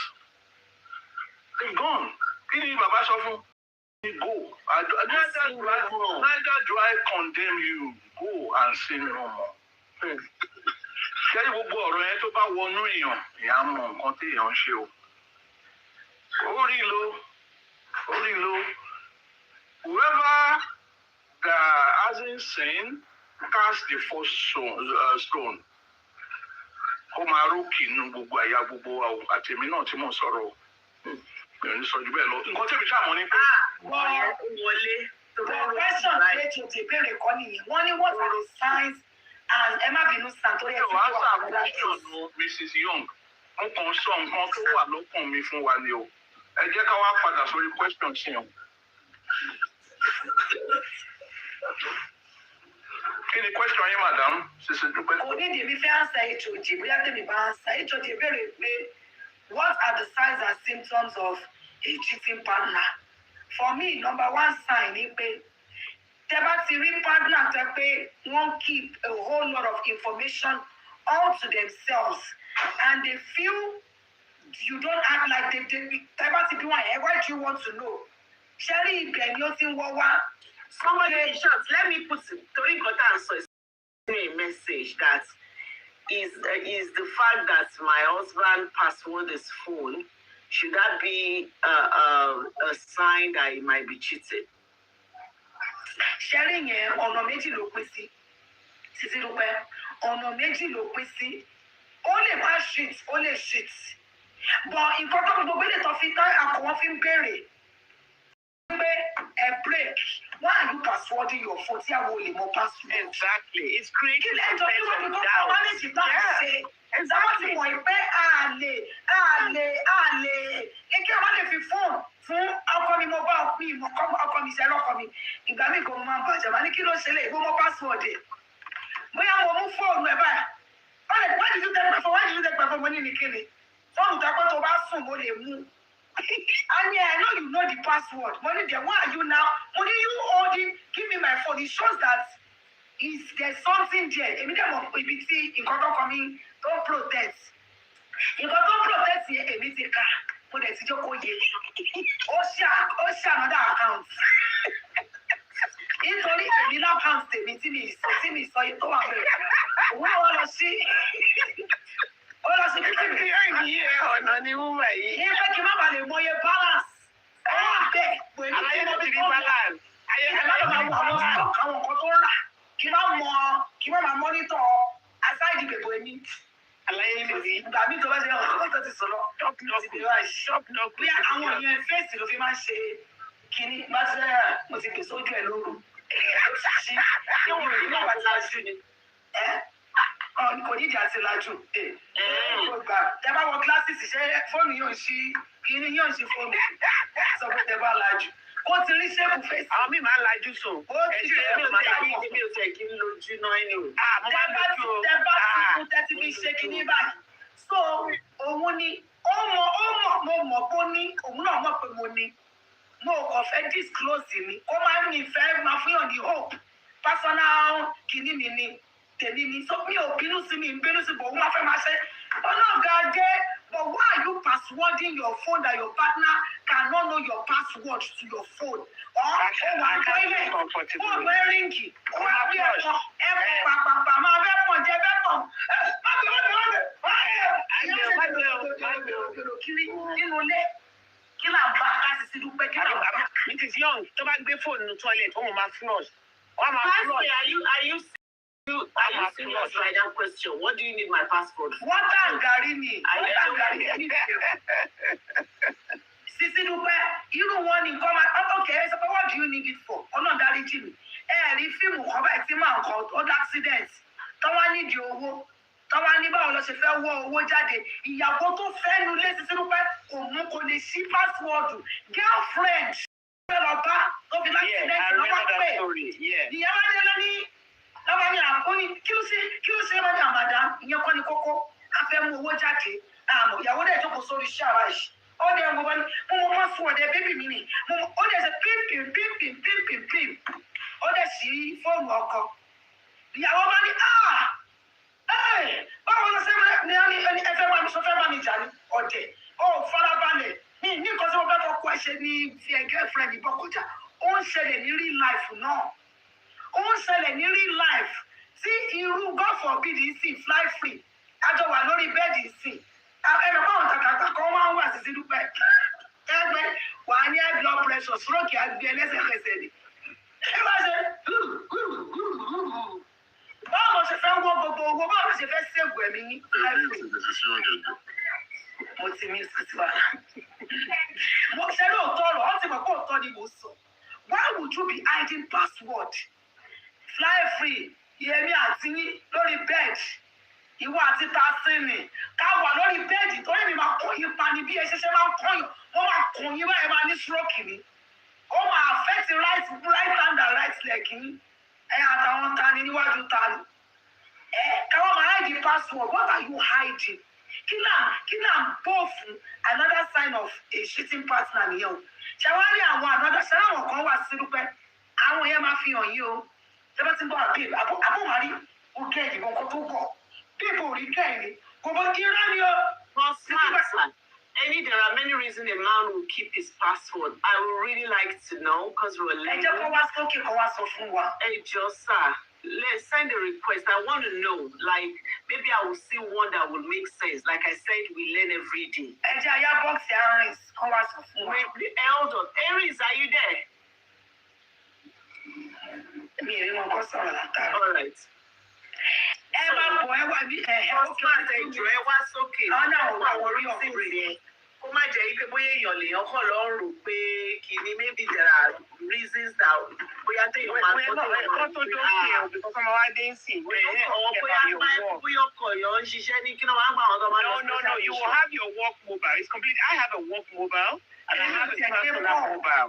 Carry work mobile me ó wà password. Èèyàn kan ní pé bóyá àwọn obìnrin tó máa ń mú fóònù kan tó máa ń transfer owó láìsọ fọkàn wọn bóyá. Báwo ló ti máa transfer owó? No. Ẹ mọ̀ bá ọkùnrin míì tó wà open in everything tí àwọn ọmọ passport. Sisidupe ẹ máa ń gbọ́ another fún yín sẹ̀. Àwọn kò hide the password. Àwọn ọmọ máa fi àwọn ọmọ onídìí hàn yín bí àbó máa rí ọmọ ẹ̀. Ewu kan tó wọ̀. Àbó rí.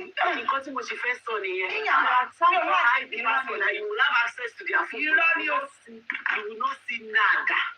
Wọ́n láìkì àwọn ọmọ yẹn Because ni o. you know why? Sharing our WhatsApp girlfriend, there's a way they hide it. Tó o bá ní special code.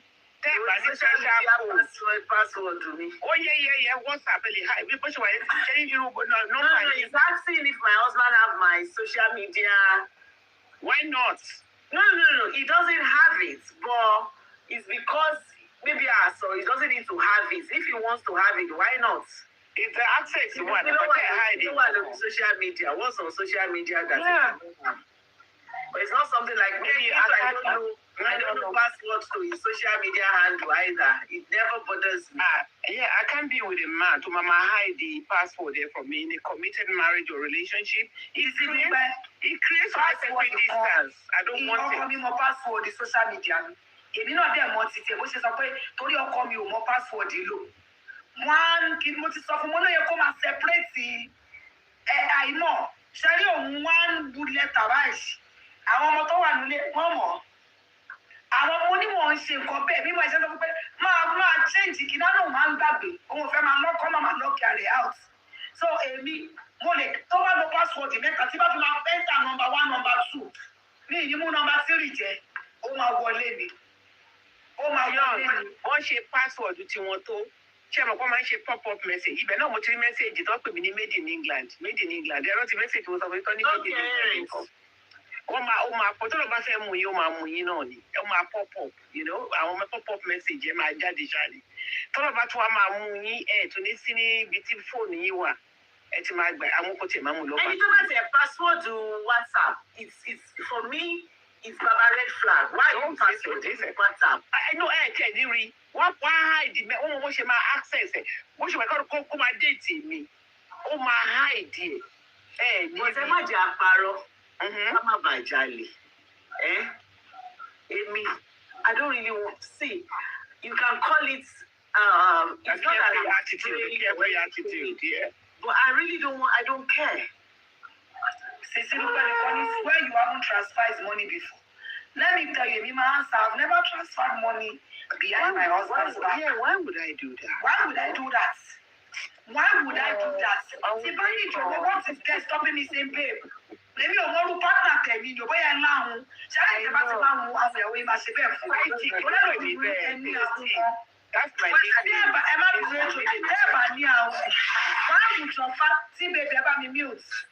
Why would your partner, why would your partner be transferring money lẹ́yìn fún lọ́wọ́ nìyẹn ó fi owó jẹ́ ni ṣé mi tẹ́kọ̀ without asking God my husband gives me without asking wọ President Sisidupe kan gbẹ̀mú kan tó gbé fún mi ó ṣe olówó orí mo ní wá ọ̀gbẹ́ni owó yìí èmi mo fi lọ ṣe 1 2 fine girl gbòòrò ni mo yọ tán mi mo be happy láì bí so he gives me why would I not go to his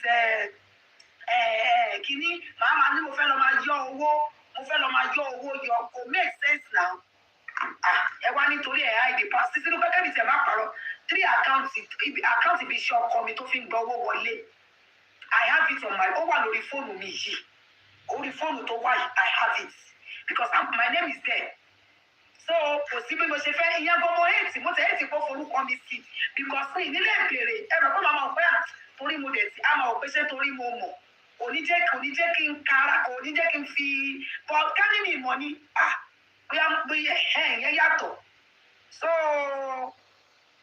ẹ wò ṣá èmi ò mọ̀ ní tẹ́fẹ́ wọn. So no be every question you go dey answer. Ẹ̀rọ ni àwọn nìkan ní kí n sún ẹ̀. Ẹ máa kọ́kọ́ Sisidupe ṣé láwọn ọkùnrin máa wá ń sìn wá ní àwọn fundamental human right privacy. Let me tell you, privacy is healthy. Secrecy in a relationship or marriage is harmful. It's harmful. If you're hiding your password, it's secrecy. Honestly, why you're in a relationship? Why are you hiding your private life from me? Sharing work mobile, like I said, is completely different. I have a work mobile. It's both gender. It's both gender. It's completely different. Both genders. Yeah, both gender. I'm sorry now.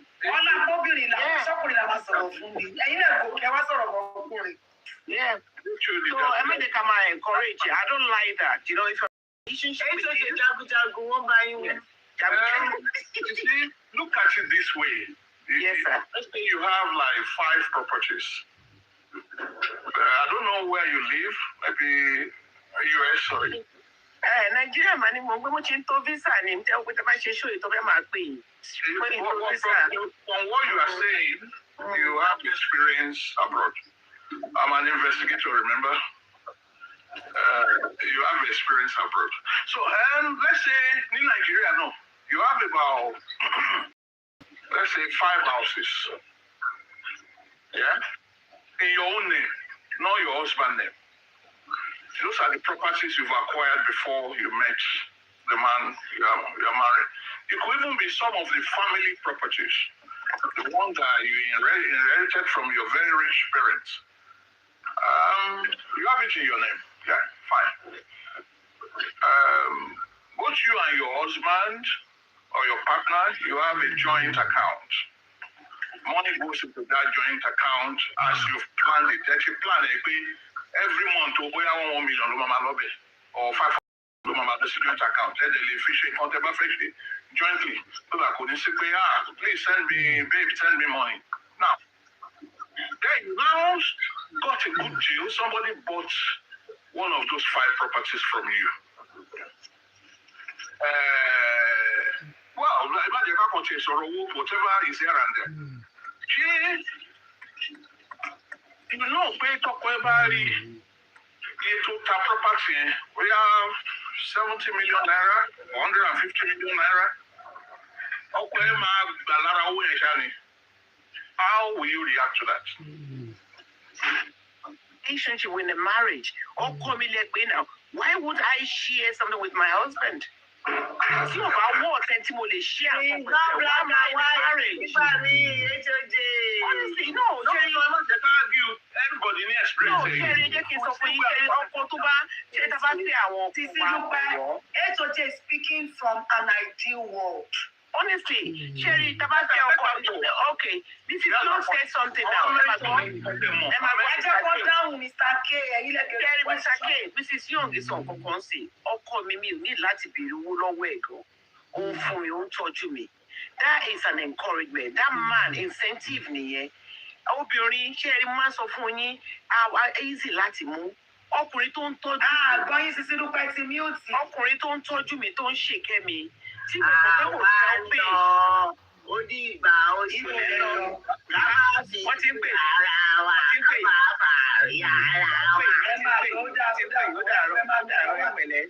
Ẹ ṣáà máa pa àwọn kílẹ̀ tó mọ ẹjọ́ rárá o. Thank you. But no, we're still here, Mr. K. Am I worried? Tí mi ò ní reason láti sọ wípé, you know what, I'm not going to share some sharing kò sí nǹkan tá a mú wáyé tá a ní mo lọ. HOJ, I let me speak for myself. He win $1 billion.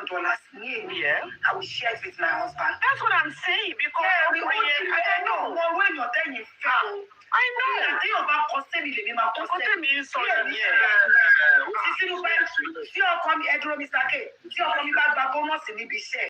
My husband has never even my husband has never collected bonus and not give me a share. I'm paying 50-50. God bless you. My husband bonus is 60-40. More than 40% in West Shani. So, why not? I don't know if another person will me or content me fair you. Me, someone else in you, me, say, no, me, but don't want to walk by you.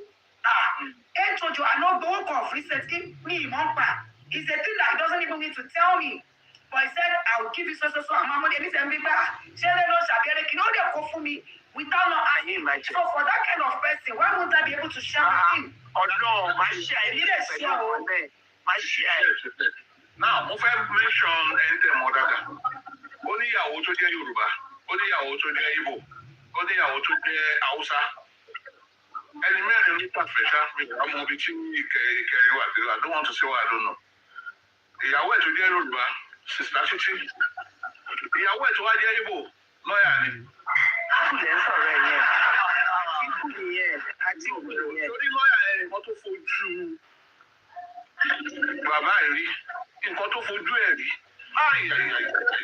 Àti ní Dubai, àti ní gbogbo ibi tó ní nǹkan sí.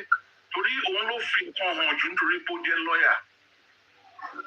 So ẹni tó bá lé experience ló nǹkan báyẹn, ṣé ó tún máa tún jẹ́ kúrò ẹ̀ tún ṣẹlẹ̀ sóhun? That is the issue. Máa yẹn ló fà á. That is the issue. Máa yẹn ló fà á. Èèyàn tó fẹ́ wò ó. Ìpínlẹ̀ yẹn ti ẹ̀ yàtọ̀. Mrs. Young Arrow bí wọ́n máa wọ ọkọ ẹ̀. Mr. K, there is no competition. Eléyìí ẹ̀ sọ̀rọ̀ ẹ tó níyàwó multiple wives. The competition wà ń bẹ̀. Pé a fi nǹkan hàn mí, ìyẹn mi ní pé o share ẹ̀ pẹ̀lú mi o. There is a big difference ló wà nú ẹ̀ o. Completely different, a big difference. Ó ní ilé tó jẹ́ tiẹ̀ náà, the lady ó ní ilé tó jẹ́ tiẹ̀. Oúnjẹ afẹ́fẹ́ ẹ̀yin tó ní nǹkan. Ẹ̀yin lẹ́nu pé ó nílé ó lè má tò. Ó fẹ́ strip bàbá yìí from everything. Tó yẹ pé Some women are greedy though. ìjọba ṣe pé Àtìkù step up. Ó step up pẹ̀lú àwọn solicitors everywhere ni o. Wọ́n monitor ẹ̀ náà mọ́jú. Kẹ́ ẹ̀ bá power tap, a máa jábọ̀ ẹ̀ power tap. Ẹ jẹ́ ká power tap kọ́ máa gbé wa ní àlìjábọ̀ lórúkọ Jésù. Ẹ jẹ́ ká power tap ẹ jù. But for me, me Salomi, this is my husband. I will share whatever I have with him. So, ẹni tí ó bá dẹ̀ ṣe mi ò bá wí o. Ọlọ́mọ tó dún àwọn rí. Glory be to God. Don't tell if to allow because I'm a generous person. That would be so unfair. It's going to be unfair, honestly, because I cannot. Yes, no, I can't. Oh no, mama again here. Because if my travels in my lossy duty free, I'll buy you this, I'll buy you that, and I'm not getting any back in return. There's no point. Exactly. No, exactly. What you about to do? Oh, Mr. K, what about you more than you?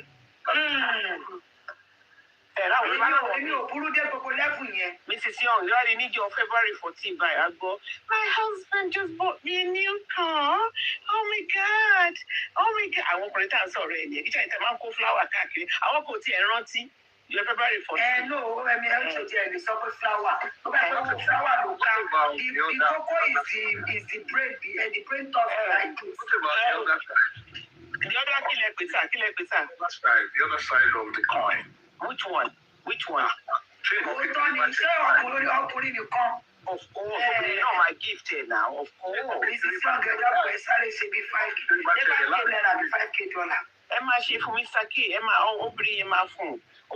Exactly, favored. Yeah. The giver should stop giving. The other person is not receiving. I can. Talking from experience, seeing Kokomba Mr. Fly jẹ́ kí orí yín pé ṣẹlẹ̀ ẹ̀jẹ̀ sọ̀kan fún yín. Ẹ má bínú Mr. K. Fly ti on rubbish mi gan. Wọ́n ní singlet and box èmi ti kọjá level yẹn. Èmi ti kọjá level singlet and box. Oyún obìnrin tẹ máa ń ra boxer fún ọkùnrin fún ẹ̀jẹ̀. Ṣé bí kan ló wé yàn wá kà ní ètò èmi ò lè gbé ẹ̀rọ náà. Kọ́kọ́ gbára wọn ká ní ṣé òkè ṣe bẹ́ẹ̀ náà. Yes, sir. What about àwọn ọkùnrin àtàwọn obìnrin náà mo ti rí méjèèjì rí wọ́n máa retrieve gbogbo nǹkan tó ti fún partner wọn. Àwọn I don't like that. I don't like that. Those are same boat. Yeah. Àgbẹ̀ ọkọ̀ mọ́tò mi. I know. Wọ́n bẹ̀rẹ̀ lọ́wọ́ lady kan pé kí ló ṣe fọ́pọ̀ ẹ̀ fún nǹkan tó dùn ọkọ̀ ẹ̀ tó báyìí.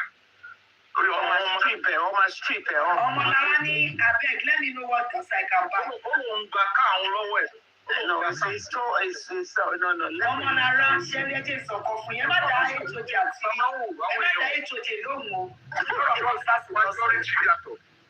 Tí ọkàn yín bá láìkì boxers, ẹ ra boxers fún wọn. Tó bá láìkì singlet, ẹ ra singlet fún. Ẹ̀yin lẹ mọ ọkọ yín. Ẹ̀yin lẹ mẹni tẹ́ ẹ fẹ́. Bọ́ẹ̀lì èmi tèmi because my husband knows I'm a lover of good smell. I love perfume. So èmi perfume mo máa ń like kò sí gift ti máa rà. Perfume gbọ́dọ̀ ṣe wà bẹ́ẹ̀. Ordinary perfume is But I went for the higher one. Yes. Like the last perfume to Marafo coming, I think no that was Baccarat Roscoe. At Amwaj, I bought it to Amwaj. Owunimora. So Next, nǹkan tí mo fẹ́ rà fún òun fẹ́ customize tire rims tire òun. Ó dẹ̀ ní each one costs $1,000 or so. So tọ́nà bá ṣe owó fún mi, mo lè, you know. Remember somebody. Ó ní nǹkan tó ń regret jù ní ring diamond tó ń rà fún yàrá. Kí ló tó tà sí? That's Shaconel. Tó tó yẹ. Ṣé ìyàwó ta ni? Ẹ jẹ́ kí tí bèèrè wà ní ẹjẹ́ kó sọ̀rọ̀. Ẹ jẹ́ kó ẹsẹ̀ ní kí Mr. K parí ọ̀rọ̀. Ó ní nǹkan tó ń regret jù ní ring diamond ring tó ń rà fún yàwó. I think it's about $7 million. Ṣé ìyàwó ta ni? It's about $7 million. Ó lóun kàn fi ṣe, you know. Kí wọ́n regret ẹ̀ fún? Ẹni tó ń ra nǹkan fún báyẹn ó lè treat òun bó ṣe treat òun. Báwo ló ṣe treat ẹ̀? You know, it's on social media, you know, they are no longer together, but take care of them, take care, you know, she for $1 million a year. So those are the kind of things how your man room by me. So, Mrs. Yo, what you're offering to buy wig lórí obìnrin lórí. Imagine that. Ìgbà tí ó gba wig, yóò gba wig. Imagine that. Báwo Nàìjíríà wò ní Benin ti bá fún ọkùnrin $7 million. See, baby, please come back up. Oh, you were supposed to get one ring, diamond ring. $7 million. Yeah. Google it, Shaconel. Google it. So why is he regretting that's the mother of his kids as he marriage is for life. So why did he cheat? He was expecting marriage for life. Shaquille O'Neal is a famous basketballer. And what is £7 million? I mean, naira. Why did he cheat? Dollars. Èèyàn jáde so ewu ni. O'Neal máa ń sọ almost every time. Ó dẹ̀ sọ fún òun. Tell wife àbí girlfriend. Shaconel. Ṣé wife ẹ̀? Shaconel. Ṣé wife ẹ̀ Shaquille O'Neal? Just Shaconel divorce. There is a lot of settlement. Ọlọ́run kò tẹ̀ ń jẹ́ kárí rẹ̀. Torí ẹlòmíì lè hàn. Torí o ní di divorce. Amount lẹ́ǹkì ẹ̀ lè mi fẹ́ wá. Yeah, that's where it will come out. That's where it will come out. That's where it will come out. Nǹkan tẹ́mi kàn rí ni pé like she's receiving the settlement is that she received $10,000 per month in alimony and another $10,000 per month in child support from Fox News. Ẹ̀kọ́ rí ìgbàkọ̀rú kẹ̀kẹ́ wá kọ diamond ring. Kẹ̀kẹ́ wá gbé diamond ring. Ẹ tó lè máa san $10,000, $20,000. Ó sọ pé òun basketball náà, you know the kind of person Shaquille O'Neal is. He was the same king as them like Jordan. Àwọn èèyàn máa ń bá àwọn èèyàn lẹ́rù kí. Kí ló ń bá àwọn lẹ́rù, Mr. Kid? Did he not cheat? She's allowed to get alimony and all the things that she got.